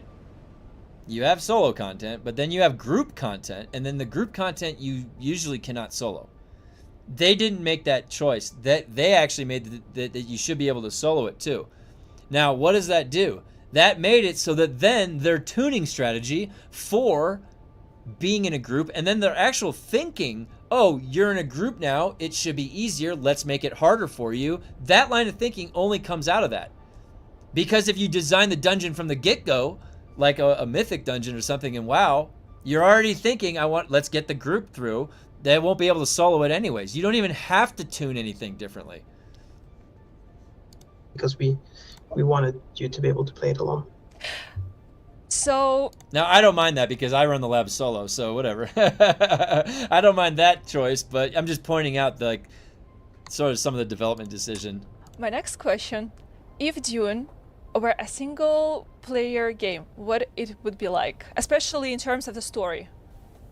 Oh, I think if you see the story in the game, a lot of it is sort of single player focused, right? There's not like there's group dungeons or anything in the story. So I think that like if I was making this game as a single player game, it would be, 30 hours of the story that we have in Dune Awakening. Like Dune Awakening has I feel, maybe I'm wrong, but I feel like it has a pretty strong narrative thread in the game. Pretty interesting storytelling, I'd say, compared to most survival games. It does compared to survival quite different. games. But yeah, I think if you told me to design a single player game, I'd approach it very differently, right? What would be the story and how I would do it? I don't know, because a lot of the way that Dune's built with the trials of Ackle. You got Oleg saying there that they design things for solo play, and then you got him saying that they don't know how to design things for solo play or single player game. Like, dude, did you think that when you're making Valheim, the fact that you could just play through it solo or you could play through it with a group, like, it doesn't change? Oh my gosh. Which it's this sort of, it's like I'm also trying to introduce you to the survival mechanics of the world. I'm trying to teach people about these things with the narrative. It's like he compartmentalizes things too much. So, yeah, I think if it was a single player game, it would be more focused on narrative in a way, right? Like it's not a narrative focused game. It's a game that has I think a cool story, but it's at its heart, it's a survival game with an interesting story as a part of it, but not at the core of it. I think if it was a single player game, it'd be at the core of it. I'd make it the heart of the game, and it would be the progression through the entire game would be. I really hope then that the Polar Caps starts embodying this more, because of all the survival games that I've played, in Dune Awakening, from the survival part of the game, I have died the least of any survival game. I die more to their bugs or me throwing myself into a hard challenge. That, like, there's like a million mobs, so I just go solo that. I have to artificially create that. The survival part of this game is really, like, easy. It's easy. There's not even food. You don't even have to feed yourself. Following a very strong narrative. Would it be a story about Paul or another character? Well, I can't say too much because I'm trying to convince my management to let me make a single player Dune game, but they probably won't. But it wouldn't be about Paul, no, because I think Paul's story is, I think, to put it. What did I just hear? He literally couldn't think of an answer. The question right before about how would you make Dune a single player game, and then the next comment is like a joke that he's planning to pitch a single player Dune game. It's almost comedy, dude. Did he do that intentionally as a joke? He had to have said that as a joke, right? That had to have been a joke. Literally making fun of what he just did. That is fucking funny. As honestly as I can, I think Frank Herbert's a better writer than I am, and I think he already told that story in the best way it can be told. So I think it'd be better for me to try and tell the story of something else. Now I'm curious. Now I want to know.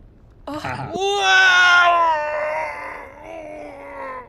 You said you had a 10-year plan for this game. You're already making a single-player Dune game that's not connected to the Herbert family, and you're giving me your own story, Joel? You're just gonna ride off into the sunset? Oh. Just write my emails to my boss and tell him, let Joel make a single player game. It's fine. People say one thing and do a different thing. Oh my god, it's him. He's the one that does that. Yeah. We should all just send them emails. That would be fun. Yeah. So another question: if you could go back with all your experience you have right now with the DUNE development, what would you do differently? Ooh, that's a good question.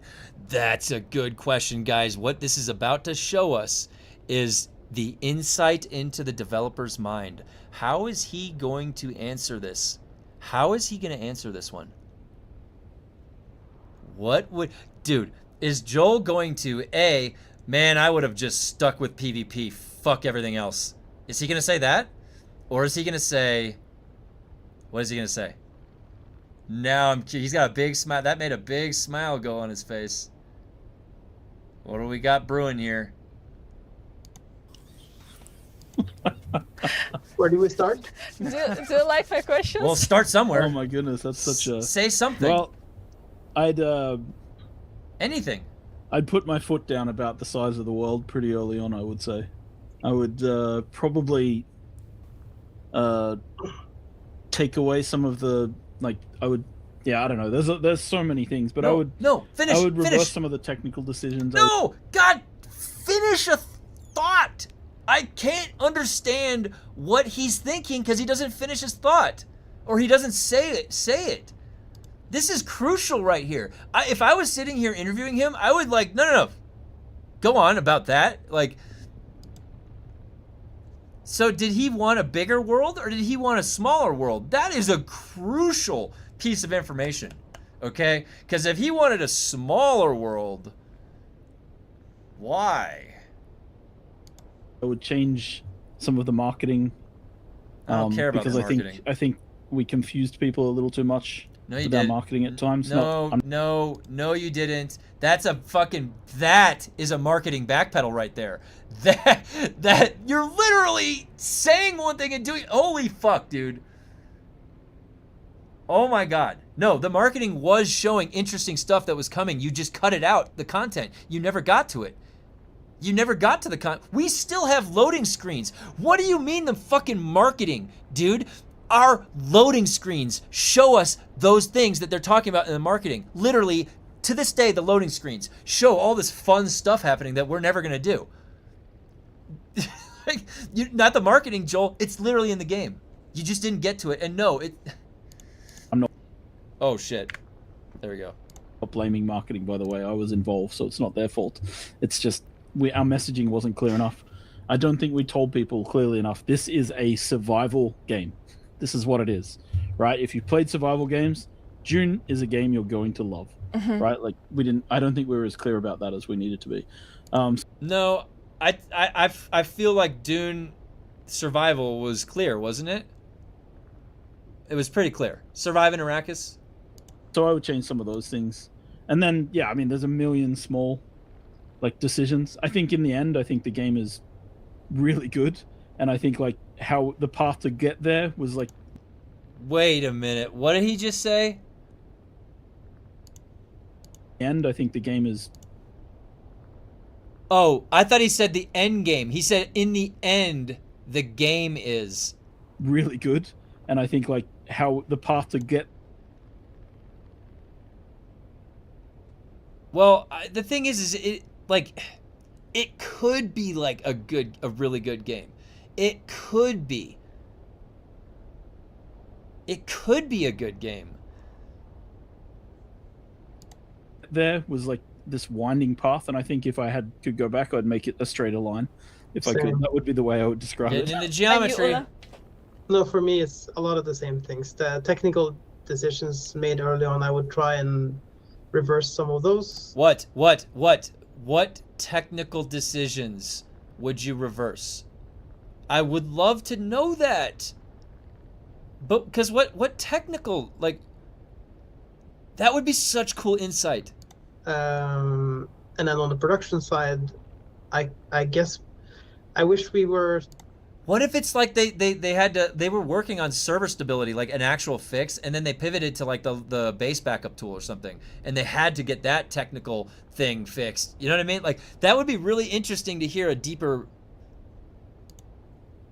clearer on the different phases of production that we went through than we were. So properly finish pre-production before starting production is something that I think about a lot, because it does create a lot of a mess and confusion when you start going into production and you haven't sorted out everything in pre-production first. So that makes a lot of sense, what he just said. Did you guys hear what he just said? This stage from pre-production to production.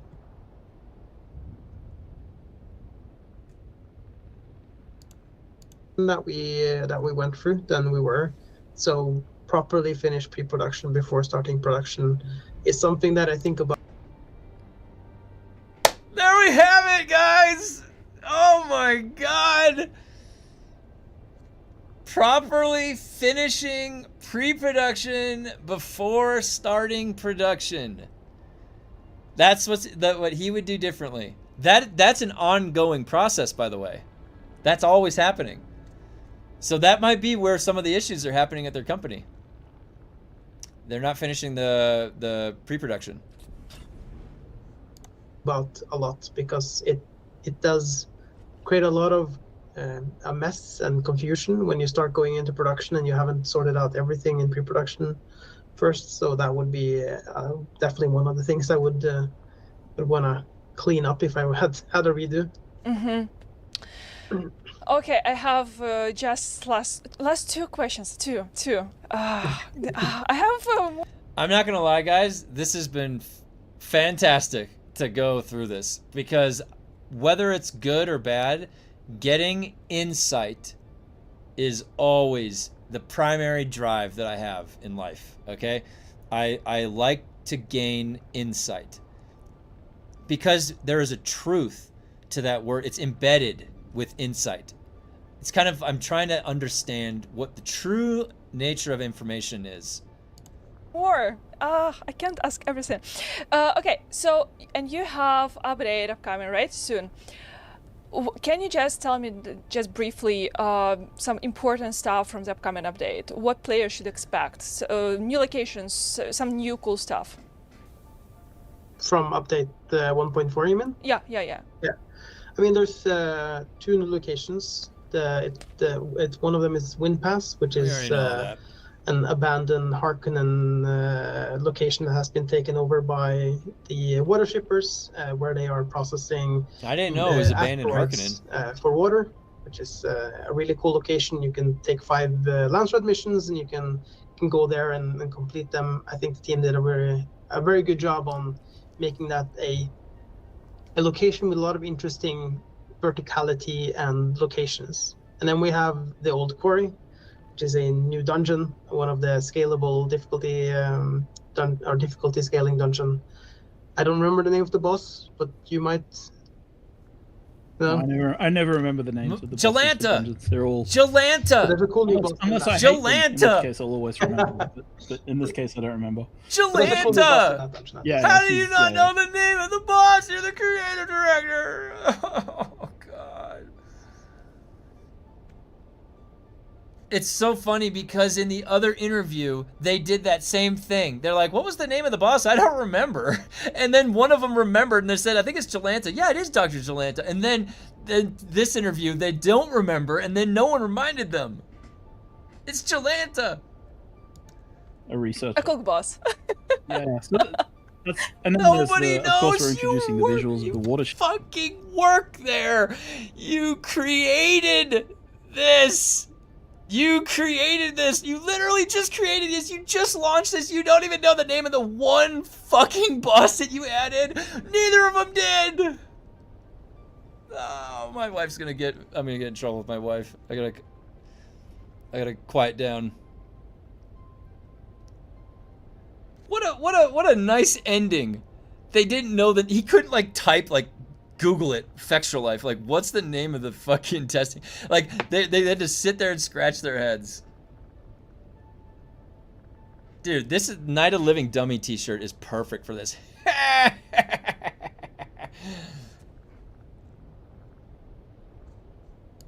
Shippers, who are one of the major factions mentioned in the books as well, which is all sort of teasing towards the polar caps, which we've talked about a little bit, which is coming later in the year.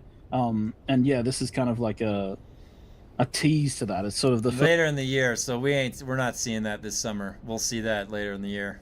first step towards that location in the game for players. So I think it's interesting. And then there's like cosmetics, of course, that we have the DLC where people can buy the cosmetics and get all these cool visuals and start building water shipper bases of their own. And the very, very cool ornithopter that I think is like probably the best ornithopter skin we have. It's pretty cool. Yeah. Sleek. Goosebumps. Guys, that was a wonderful conversation. Thank you so much. I had so much pleasure talking to you. Thank you for joining the live stream. Well, that was very informative. Yeah, let me see the shirt. That's Slappy. His name's Slappy.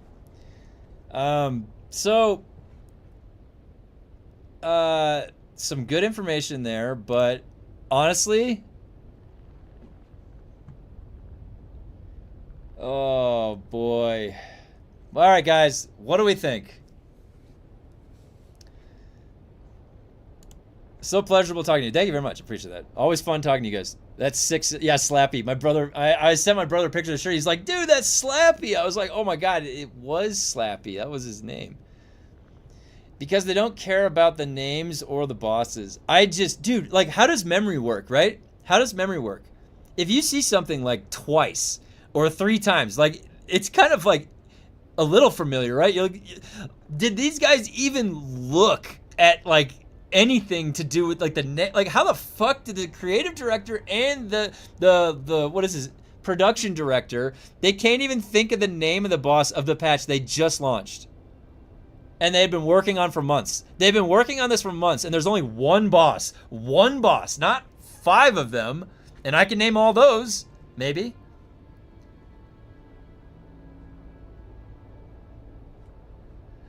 More people will leave, and Funcom's new metric will be truth is 95% of players are PvE only.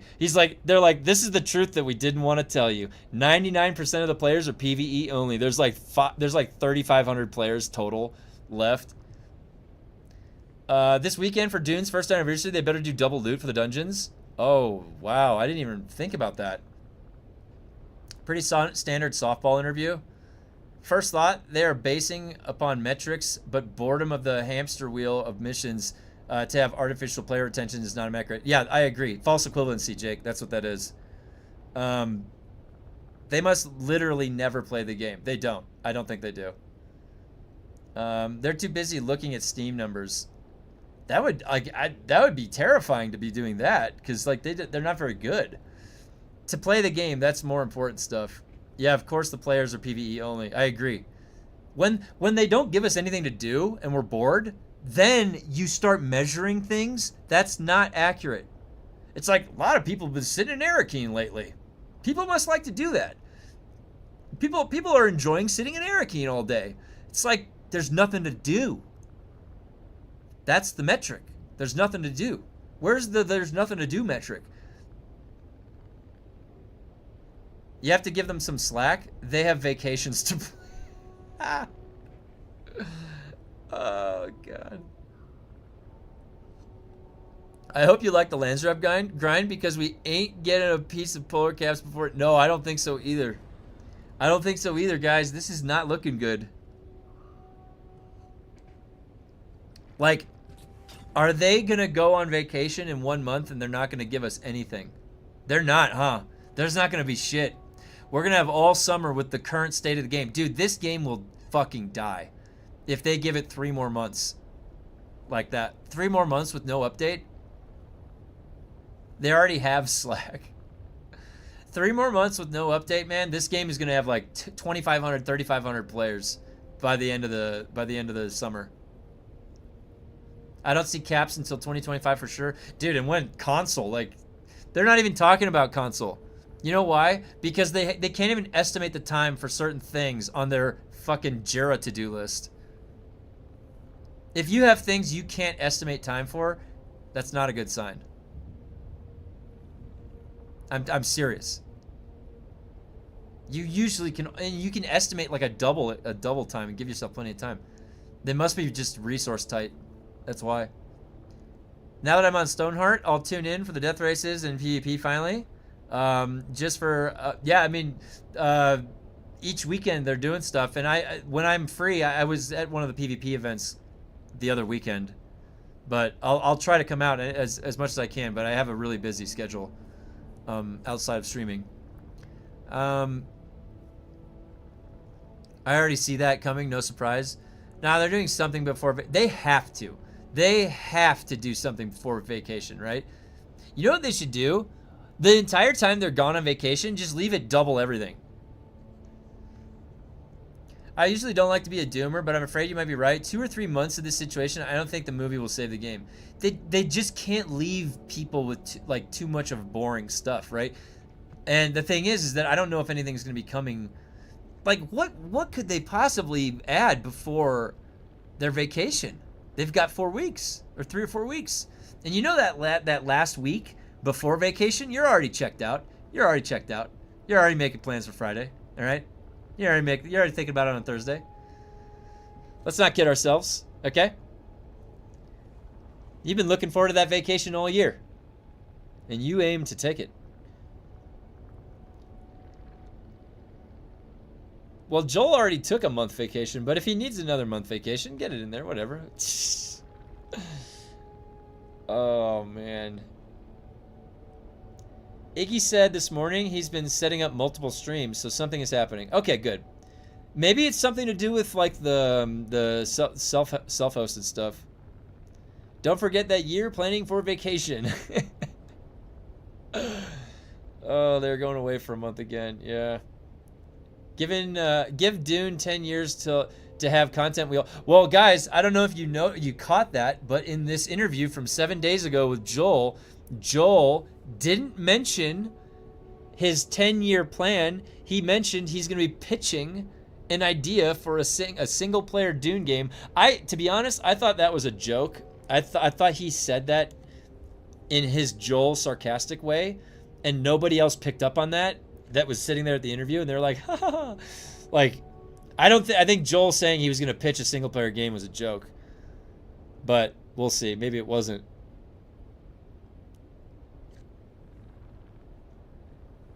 Yeah, that was at the very, dude, it's the last 3 minutes. The last 3 minutes of the interview. He says that. I think he's joking, but like, because they had just asked what would a single player version of this look like, and then he starts talking about the Dune IP, and then if he could go back and change anything. Yes, the Comb event back. Oh my God! Wait.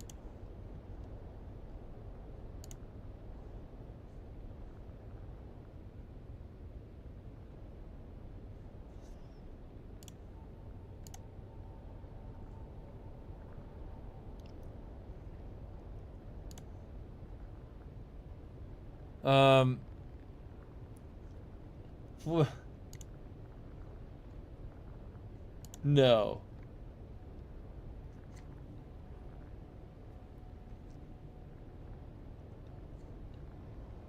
Wait.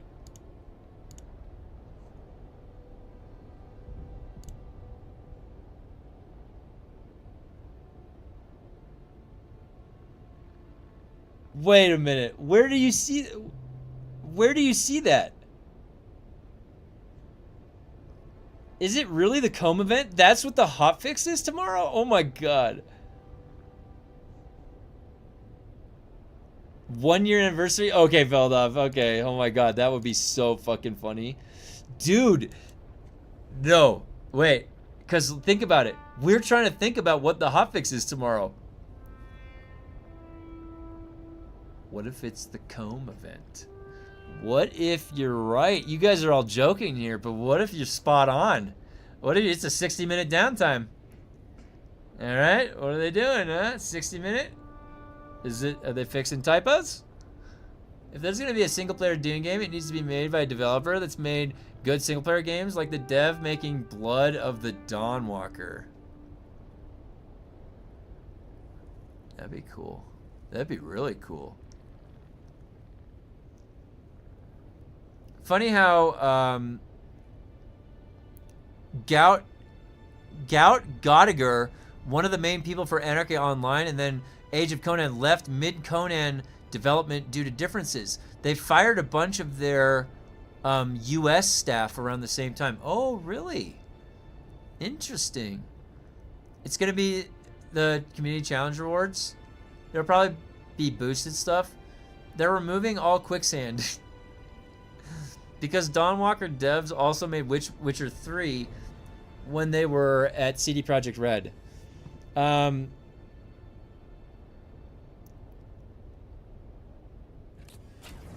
Interesting. Yeah, son, that's a good point.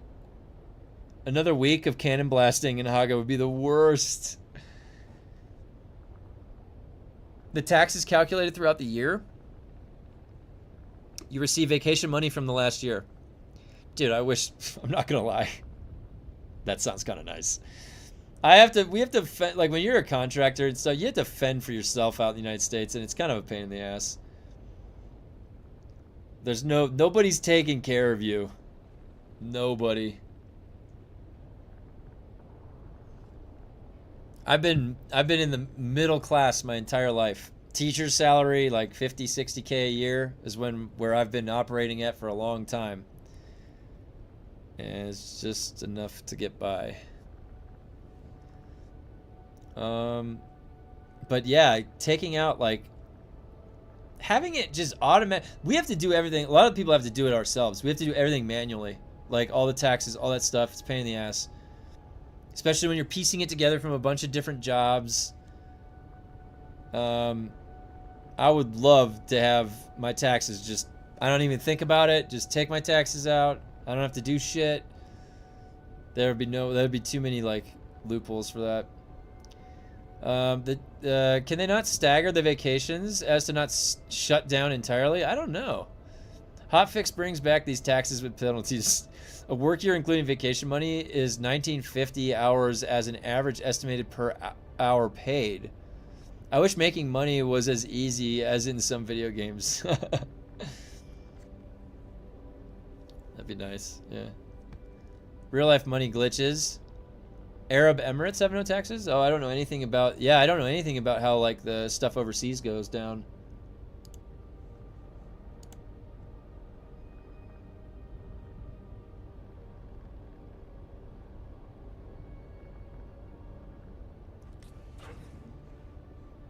Yep. Well, that was very informative. I'm not going to lie. That was actually one of the most insightful interviews I've seen yet. Good or bad, very insightful. I'm glad that we watched that. Let me link this in my description. Hold on.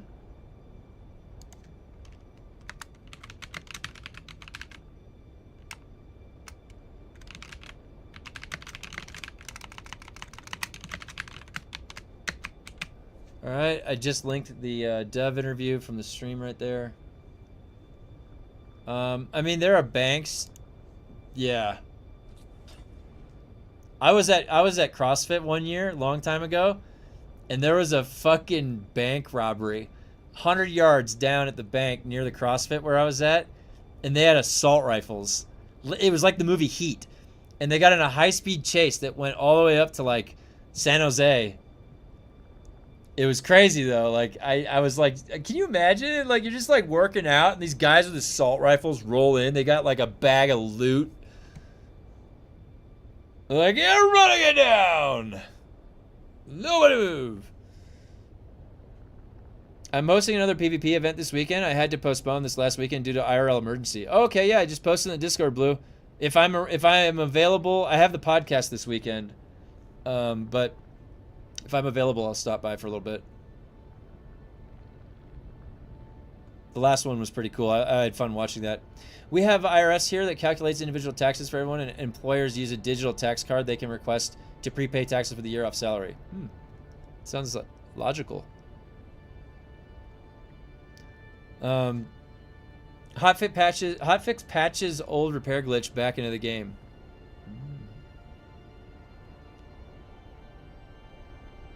Interesting, yeah. Alright, give me 1 second, guys.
All right.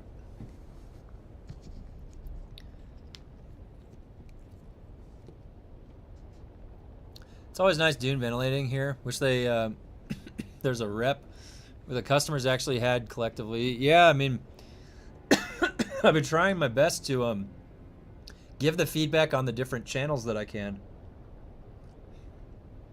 And I have no guarantee that they watch my content, so there'd be too much to sort through.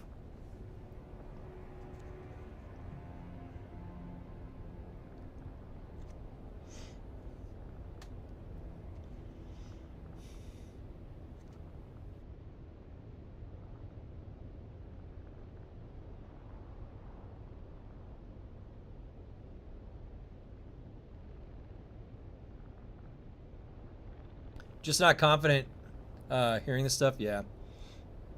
Yep. That's kind of why we're here talking about it. So I'm trying to see. I'm looking in the Discord.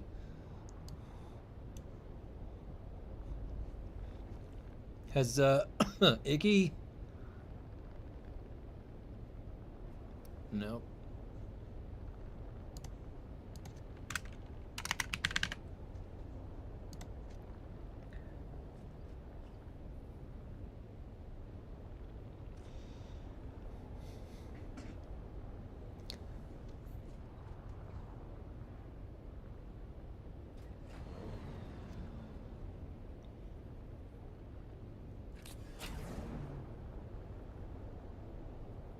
Huh. Yeah. All right, so I wish Real World had 32-bit money credit glitch. Going to bank. I'll take 2.4 billion pennies.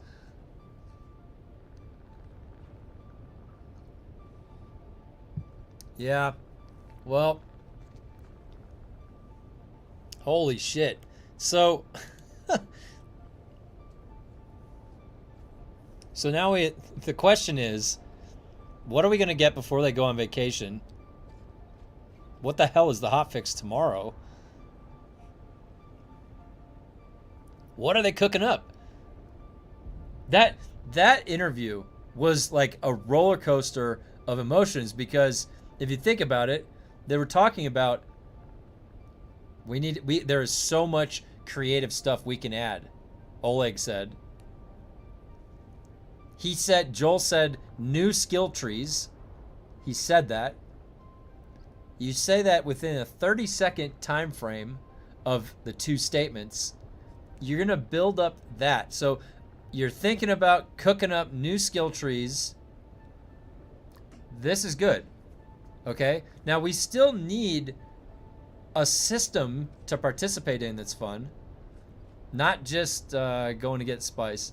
The hot fix tomorrow is a hot fix. So I don't know. I'm just curious where we're going. We're on this crazy ride. We're like, where are we going?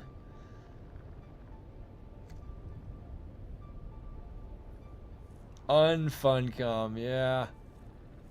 I think today might be an unfuncom day. Not enough time to set up PTC. We're getting nothing till September, I would bet. Oh yeah, Contrador, really good point. Unless we see something on the public test client, we're probably not getting anything. Yeah, until what, September, October? Holy shit. Well, I hope you guys. Do we have plans for the summer? Holy shit. Is there a new MMORPG coming out this summer or something? Like, is there anything fun? There's Monsters and Memories, but that's like way too slow. That's an EverQuest style MMO. I'm sure glad there's a PoE league that just started. Oh yeah, I'm gonna be hopping on PoE 2 here soon. My monk is blasting. I'm having so. You guys, wait till you see how I set my monk up. It is badass.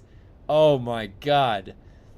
I'm like, I have high crit, and I have a bell on my back, and it resonates out a shockwave, and all damage I cause from my gloves is converted to cause frost buildup. And so I basically just, how many hours do I have in DUNE?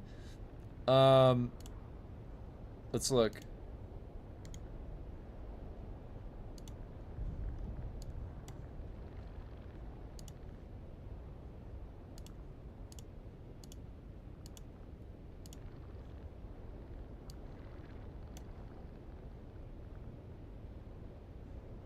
I think it was at like 1200 when I started streaming chapter 3. 1100 or 1200 when I started streaming chapter 3.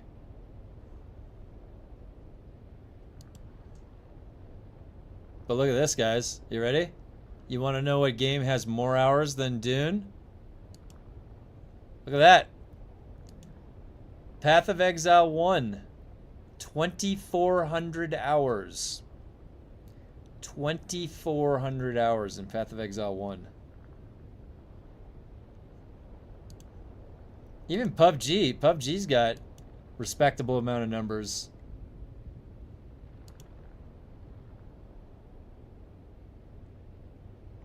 Elden Ring has almost 1,000. Night Rain's gonna be getting up there. I love Night Rain. But a lot of these I played on console. Like Dark Souls 3 I played on console too. That's a lot of ass in a seat time. Well, yeah, I mean, the thing is, my hobby is games, and I work remotely. So, you just have to get, like, some exercise, 30 minutes each day, you'll be fine. But, that's a choice, too. I lived a very active life my whole life, and right now I'm just chilling. So, this is what I like to do. What game is my highest playtime? World of Warcraft. 100% it's World of Warcraft. There's characters on World of Warcraft that are like hundreds of days played. So this is just on Steam. A lot of seat in the ass time. You don't have DayZ? I have DayZ. It's just not installed.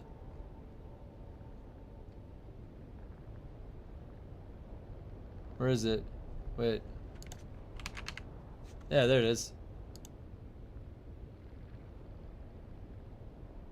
Wait. Where did my copy of DayZ go? Is this the copy?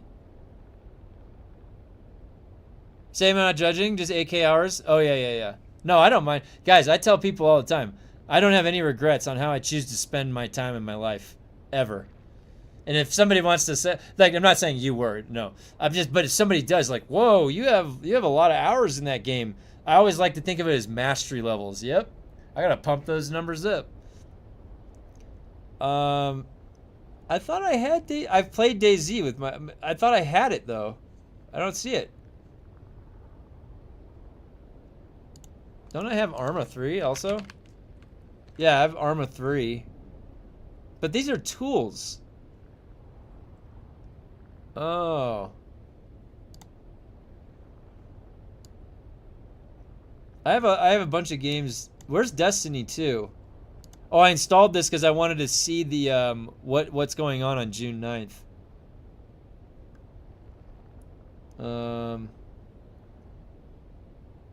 Elder Scrolls Online. I guess I don't know where the. This is the best Final Fantasy VII right here. Final Fantasy VII, the original one. This is the best one.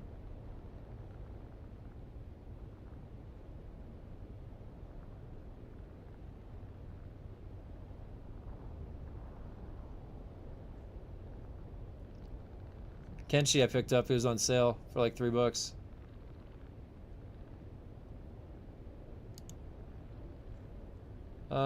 I had some time on Liza P. Marathon. Haven't played that in a little bit. Lumpy picked up Myst for me. That was like the old game that I played. Path of Exile 2 is up to 466 hours. And my monk, oh, you can't really see, but that's my monk. My monk's transmog looks really cool. I took a bunch of the transmogs from Path of Exile 1, put it on. Final Fantasy 7 was the best 3 CD I've ever owned. Yeah, it was the best. That's why I keep the strategy guide right here. Final Fantasy 7. This is the original one from when I was a child. Look at this.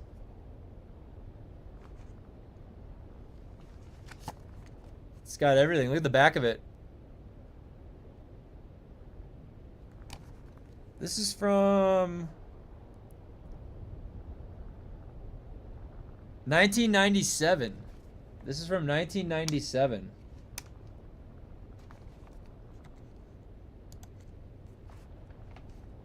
Yep. It's got tear in it and stuff, but this is the shit. Like, I love this. I studied this. I can't tell you guys what this did for me as a kid. I had saved up like all summer and then bought the PlayStation 1 and Final Fantasy 7, but I didn't have access to the game and the console until like the end of the summer. And so what I did get was the strategy guide at the beginning of the summer. So I had like 3 months where as a kid, I'm like, I'd never seen a turn-based game like this. And I'm like, what is all these characters? I was trying to theorize stuff. I planned out my whole RPG experience before I even had the game. And when I got the game, it was literally the most fun I had playing a game. I can't tell you how good the experience was as a kid going through Final Fantasy VII, the original one. It was such a treat. It's one of my favorite games of all time. It's like nostalgic to no end. Like the nostalgia levels are through the roof. All that hype built up. Oh yeah. Oh yeah. And then I came to a new understanding of the game when I played it, because you realize that the ultimates that hit multiple times, those are the best ones. So, my class, like the group, and then so check this out. Then I had never beaten the ruby or the emerald weapon as a kid. When I was an adult, I went back. Okay, I went back as an adult. Look at this picture, guys. That's me as an adult killing the ruby weapon. Legit. No mods, just the game. I had Sid. I had Kate Sith, or Mog, or the whatever. I named him Mog. And then Cloud. And I got to name, you can name your characters whatever you want. That's like the best part of the game, is that you can name your characters. So then the Final Fantasy VII remaster or the remake came out, and you couldn't name your characters, I turned it off. I'm like, I'm not playing this. This is stupid. I don't care about fucking voice lines and shit. I care about my RPG experience. I went back a year later and I played it eventually. It was fine, but it's not. It pales in comparison to how good this game is. This original Final Fantasy VII game, so good, so freaking good. All right.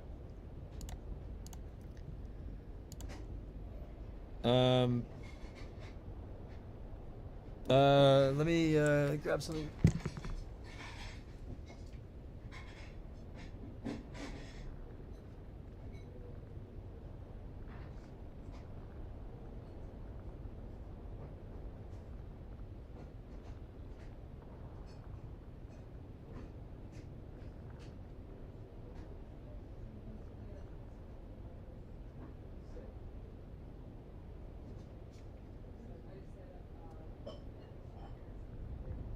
Well, hopefully, yeah. Well, you being here while he's dealing with that.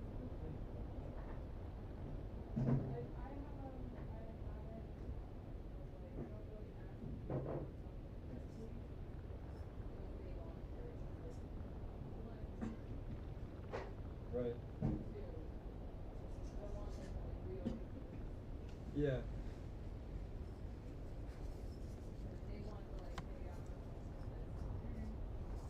Yeah, it's good at.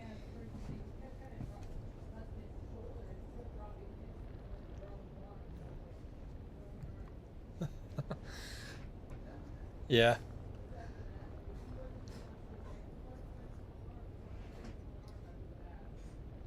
Yeah. Yep. Oh,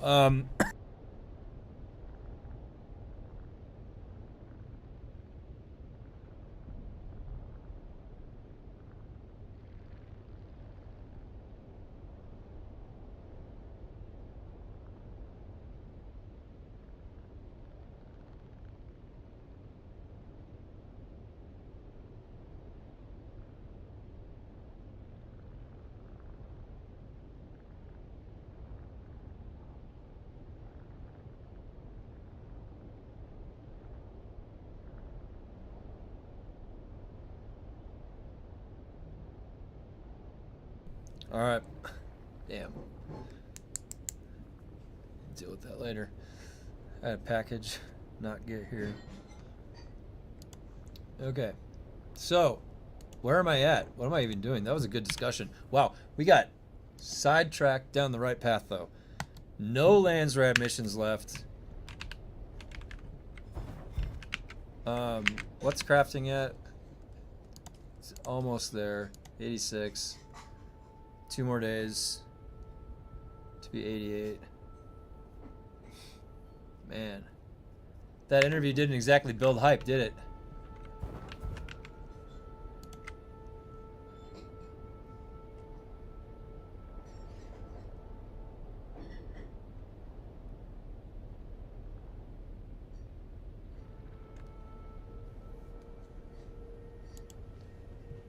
Let's see, did I link that?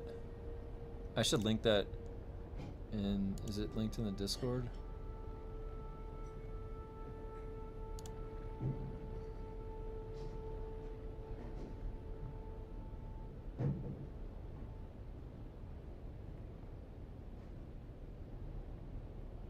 Yeah, okay, yeah, it is linked in the Discord, that's good.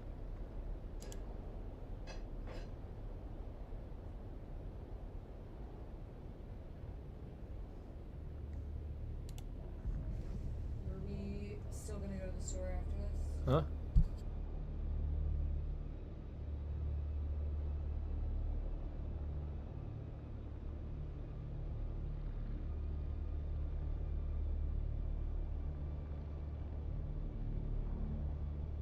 We're gonna do a Stardew Valley stream, a cookbook we got on her stream. Yeah. I'm gonna wear a GoPro. Because Kevin is 6'4" and I'm 5'2", so he wants to highlight.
What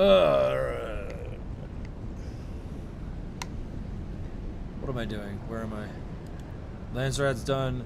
HOTFIX tomorrow. I think we are good for the day. Alright. We can log in to the monk. I've got about 2 hours left until my next meeting. We had some good DUNE discussions today.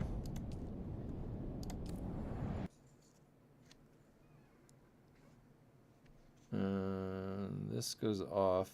This goes on. Let's see how fast this can transition. This should be a fast transition. But you know what isn't fast is DUNE shutting down.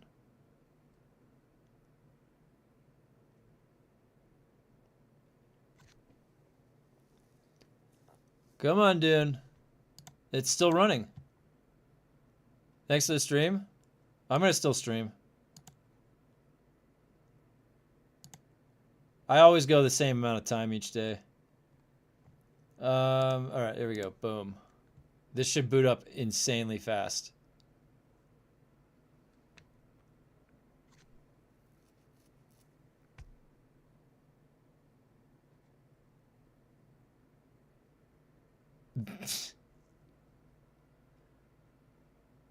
Come on, boot up.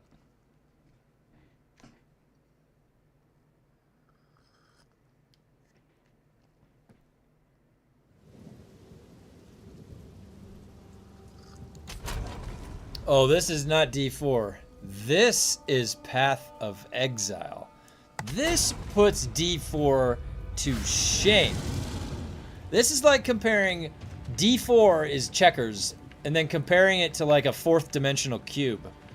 Rubik's Cube or something. That's Path of Exile compared to Diablo 4. Look how badass my guy looks. You look at that guy. This thing. Turn into a werewolf. Just turn into an ice werewolf here. Alright, so I've been exploring the Atlas a little bit. Check this out. I made it through the wall right here. I've been working in here. And I need to clear all of these because this contributes to the skill points. What is that? Riverhold? Let's go to the Hidden Grotto. Oh, and I've got up to tier 5.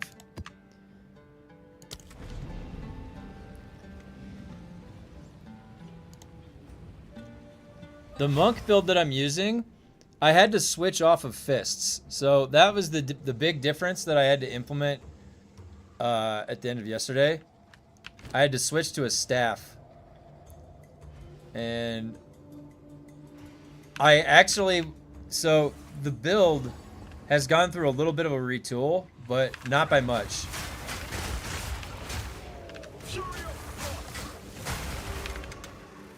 This is in tier 5. I'm still trying to work my way up into the red maps.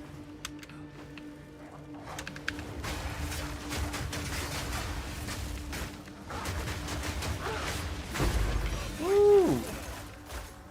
An exalted orb to start the day.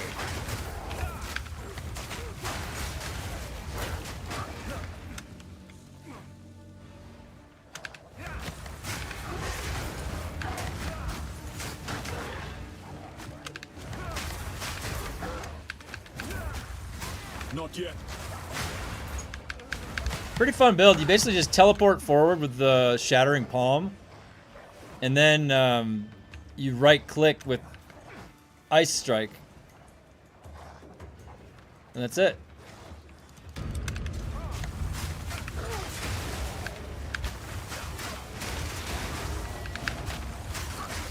I cannot. This is in a tier 5 yellow map. So the DPS is good. The DPS is there. I still have more to add to the DPS through the skill tree. I just need levels. It's at 74. I switched over to armor evasion also. It has 1 layer of energy shield. I cannot.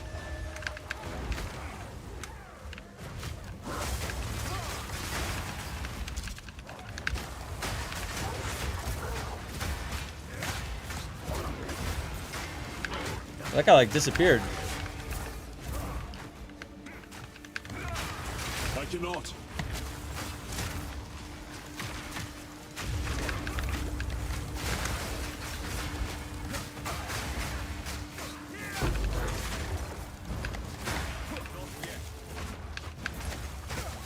Not yet.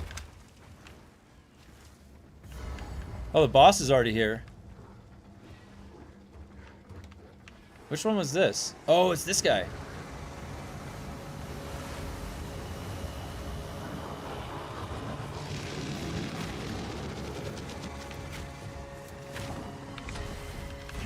Frost.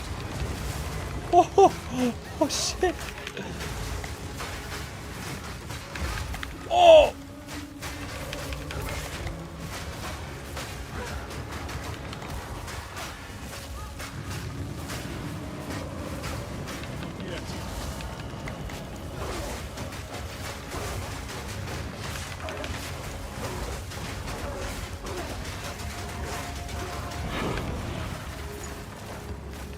DPS was ramping. Did you see that?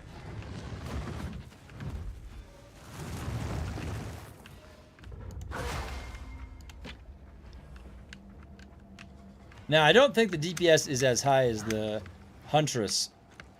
What is it? I forget what that build is with the pet.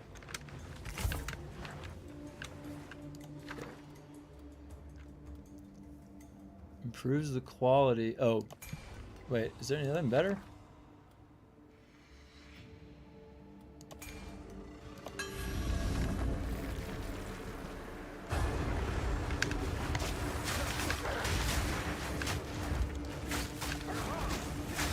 Not yet.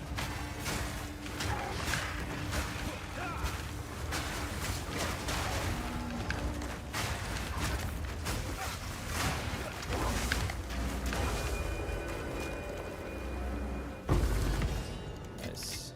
All right.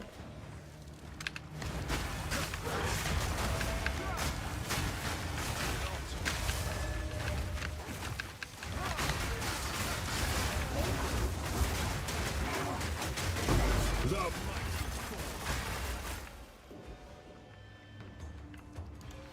frozen fate.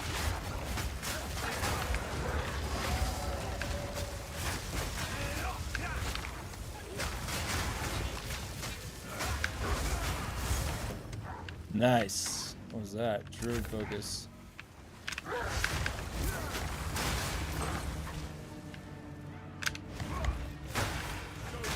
Break.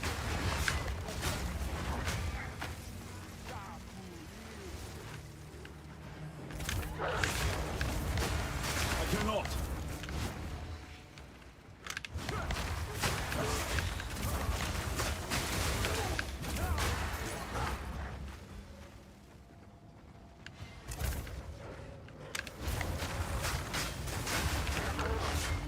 I'm unable.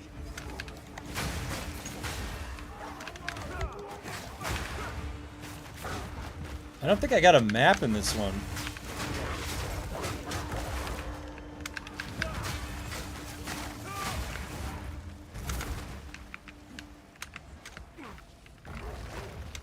This was a yellow red too. This should have got it. I gotta find the other event maybe.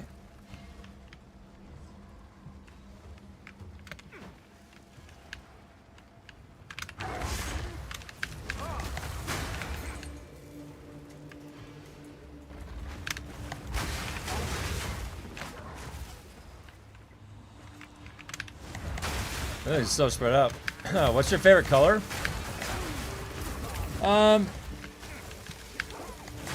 So when I'm in a game and I'm designing, like, City of Heroes is a good example because you can do color schemes and glows. If I'm gonna do a glow, I like to have a UV. It's the color UV, ultraviolet. So you see how, like, it's that purple or the blue spinny things kind of look like it? I like it usually set on a dark, like black or charcoal or something like that. That in a game that looks the best. For shirts, I like colored black with The mighty fall. some type of color scheme on it. Like teal maybe? Black on teal? Looks cool.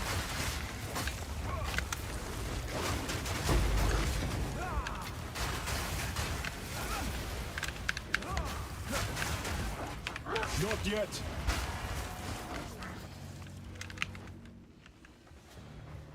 I think I've almost cleared the whole thing. Oh yeah, I did. Okay.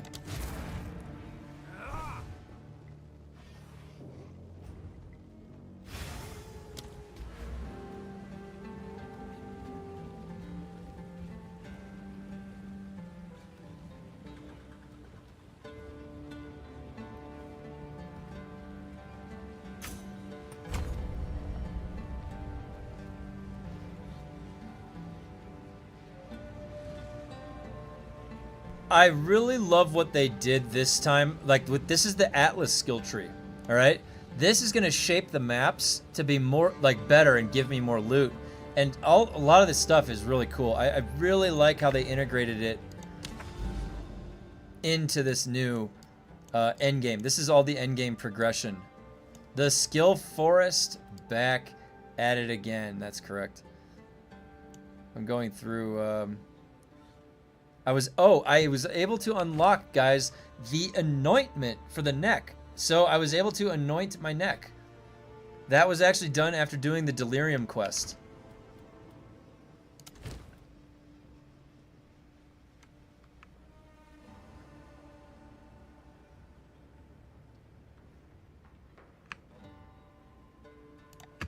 Well, let's just dive in. This is all we have. Nope. I will make use of this. Whoa.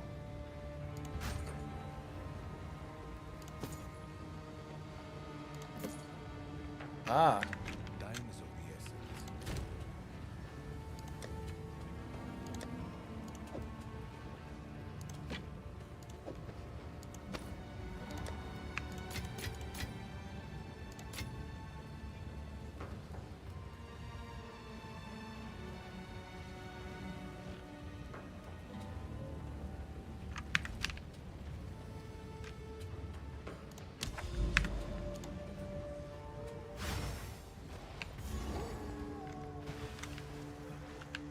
Whoa, look at this place. This place looks cool. Wait. I've picked 2 wrong directions to go right off the bat. Ah!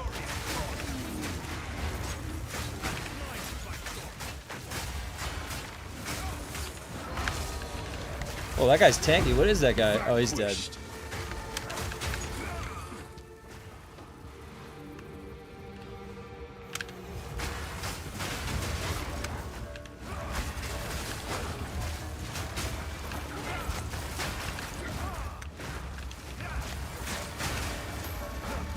I cannot. I cannot.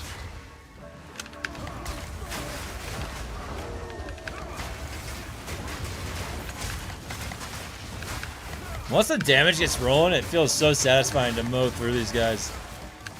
Puts the ice patches on the ground, breaks the armor, freezes everything. He's got so much stuff going on with those explosions.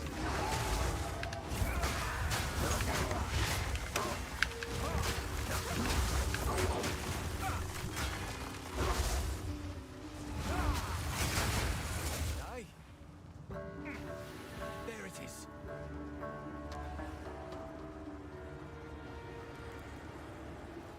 It's getting away.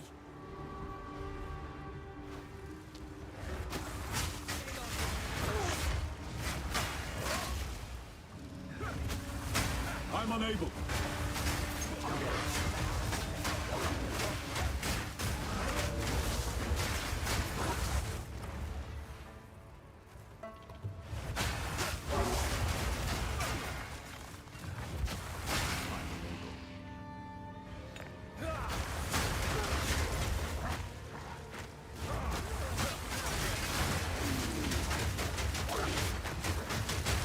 Meet the dreamer.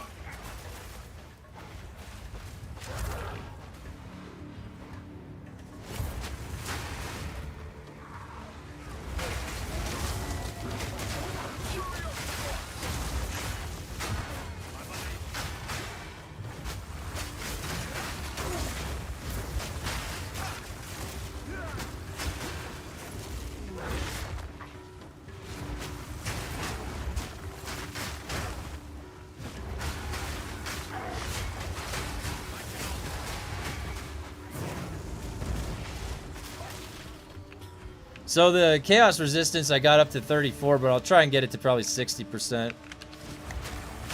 50 or 60 should be okay.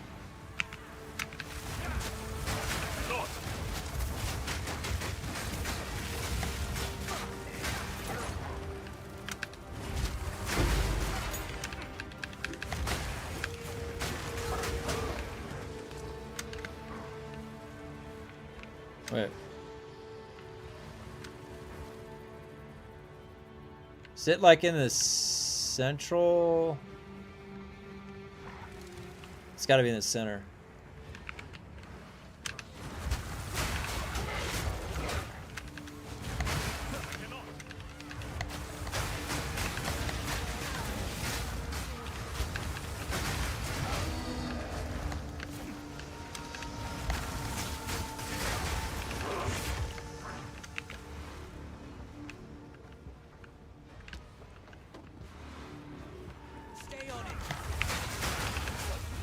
I guess I have to follow the wisp. Not yet.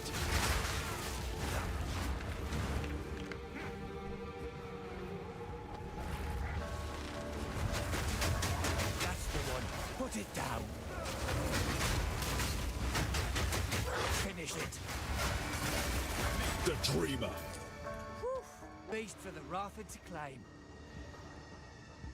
Do you remember your very first video game? At what age? I don't really remember, but it must have been age 5, Nintendo GameCube. I got from my parents. Shrek and Disney Pixar. Yeah, actually, so I think I can find it in the closet. I had a regular Nintendo NES with the Duck Hunt game that was Duck Hunt and Mario 1.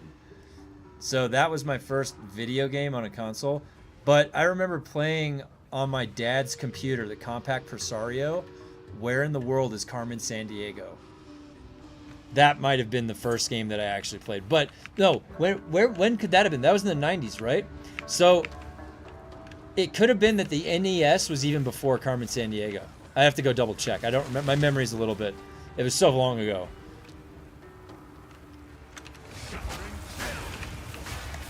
But yeah, I've been playing games since I was a little kid.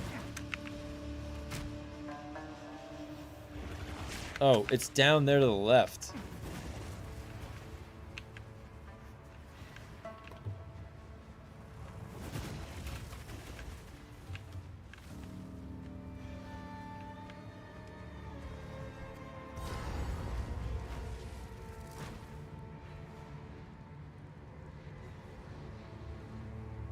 I don't know what this guy is. Oh, it's the Balibara. Well, hello, Balibara. Ow. Oh, ow!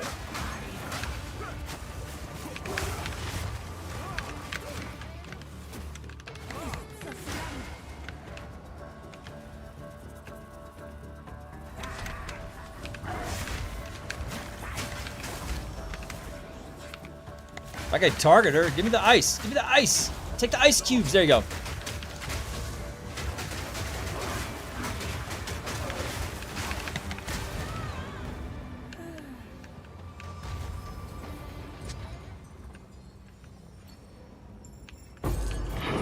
I'll take it.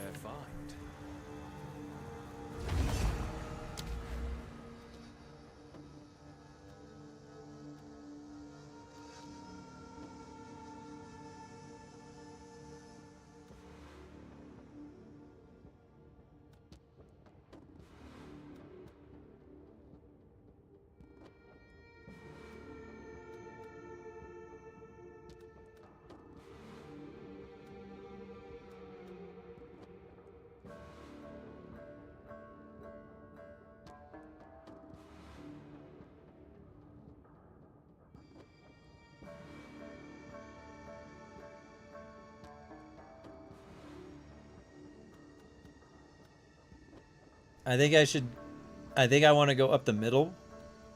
But this one looks good, so I think I might have to... Oh, wait, can I get that? Oh!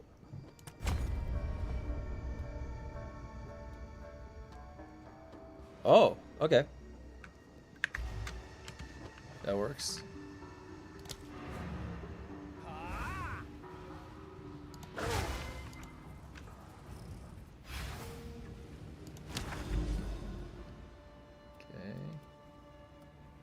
Canyon.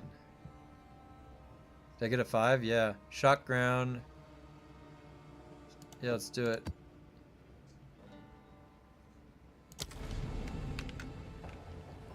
Speak. Choose what you need. Oh shit, wait. Max life and mana. Fire resist? That's actually pretty good. Use again.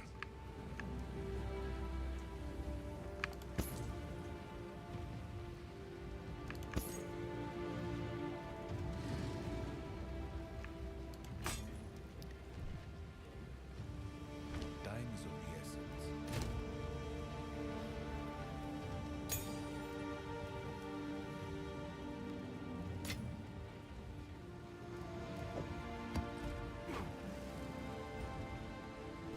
Canyon, alright. Ooh, we got a delirium. Crush.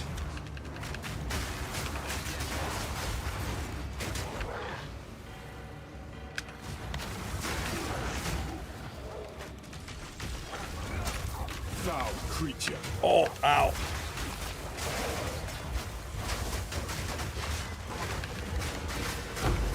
To the soil.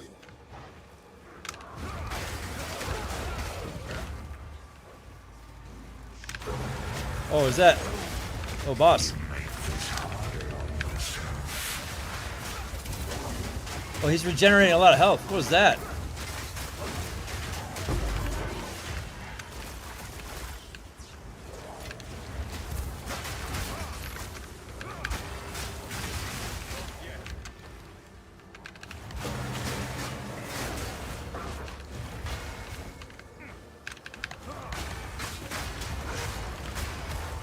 Should I do this?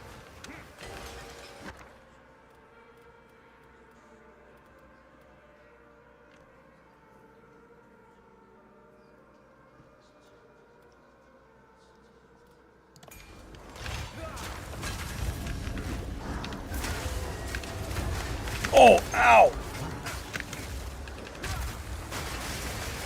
I cannot.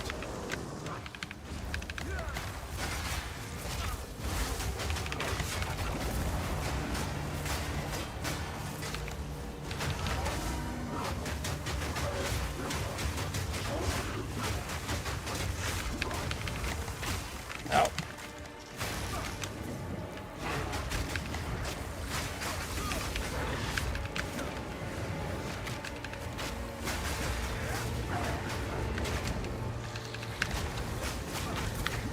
Not yet.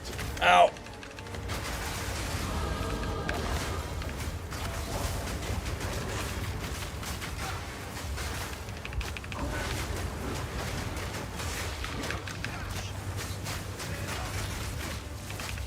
Oh, ow. Not yet. Eat the Got him. dreamer.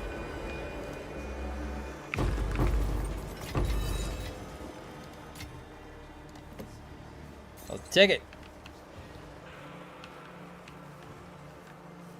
Did I mute? I was. Oh, I sometimes mute here and there. Yes.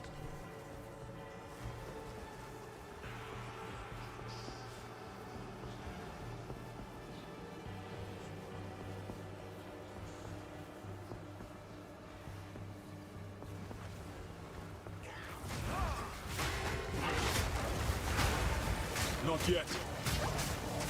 Foul creature.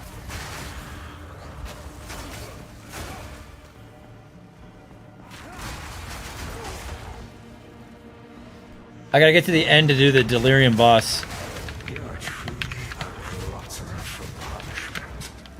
I wonder if I can make it there. You see how the timer's counting down now? I spent time doing that event. I probably should have waited. Shit. Oh!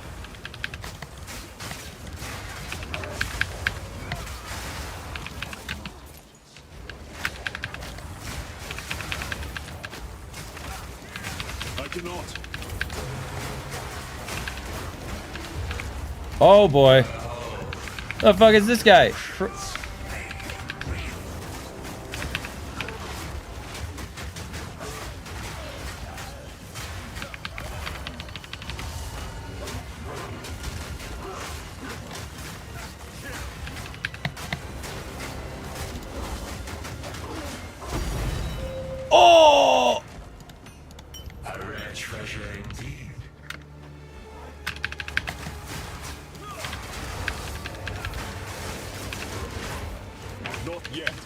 The hell is that guy?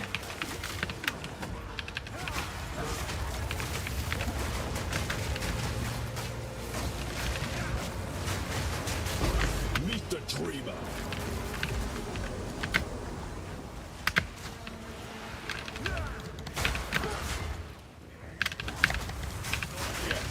Oh, I couldn't get to the boss in time.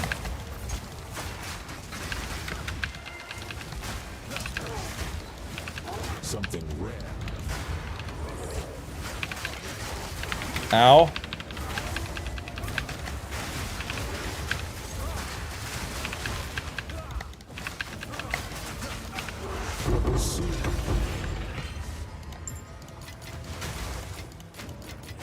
Take it.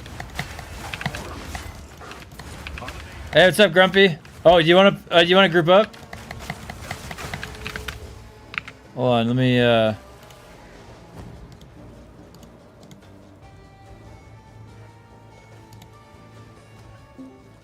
gotta give up or you're thirsty for more. What's up, man? Yo, You that want- guy that you killed to drop the divine, he's an exile. Oh, really? Yeah, you run into him occasionally. Interesting. They're bought. Yeah, okay, cool. Here, let me finish this map and I'll invite you. Yeah.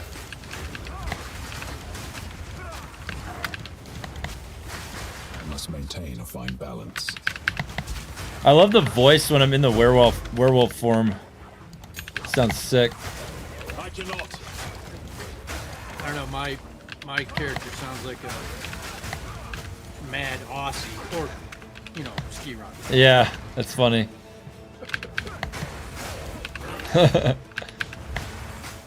Not yet. Yeah, did you see that? Were you listening for that interview at DUNE? Mm-hmm. Yep. Boy, oh boy. What a fun listen that was. I chatted something, but I don't think you saw it. I'm not sure. Oh, I saw what hey, you're doing in your base. Yeah, I saw it. No. It was during later on. Oh, My thought on it is, I think they're just stalling time until the DLCs have to be paid for, and you no longer have the you know, that initial deluxe edition or whatever. Yeah. To get free stuff. I think that's what they're doing. that makes sense. And then they're just going to be trying to get more money from the player base, but by then the player base. I think the biggest thing for DUNE is that it can't be more of the same. If it's going to be more of the same, then you're going to have people that are like here right now that'll be warning people like to not play the game, as opposed to the opposite, like, hey, come play the game. Because if people are giving their honest take, the honest take is, if it's going to be more of the same, don't play it. It won't be fun. Like, that would be the sentiment to have. What was I doing? I forget. Attack speed. Did I get the attack speed? Yeah.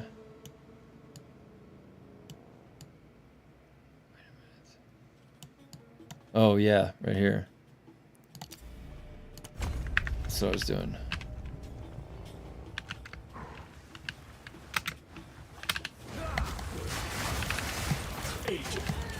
I think I can invite you right now.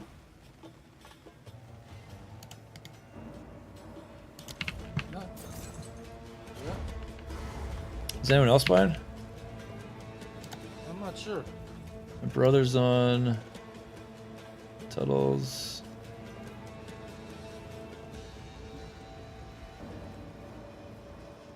No, it doesn't look like it.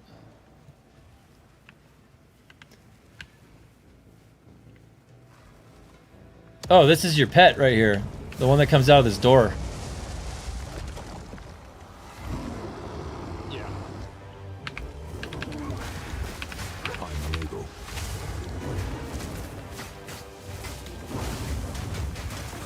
Ow.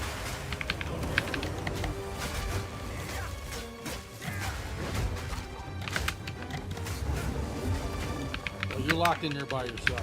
Yeah, I know. I'm gonna be in a second. I cannot.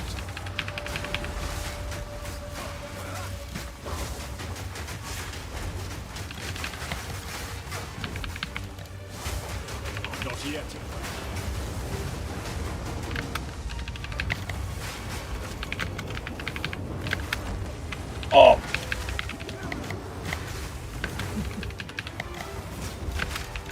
Fire versus ice. Oh, you got frozen. Ooh, tier 6 maps. Look at this club. Oh my gosh, I got a lot of loot that time. All right.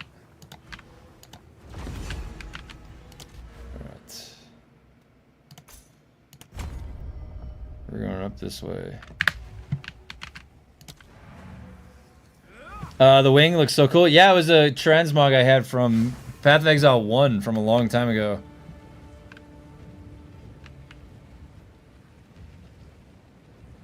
Looks pretty cool.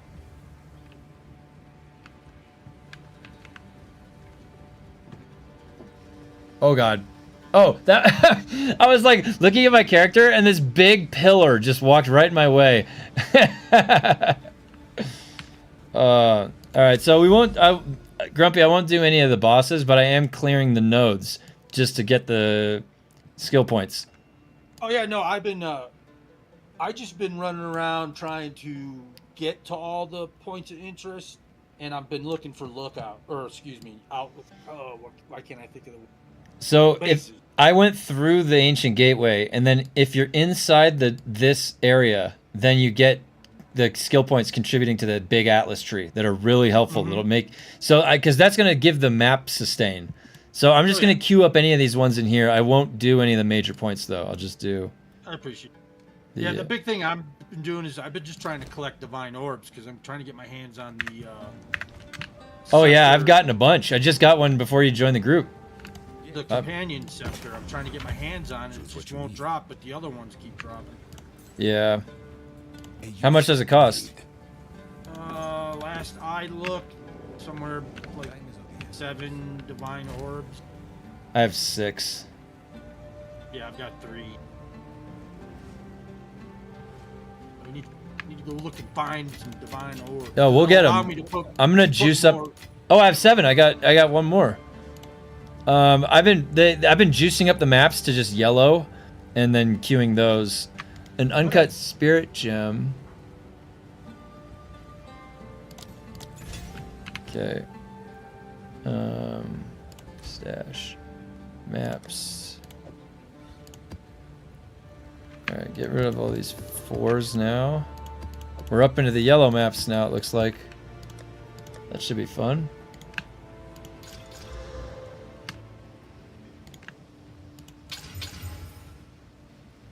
Okay. Yeah, I see your message there, Veldov. I've got my 3rd ascendancy key. I just haven't done it. Got 3 of them. This one. I wonder if you could give those to people. Can't you? Oh, dude, you guys, there's people that run the services for the ascendancies. Have you seen that? You join their group, you walk in. They're already at the boss. They kill it instantly because they have some crazy ass build, and then you get the points, just like that. It says I cannot enter. Oh, you know what?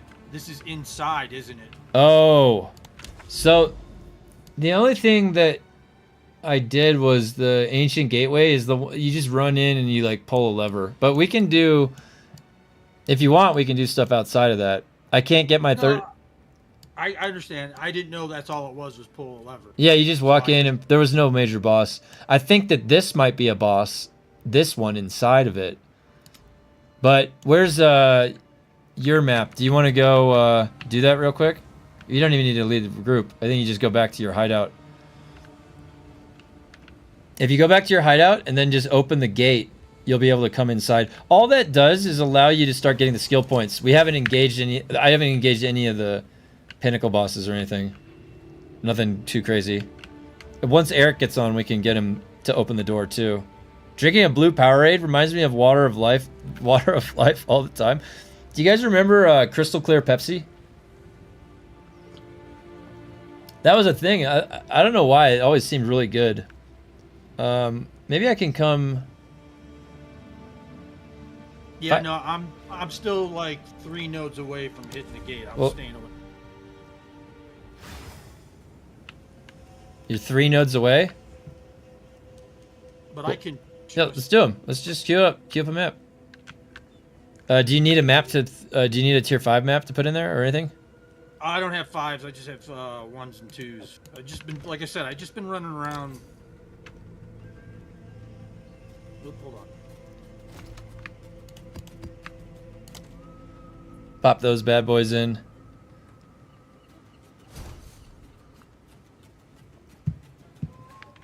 Okay, so here. Try one of the 5s. If the 5 is too, like if there's any gaps in the resistance, we can do 3. I think you should be fine though. Your guys gonna be smashing. Oh no, you got to give me lead. Here, there you go.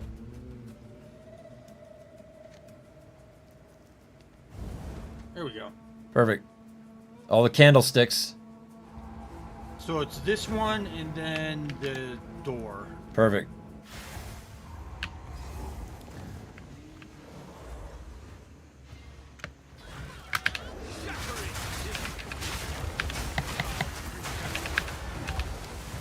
Not yet. Smash, George. I just love how many wolves there are. Yeah, so that scepter is going to allow me to get another wolf like the bear. Really? And then I can just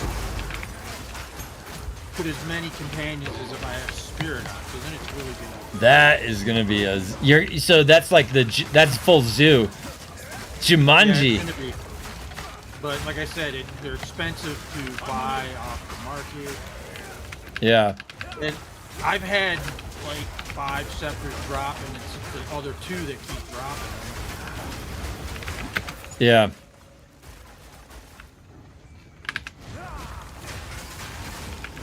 You're quick. Oh, sorry. No, you're fine.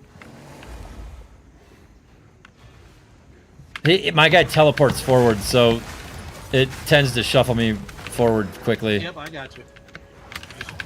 Like I said, it's quick.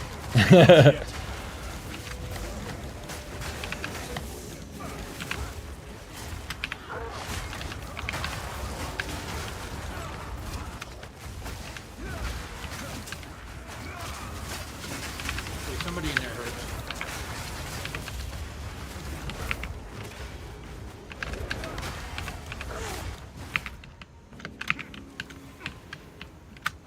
All right.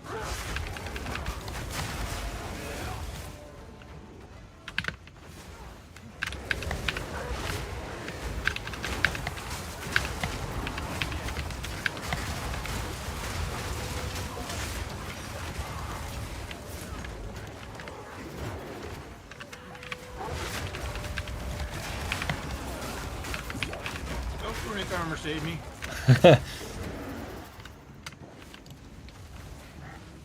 What's the runic armor thing that you slotted?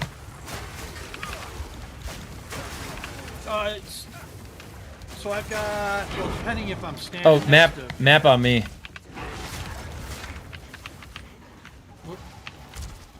Come over to me.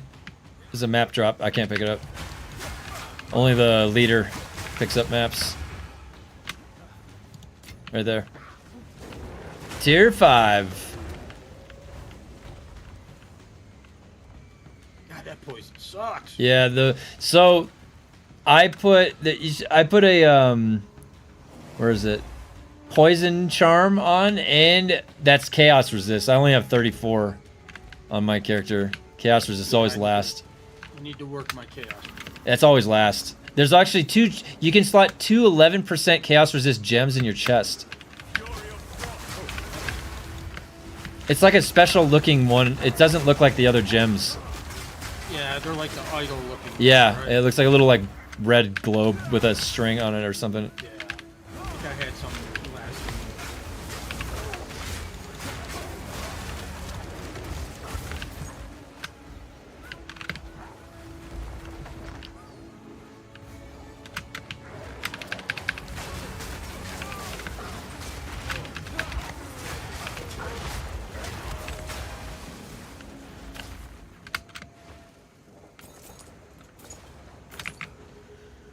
Shit. Is it up left? Hold on. It might be up left. Or to the right. Let's see. I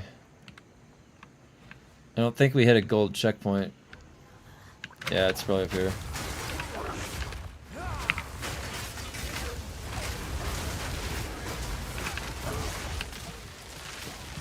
Nope, not up here.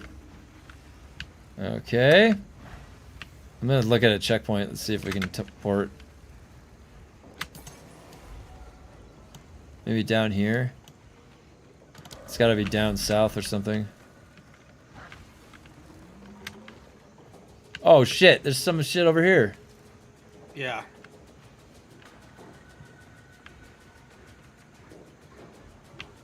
Oh.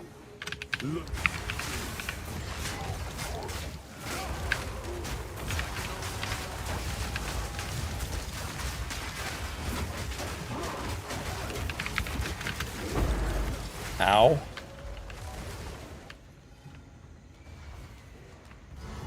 Oh, here's the boss. Oh, it's this guy.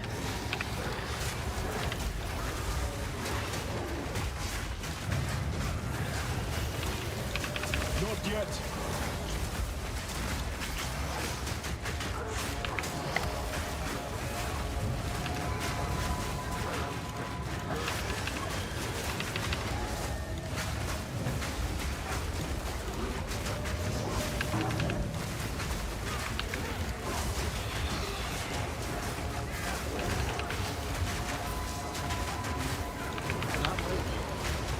Pretty tanky. Look how much health it had. Not yet.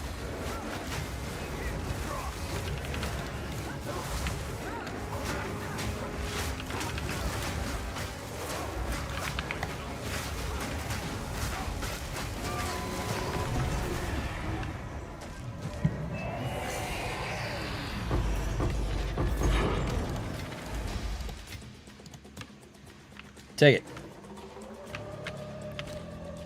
Okay.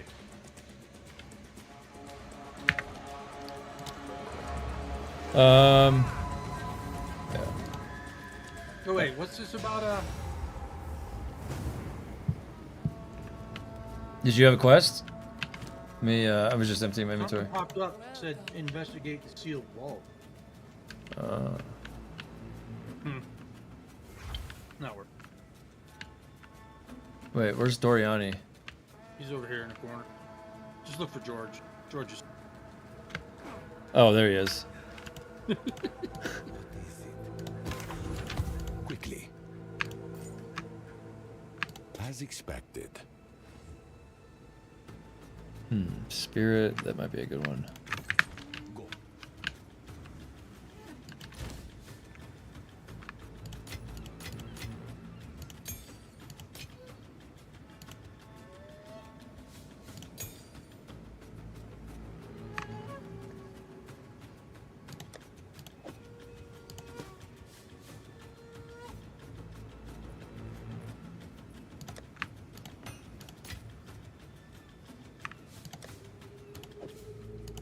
Yeah, so now it says I can go to the vault. That door? Yep. Yeah, here. Wait a minute, is that the door? Oh no, that's not the door. That's a boss. My boss. Are you looking at the same place on the map? The Yeah, no, I'm up to the right of the door, so I gotta move down. That boss looks like Dr. Octopus. He does.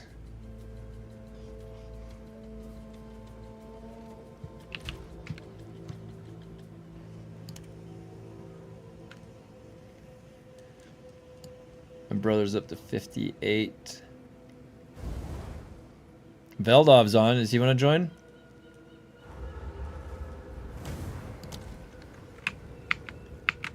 Is he in the Discord? No. Okay, is this it? No, it's not it. I need 3 more. Okay. I was looking at the wrong part of the map. I'm like an idiot. Oh, this is a 70. This is a tier 6. Or is this tier 5? Hold on.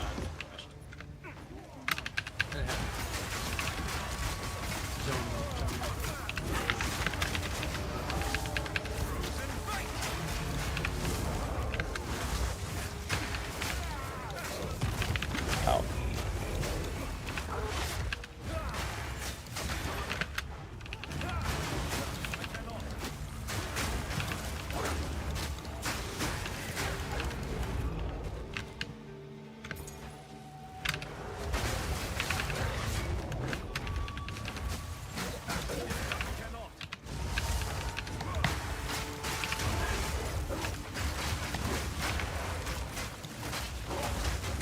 Wow, the game does not want me to go into that zone for some reason. Is it really crashing? Yeah, every time I port in. All right, hold on. Let me. Maybe if I zone out of it.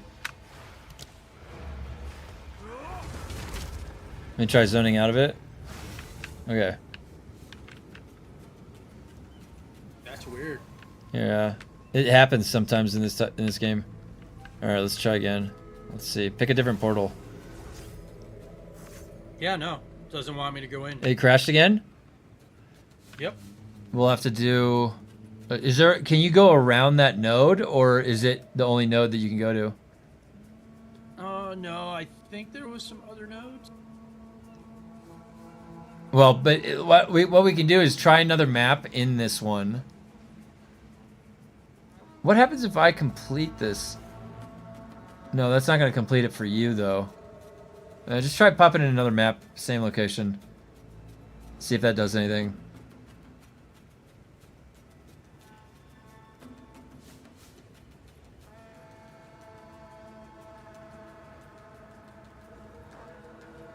This is the one that I tried to go in, but I can't yank anything out of it.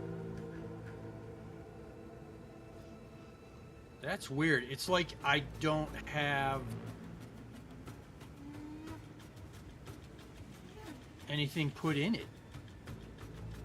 Well, it's open right now. It's a map. Just put another map in and open it again. Yeah, that's what I'm at. Okay. Yeah, you're gonna have to redo the map. It might be just something bugged with. Did you just crash or you just log out? No, I tried to go through a different portal. Oh yeah.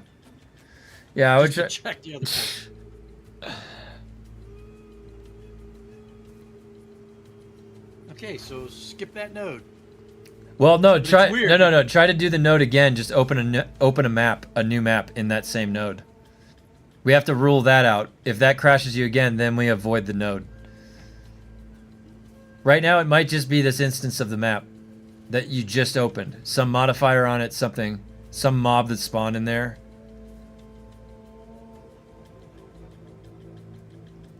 Okay, so put a new. Same location, just yeah, because we have to get through that waste node. zone. All right. Same location. All New right. waste. Try going in. Did that work? It's Go- cogwheels are spinning. I'm in. All right. So yeah, that was weird. I've never seen that before. Like Some that. must be just that instance had a bug in it for something. It was yeah. It could be the computer. It could be anything. There's so many different variables for that. It's they didn't want George coming. Yeah. Oh, and it could be that. It could be your pet. Like Ski Run was getting crashed by the pet the other day.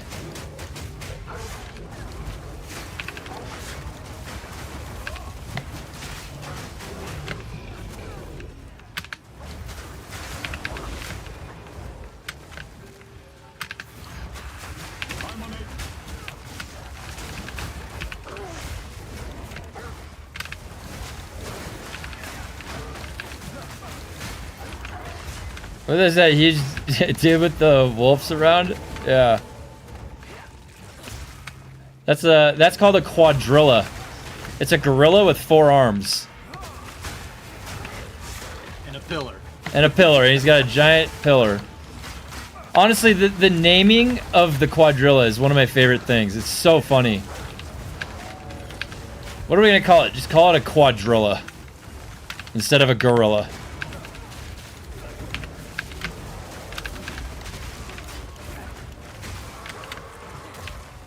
Oh yeah, by the way, this was just a normal waste on it. Yeah, no, that's fine. We're just trying to get through it. No biggie. You'd be surprised. Sometimes they drop some loot too.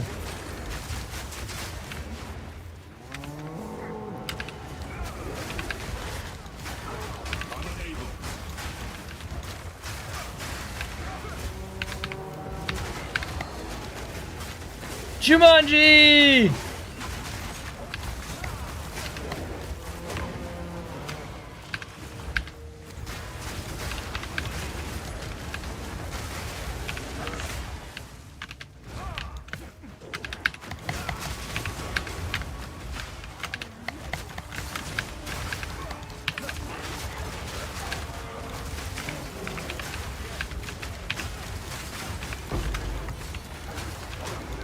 dropping grenades here for you.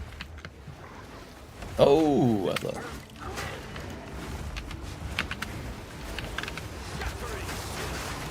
Always need those gem cutter prisms. It takes so many to get everything up.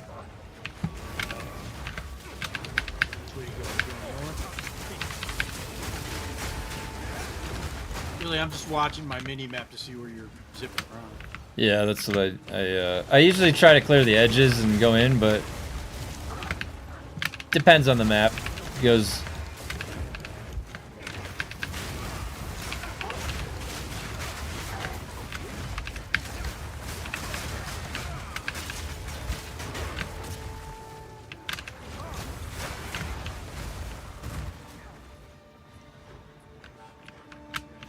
Ah, here we go. Boss checkpoint. I think it's south.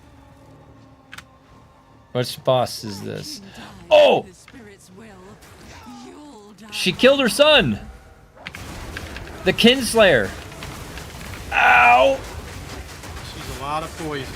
I really do not like her.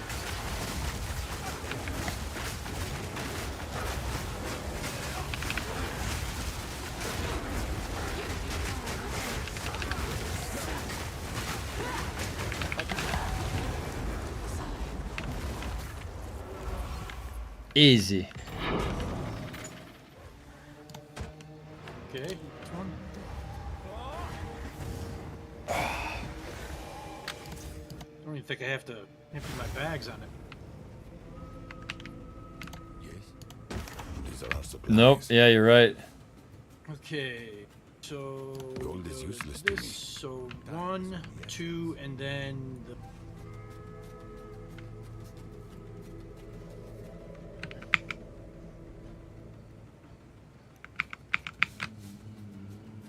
Or what? Why isn't it doing it? First, come on. Wait, oh wait, I'm an idiot. Hold on. See, there's this thing called identifying, which I forgot to do.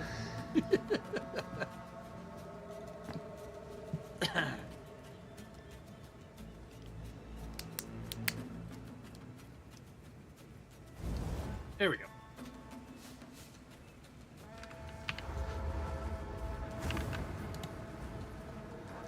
Asmirian Ranges. Yeah, it's a bunch of little mountaintops heading to the door.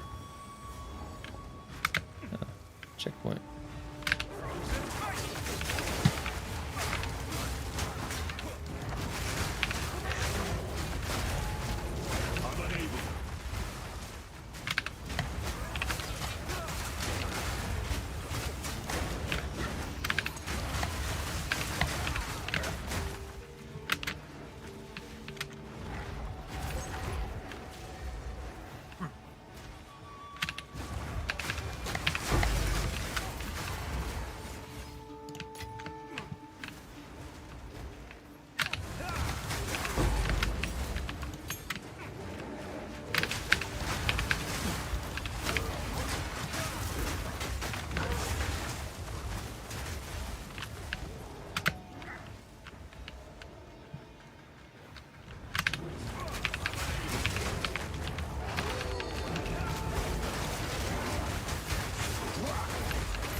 I tried to tame him. He died quick. That's funny.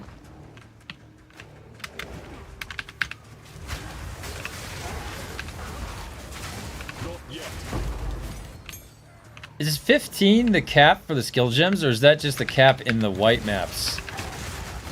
I forget. No, I'm pretty sure it goes. It goes to 20, right? I do not know what the top it. I think it does go to 20.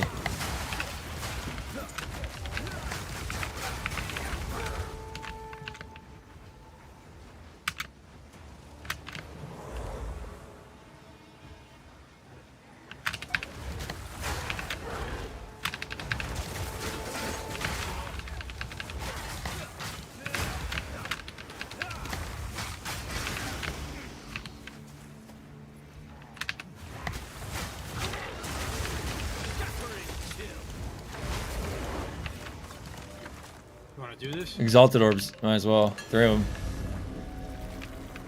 It's a worthwhile endeavor.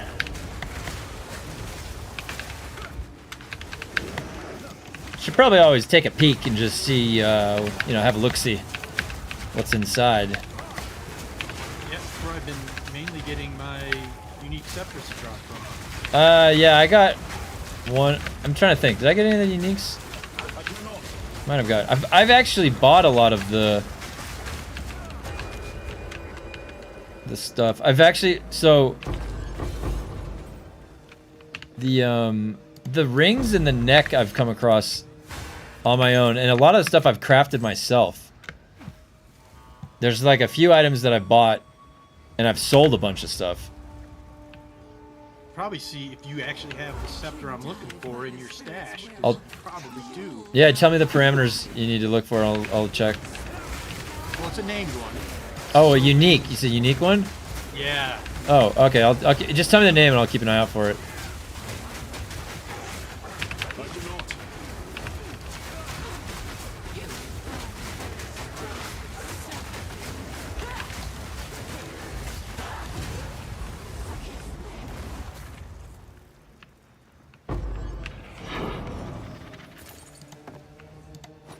Okay.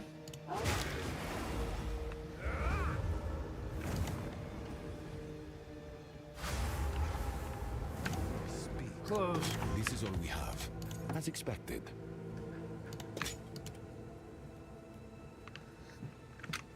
Okay, after this one is the door. Awesome.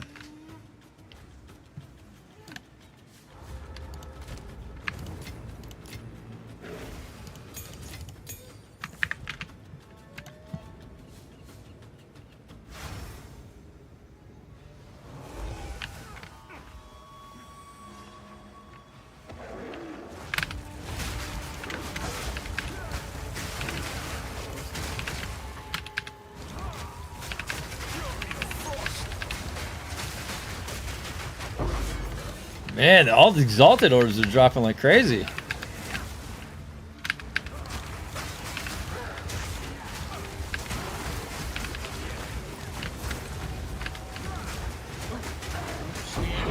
Yeah, something. Oh, there's a map right there, tier 5. Did you see the map? Yeah, you got it. Got it.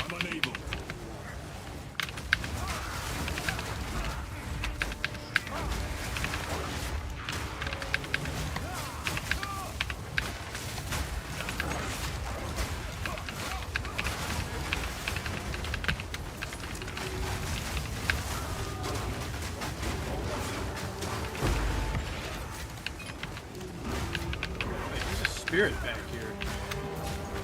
Spirit? Oh yeah. Yeah. Oh, and we activated this. I do not. Cultist warrior.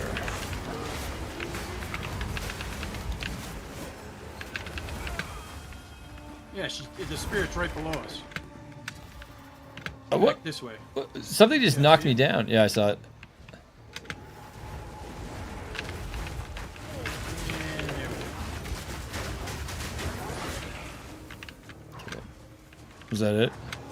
Yep.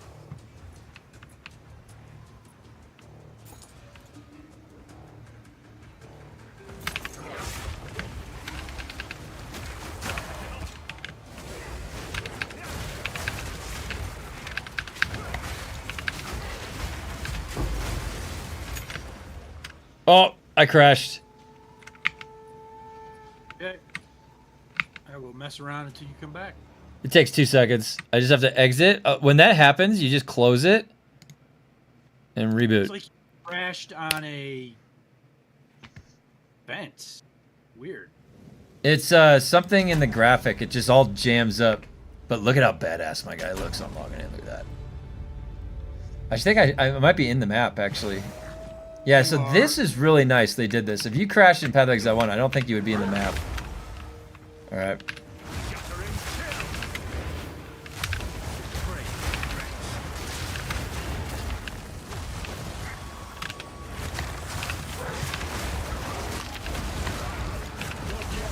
Honestly, the game's been doing pretty well though, like performance-wise, compared to what Path of Exile used to do. When we would have, dude, you remember the Path of Exile pet classes? They would always lag like crazy, the game, and crash you. Notorious for doing that. Crash of Exile.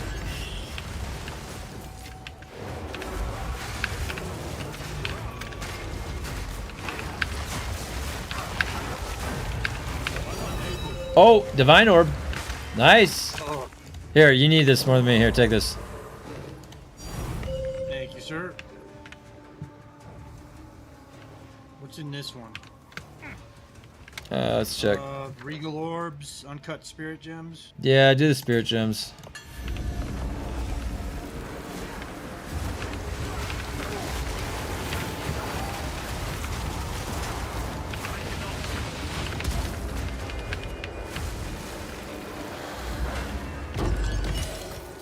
Nice. I actually think I can use that.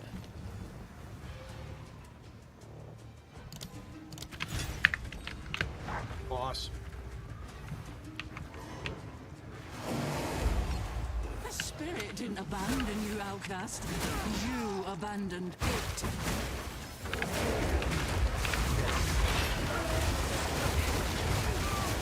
Every stride. Unify the very spirit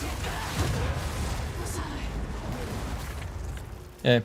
Hey, Looks like everything's okay.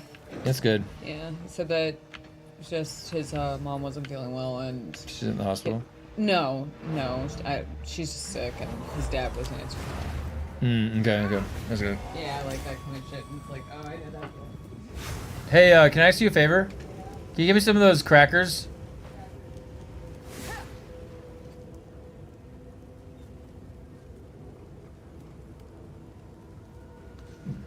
Alright, I'm ready. Oh, wait. Identify my items. These are our supplies. I will make use of these. Here, take this.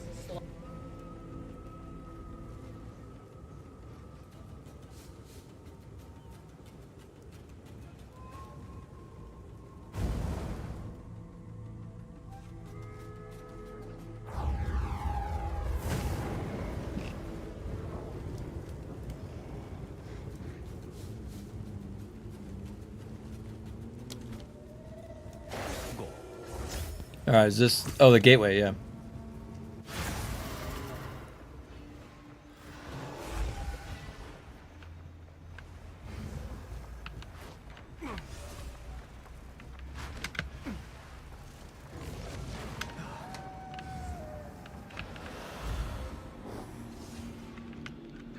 I don't think I fought a boss up here or anything.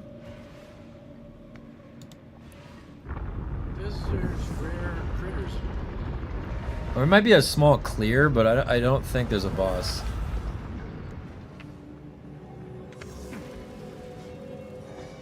Perhaps this lever will grant us passage. Oh, yeah. Oh, yeah. Okay. I remember this. There's, it's a square. There's 4.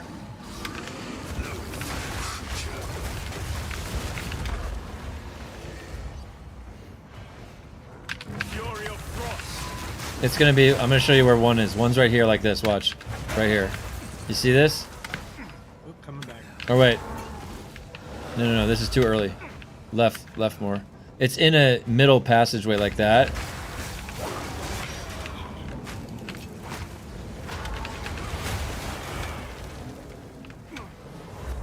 Oh, here's a, yeah, here it is.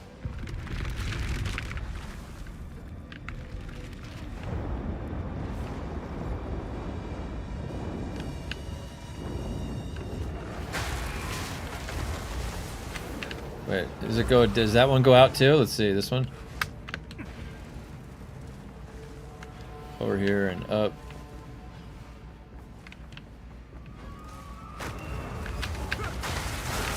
This might be a lever right here. Yeah, I'll pull this one.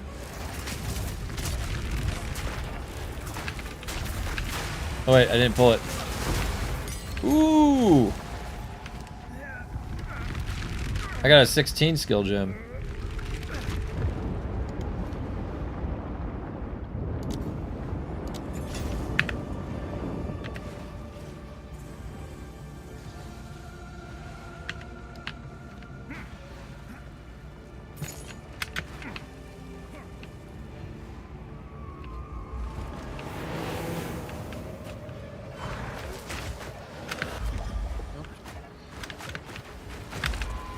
You got that one over there? Or is it here? Maybe it's here. Yeah, here it is.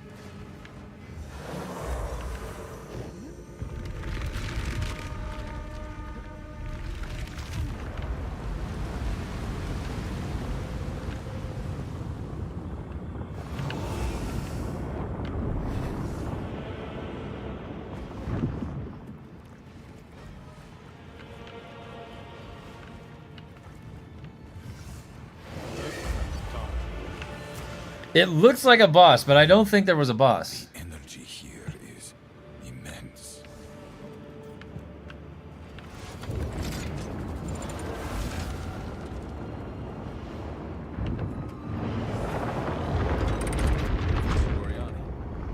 Anticipating this?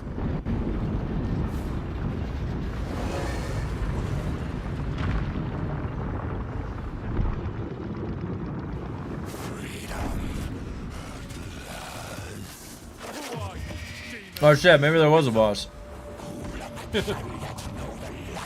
I didn't remember him. It was very... Oh no, there wasn't. It's this guy, remember? They used to... Yeah, no, that's the guy. That's the guy we've never fought before. Also, look at what the forest looks like from up here. It looks cool. So that guy, after you killed the pinnacle boss, the fire guy, back in the original game, that guy shows up after you kill the pinnacle boss, and he just flies by, and like you don't know anything about him.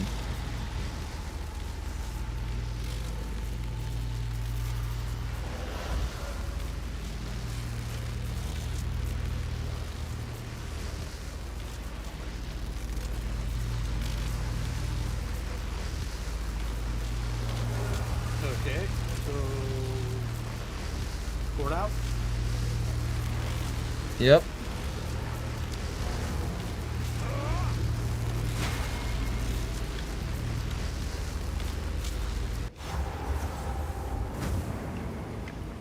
Okay, now we should be able to do any of them inside. Well, what I'll do is I'll give lead back to you, so, and I'll join you at your. Yeah, we can go to my base. That's fine.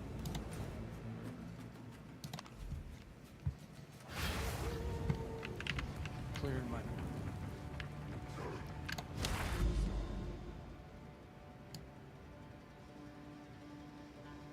Oh. So some of what you cleared... Wait a minute. Is on my map. So what I because I was testing this over the last couple days with you and Eric. What happens in this new version is we can go to other people's what they've done, but we can only interact from where we've played with them. Does that make sense? Well, like this right here, we did this one. This opened this up right here. I didn't have this one done. And look, it's Right, out. that's what I'm saying. Yeah, it's out in the middle out here. And then it illuminated the ones around it. So now that's a starting point that I didn't have before. Way out there. That's interesting. Yeah. Wow. That's why I said I wasn't doing any POIs. I was just spreading out across the map to look for the hideouts because I wanted to unlock all the hideouts. Yeah, I got all those. I think. I got King's March, that one.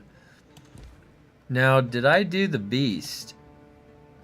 No, we won't do that. Okay, let's just go in and start clearing. So, we'll just pick some of these. Reservoir. Tier 6. Ooh, monsters are going to be poisoning.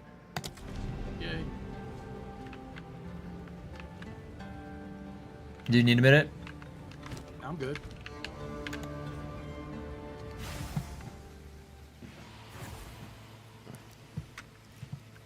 I'm just going to do my best not to slow you down. All right. pick up all the divine orbs I get. I'll drop them for you. Don't worry. I don't really need anything right now until I get higher level, and then I can start reassessing my weapons. But I have that's what I've been getting. Honestly, I've had a couple good drops. Like I got like 2 divines last night. I got 1 this morning. Not yet. They're all coming out of tier 5s too. Like.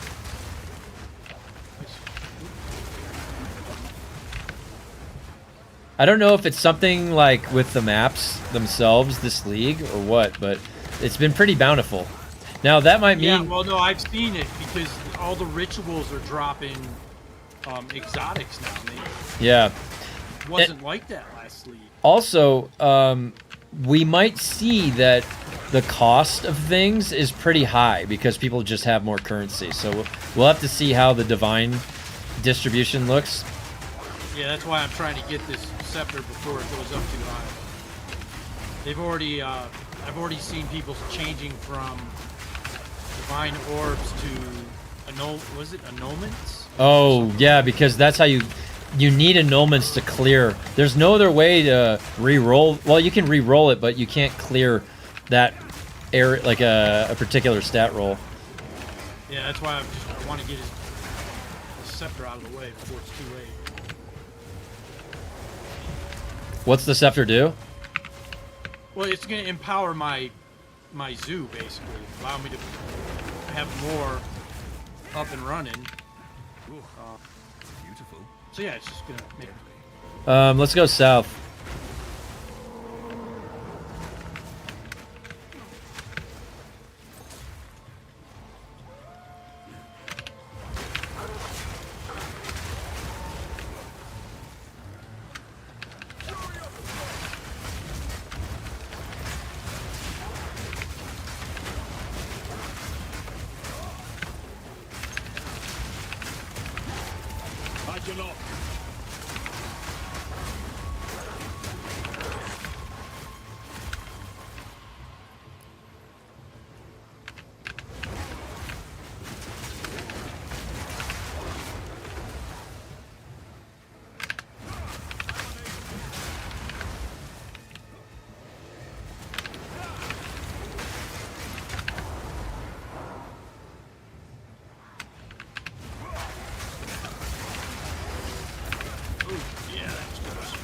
Yet.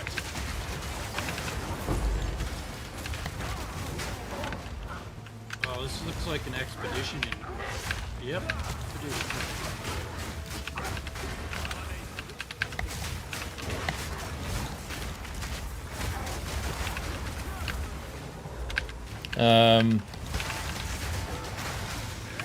Let's see what the rewards are. Oh.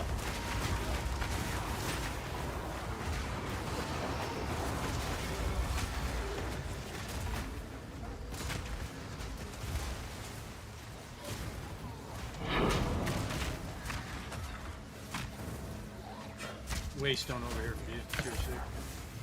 Where is it? Oh, I see. Nice. Let's set these.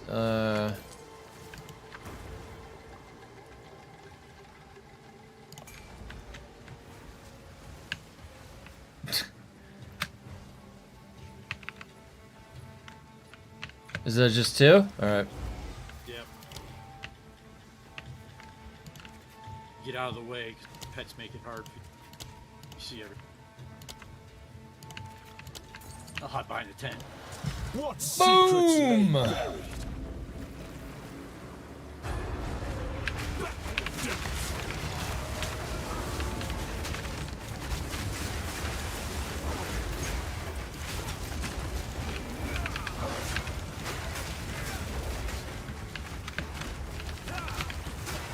I cannot.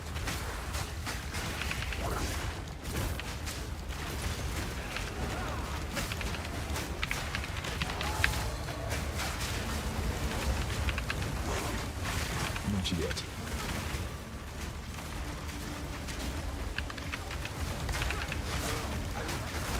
Not yet.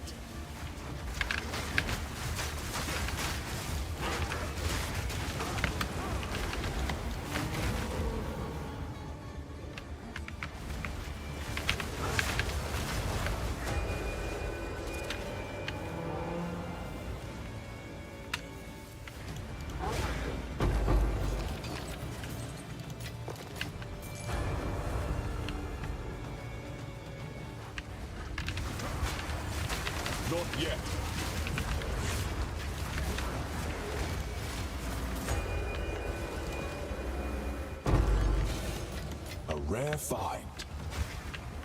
All right.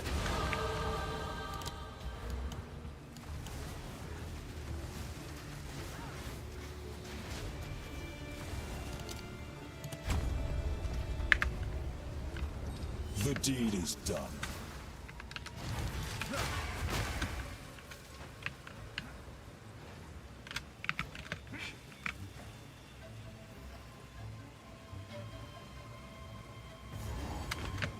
Not there. Oh, maybe up to the right.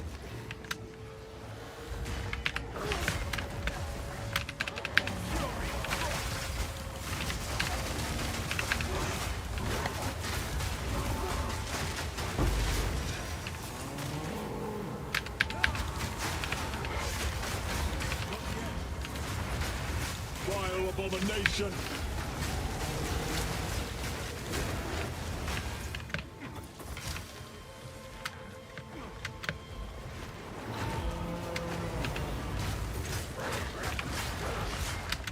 Catch up in a sec.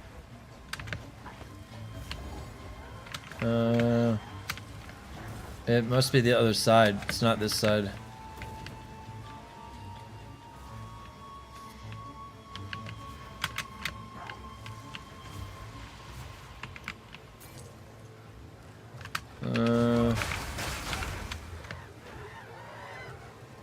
No, not there.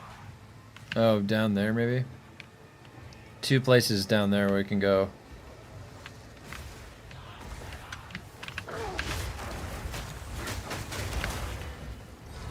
There we go.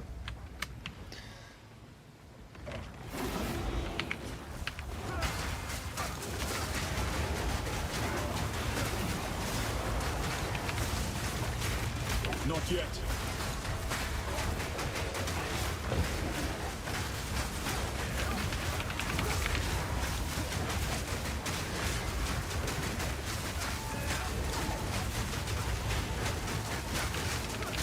Not yet.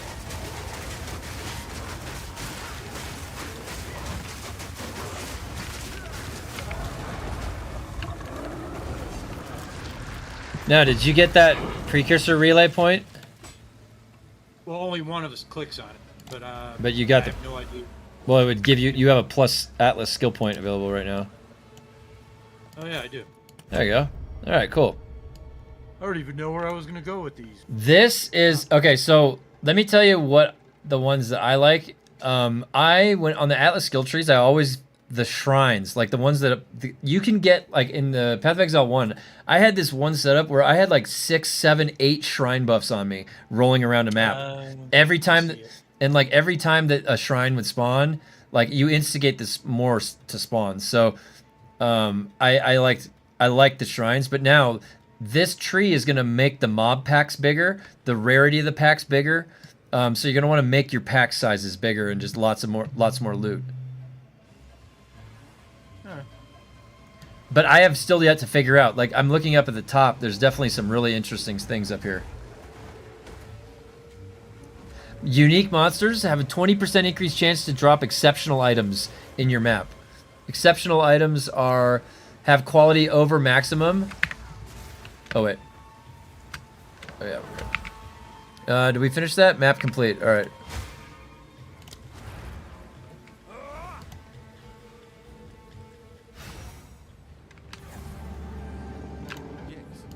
Quickly.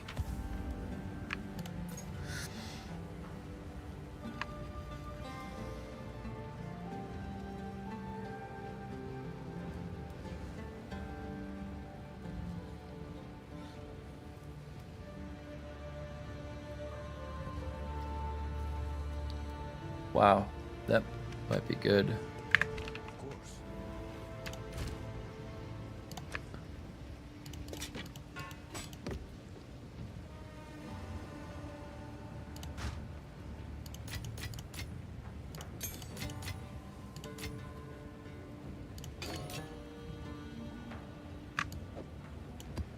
All right, I got some 6s.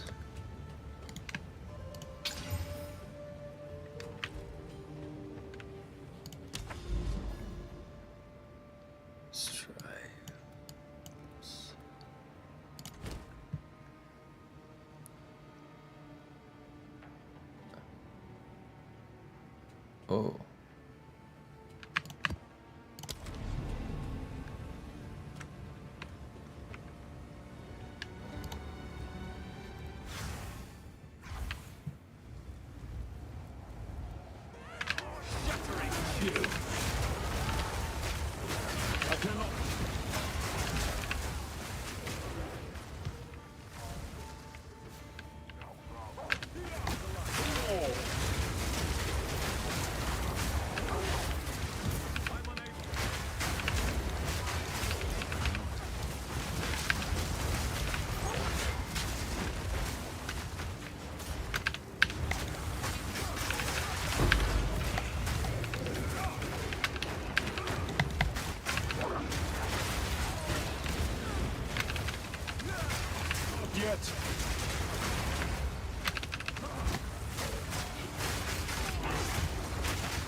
Not yet.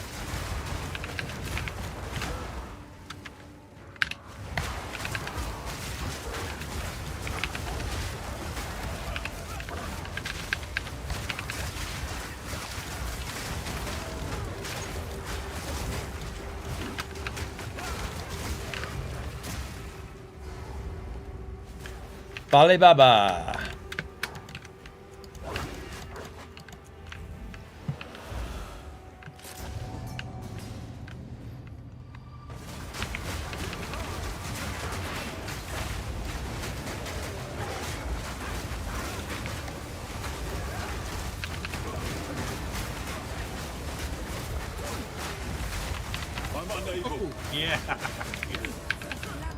Yeah, she hits hard. Oh, there she is. Watch out for that slam, too.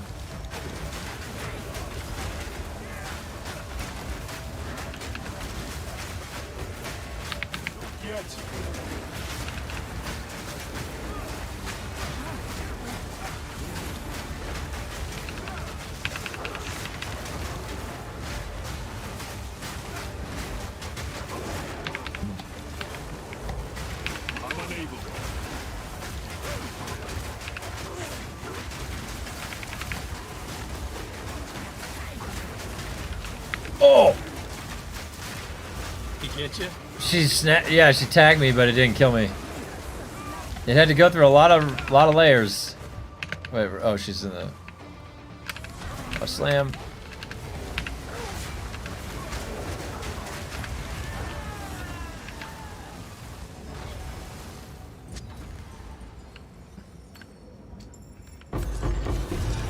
I like, ooh, Waystone 7 and a unique ring. Wait, where did all my identify scrolls go? What the hell? Alright, let's see what that ring was.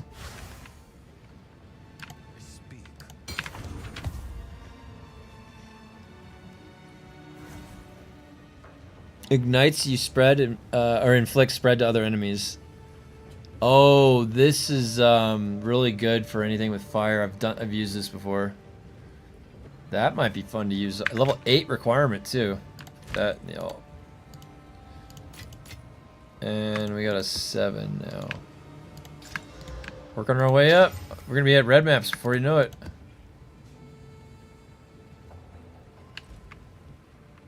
Yes. Choose what you need. Of course.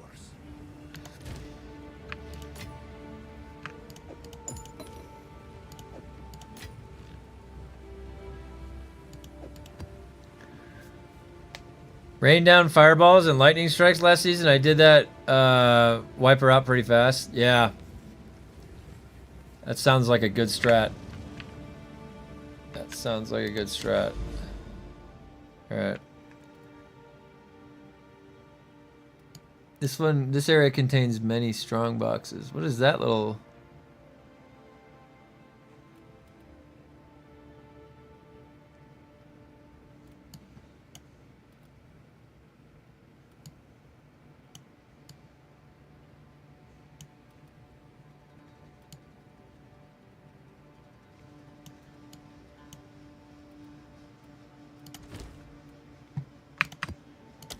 Okay, we got a yellow 7, tier 7 map. We're getting up there. We're getting up there. Trying to get me killed. Level 71 monster level. Here we go. This is gonna be good. Good experience. Oh, there's a abyss. Yeah, I actually the abyss looks great in this game.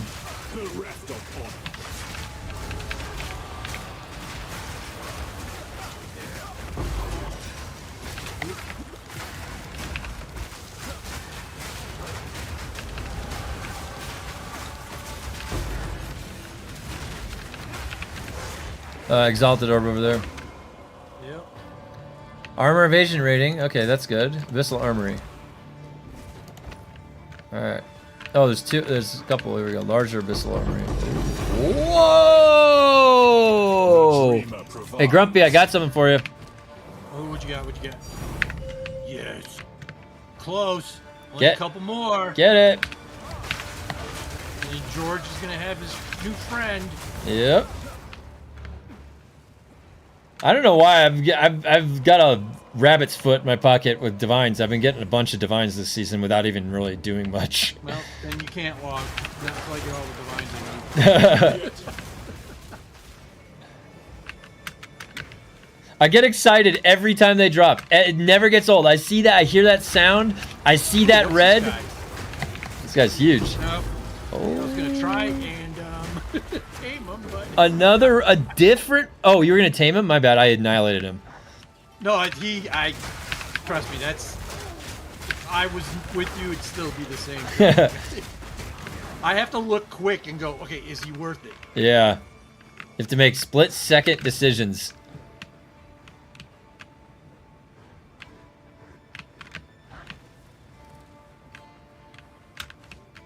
Oh, this place has a lot of strong boxes.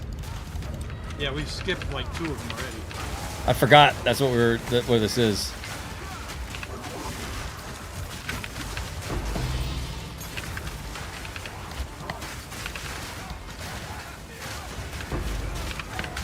Oh shit, what is that? Ah! It's some kind of a fog. Oh, did you notice that the loot filter flags the heavy belts? Do you know why? Yeah, because you can change them into exotics. But do you know which particular exotic you would want to do that for, and why that is the mage blood? No, there's the mage blood they put in this game. Oh, wow. Headhunter too. All right, I'm clicking on all of them at the same time. Wow, you're insane. Why don't you just click on the rune thing too, while we're at it? Trying to see how much George can really tank. I want to see how far my explosions. Oh! Oh, it's this. What is that? Is that corrupted blood, or what is that on us? I don't know. Oh. Okay, that's much more fun when you press them all at the same time.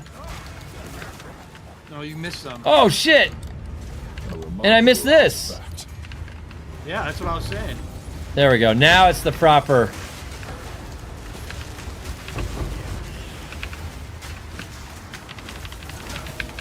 I still have 72 FPS. Not nearly enough mobs on the screen. Oh, I died. No! I crashed! So did I. I crashed no! The loot! The loot! Yeah. The loot! You pushed it too I far, pushed it too far. I pushed it too far.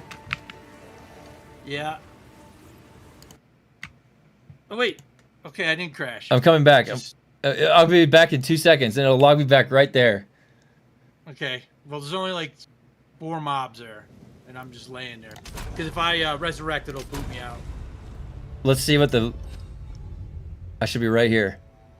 I'm alive! Okay, that is next level technology right there, GGG. Thank you very much. Yeah.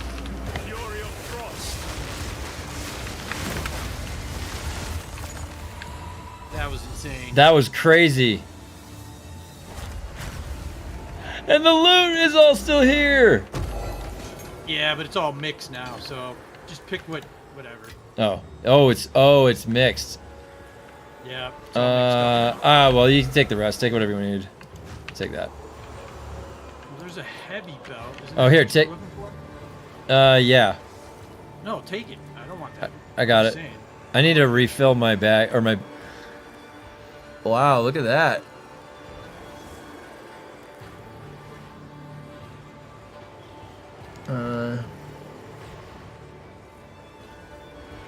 Enemies. Oh, and there's a spirit over here. Look at that. Nice. Spirit was waiting for us.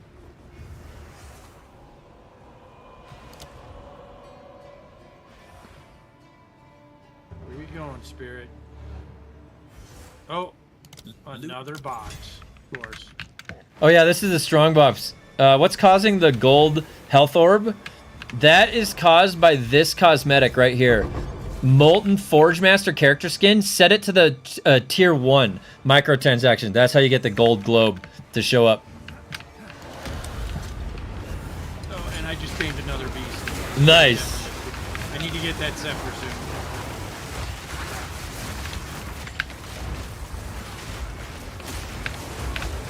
I don't even know what it was. I just saw rare and said, hey, you're mine. Locked no longer. Ooh, look at that. Oh, I can't even pick this stuff up. My bag's so full. I might want to come back here. Yeah, one sec.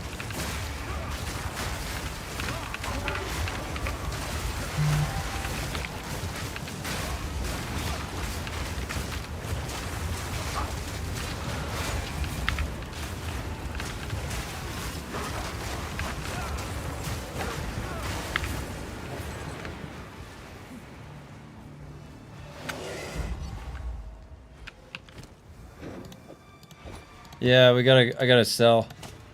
Yeah, I couldn't even pick any of it. Yeah, it does look cool, doesn't it? Hey, yeah, no problem.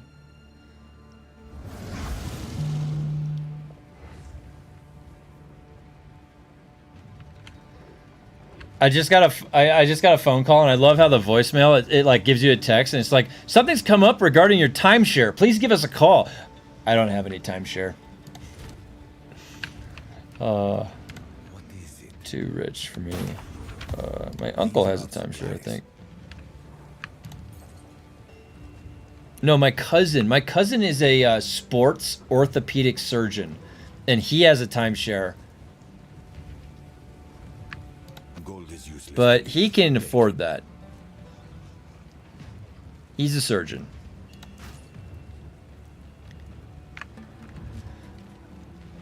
Fire damage contributes to bleeding magnitude? Bleeding you inflict deals fire damage instead of... What the hell is this thing? It turns your bleed into fire. Oh wait, my picture is blocking it. Look at this thing.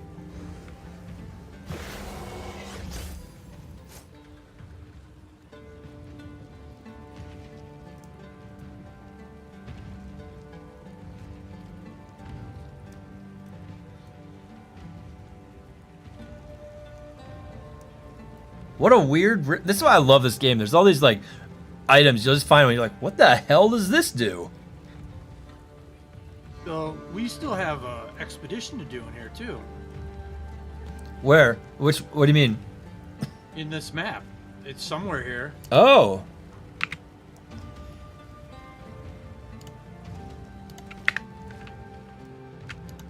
Oh my god, I didn't empty my bags. Yeah, there's still more strong boxes and an expedition.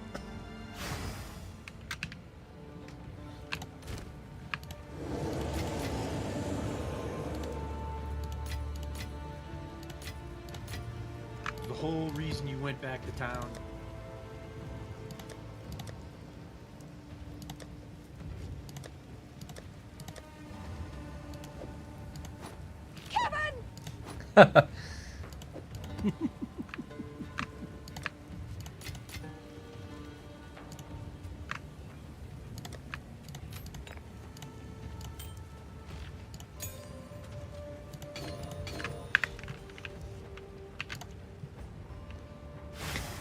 All these cool weird items with interesting effects. Yeah. Harrower. Really great. Excuse me. Great way to put it. More strong boxes. All these interesting things, and they don't have a 0 usability value. They all can be used. You're exactly right. And doesn't that feel good? I got knocked over. That doesn't feel good.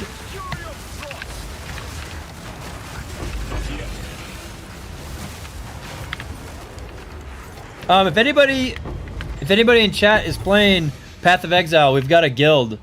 I've got a guild. I've been playing Path of Exile 1 and 2 for well, 2 since it came out, but 1 for a long time. Hit us up, hit me up, add me on Steam. Darkness descends. Ooh, look at this guy. He's a pain. Ow!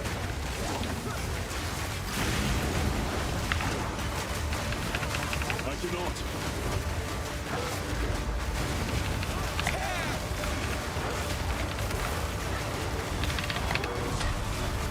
Oh, she hurts. Holy Yeah, that's what I shit. was saying.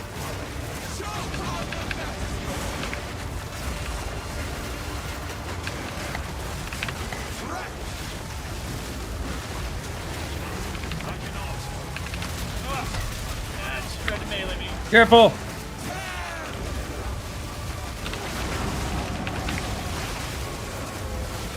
Holy shit, that hurts. Ow! Oh!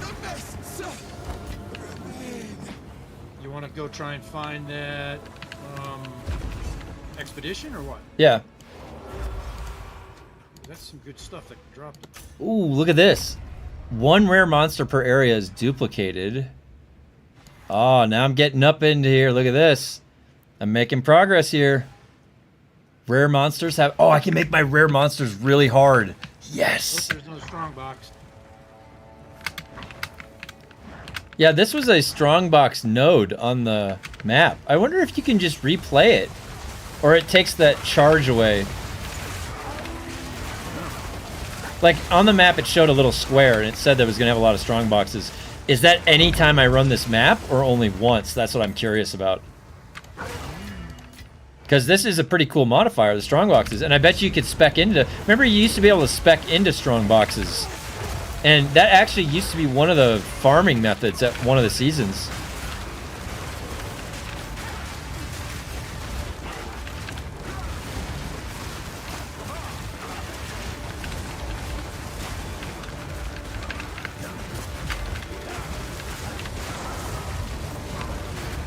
Cool.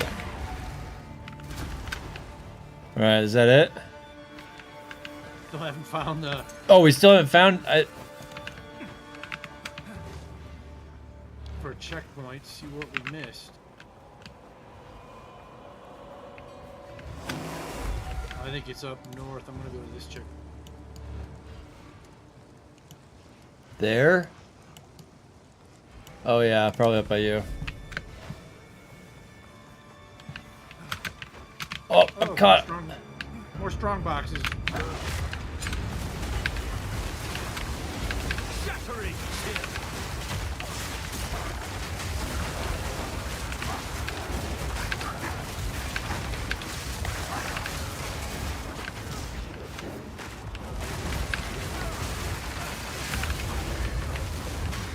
Hell yeah.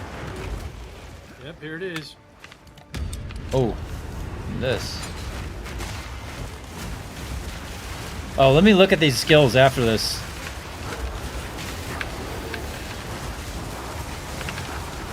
I cannot. I carry few possessions. Oh gosh, I already have too much. Alright, let's see what these skills are.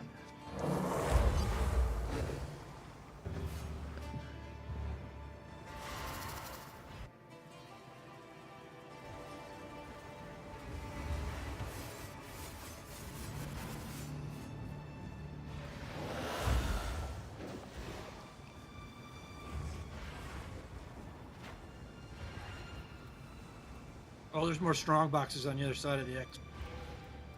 Healing runes. Let's try this.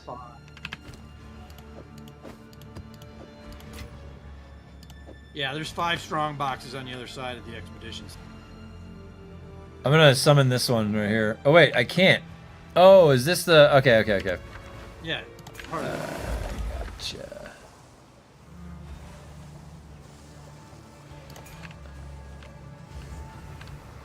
Okay.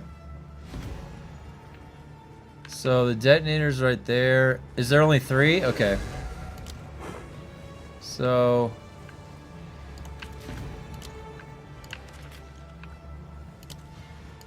There, got those now.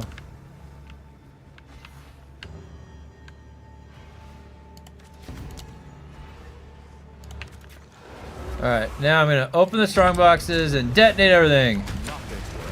Woo!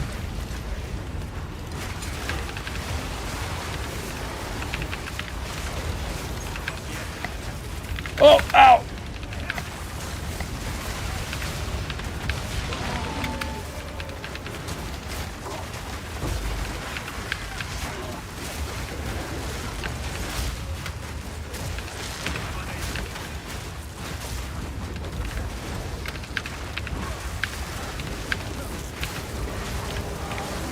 Jumanji!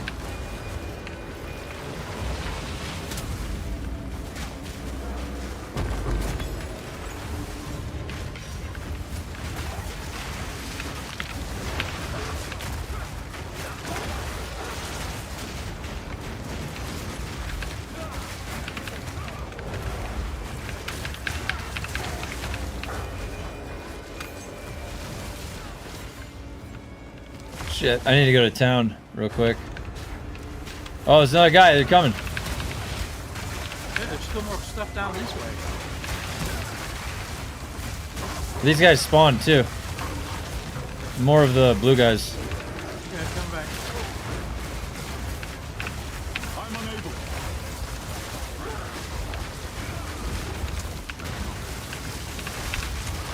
Oh, whatever that last one was. Oh shit, what is this? Ah!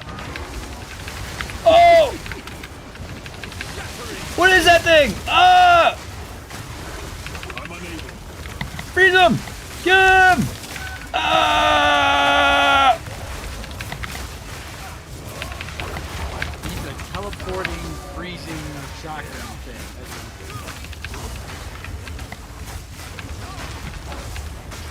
Holy shit, especially enchanted. Oh, get him! Alright, I got you. That got a little bit intense there.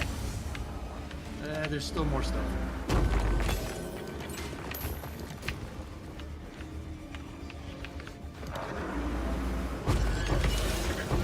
Oh shit, I don't even have room for this. I'll help clear this, then I gotta go back to town. Alright, I gotta sell.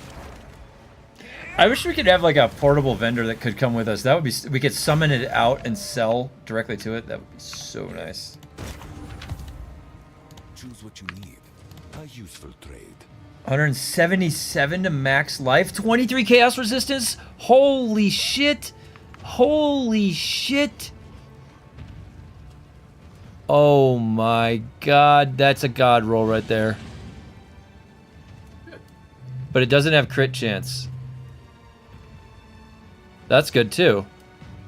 A useful trade. Holy shit, this is good too. These are all good. Some of these are really good.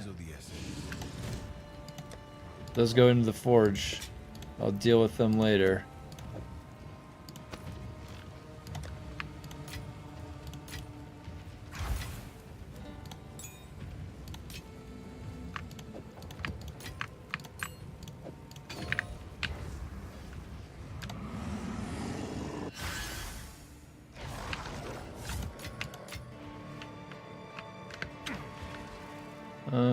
Oh yeah, I want to take these.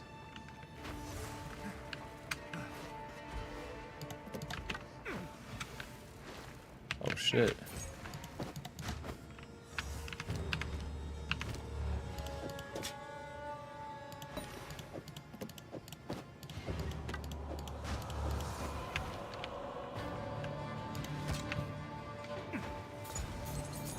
Oh, the map is complete. Okay, we're good.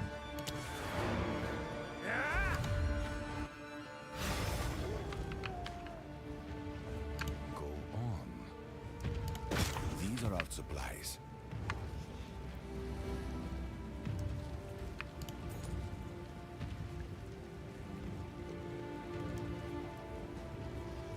It's a high. I will make use of this.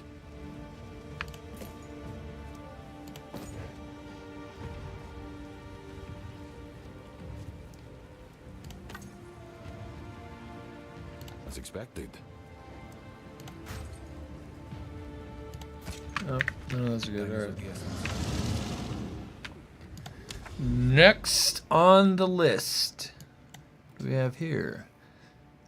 These have facilitated many trades: silk, spice, and new horrors. Let's see what that is. And I've got a 7. Let's make the 7 a yellow. 20% chance to poison on hit. Ignited on the ground. All right. Oh, and then. Oh, I think I can get that. Oh no, I'm not shapeshift. God, orb short. Okay. And then let's corrupt it. Ah! Okay, there we go. Grumpy, this is what we did. I used a bunch of exalted orbs, and I made it corrupted. Wait, can you even see it? Hold on.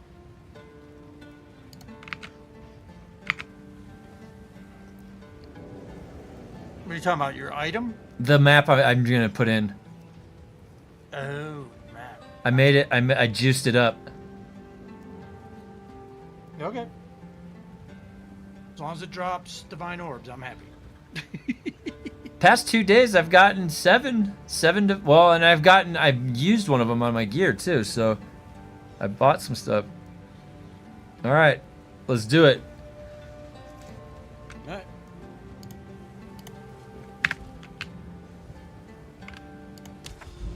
You're running out of time to be able to. Oh shit, that's right.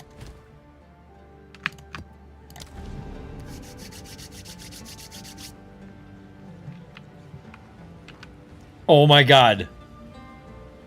Yeah. One revive. Okay. One portal. This is great. I'll just. All right, don't die. And I'll just let the pets go forward. And my resistance are still maxed, so we're okay. Okay. I'm just gonna. Oh. Make sure you hit those shrines as quickly as possible so they don't affect you.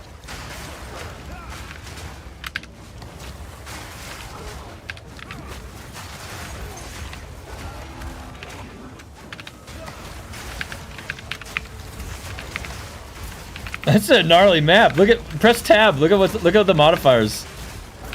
That's okay. Oh! Oh! What was that? Something almost just killed me.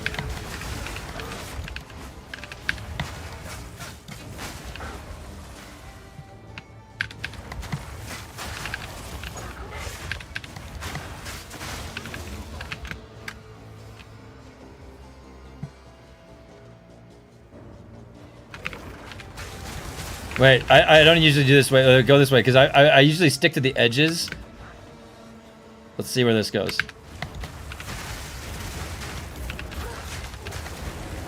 Unable.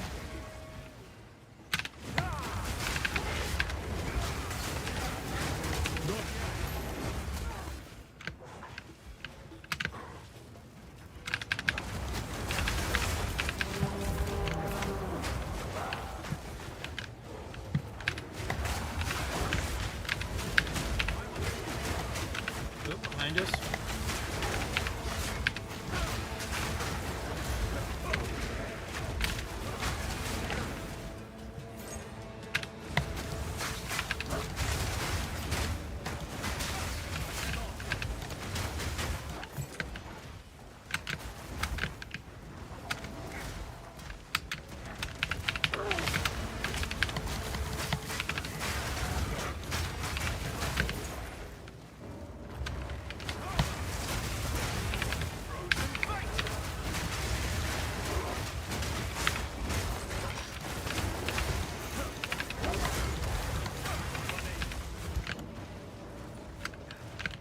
not that way.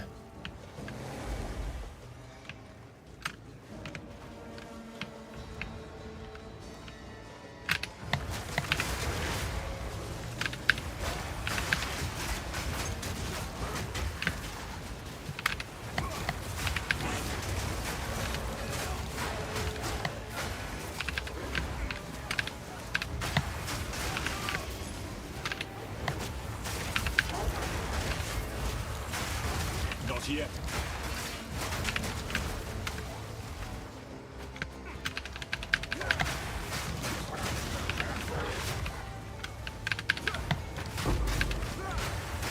Unable. Nice, 16.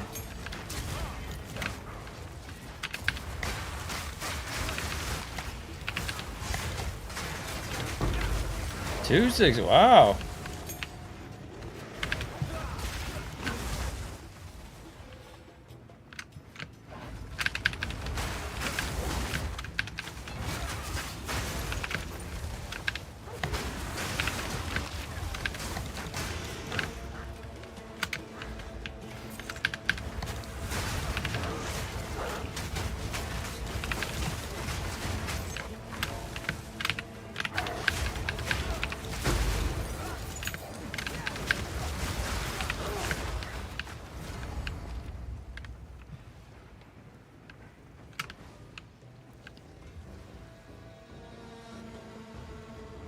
Oh.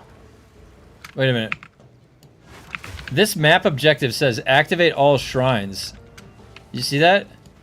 Yep. I'm gonna go back to the only other checkpoint we have. And I think there's something right here to the left. See how many...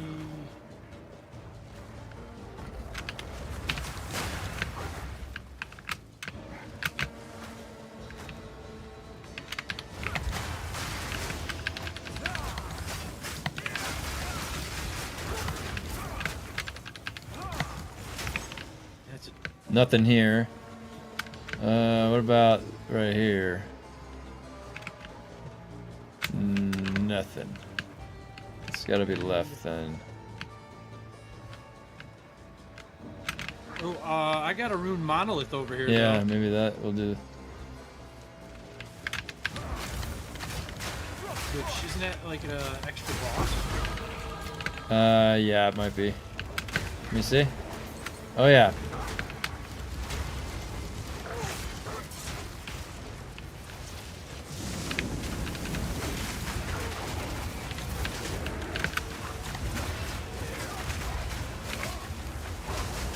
That's a beast. Take him. Get the crowbell guy. He probably has big slams. Yeah, but I gotta be careful he doesn't slam me. While I'm trying to do it.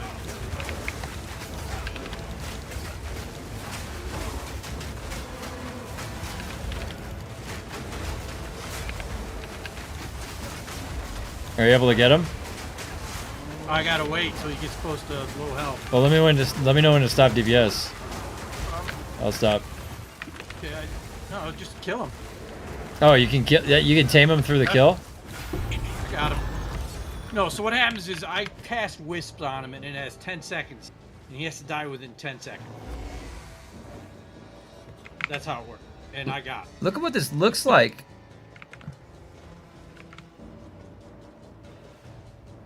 It's got this like painting on it. Want to see what he looks like?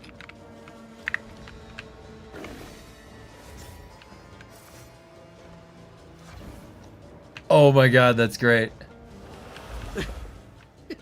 Look at that. Are you having fun this league or what? Yes.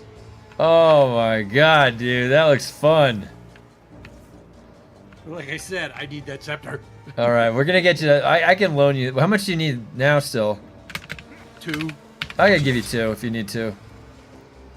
And you just repay me. All right. Let's go kill this boss now. Oh, it's this guy.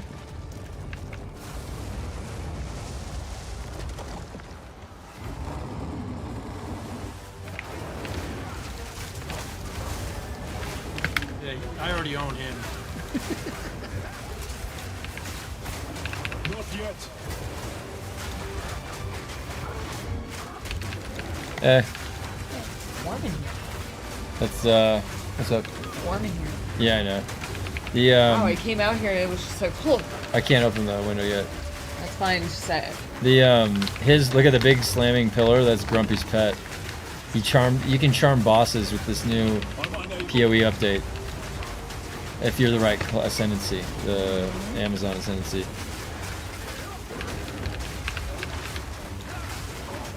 DPS is good though. Look at that, 3 million. Really good. Oh, there we go. How's work? Pretty all caught up. Tomorrow I have to do. I don't have a CE person because the arm thing with my boss, and then the other girl's not in job, so I have to do phone calls and texts in the morning. Yeah. I don't get paid extra for that.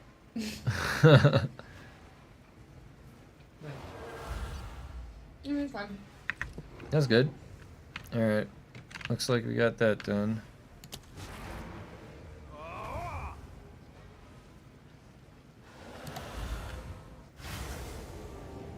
All right, but yeah, we're getting we can wrap it up because I gotta head out soon. But yeah, Grumpy, are you gonna be doing mapping today? When Eric gets on, if you guys are gonna do anything, you can invite me. Yeah, we will. Send me an invite. I'll be around. All right, I'm gonna mute as I wrap it up, and then I'll chat with you in a second. All right, guys. As always, this was fun. Let me go over the build real quick so you can see it. And there's my stats. This is the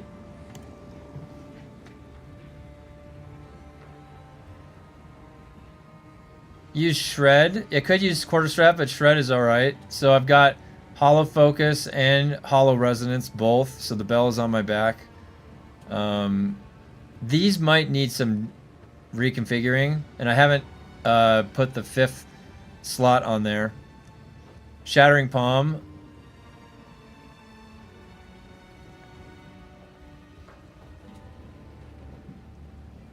This is the Lunar Howl with Pounce. Herald of Ice. Deadly Herald. Ice Strike.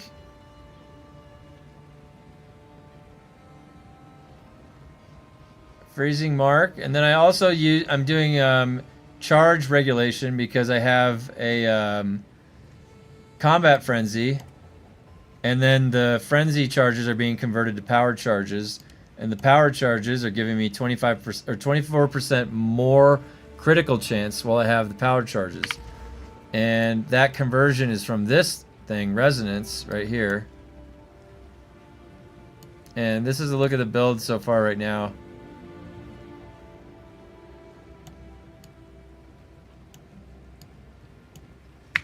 Put long... Oh! Long fuse on shred.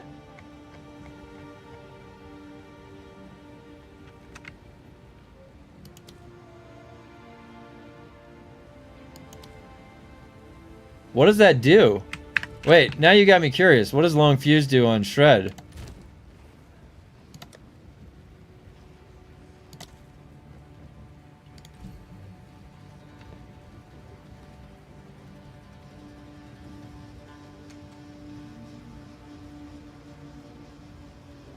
Oh, it makes the detonations longer but do more damage. Oh.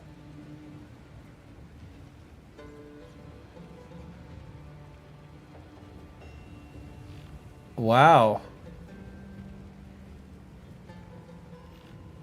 That's a good suggestion. Thank you. Appreciate that. All right. Cool. Actually, that was a really good suggestion. But yeah, other than that, I'm using these gloves, the Grips of Winter. You can kind of see how I built... You got the resistances in there. Let me get this identified. What is this shield?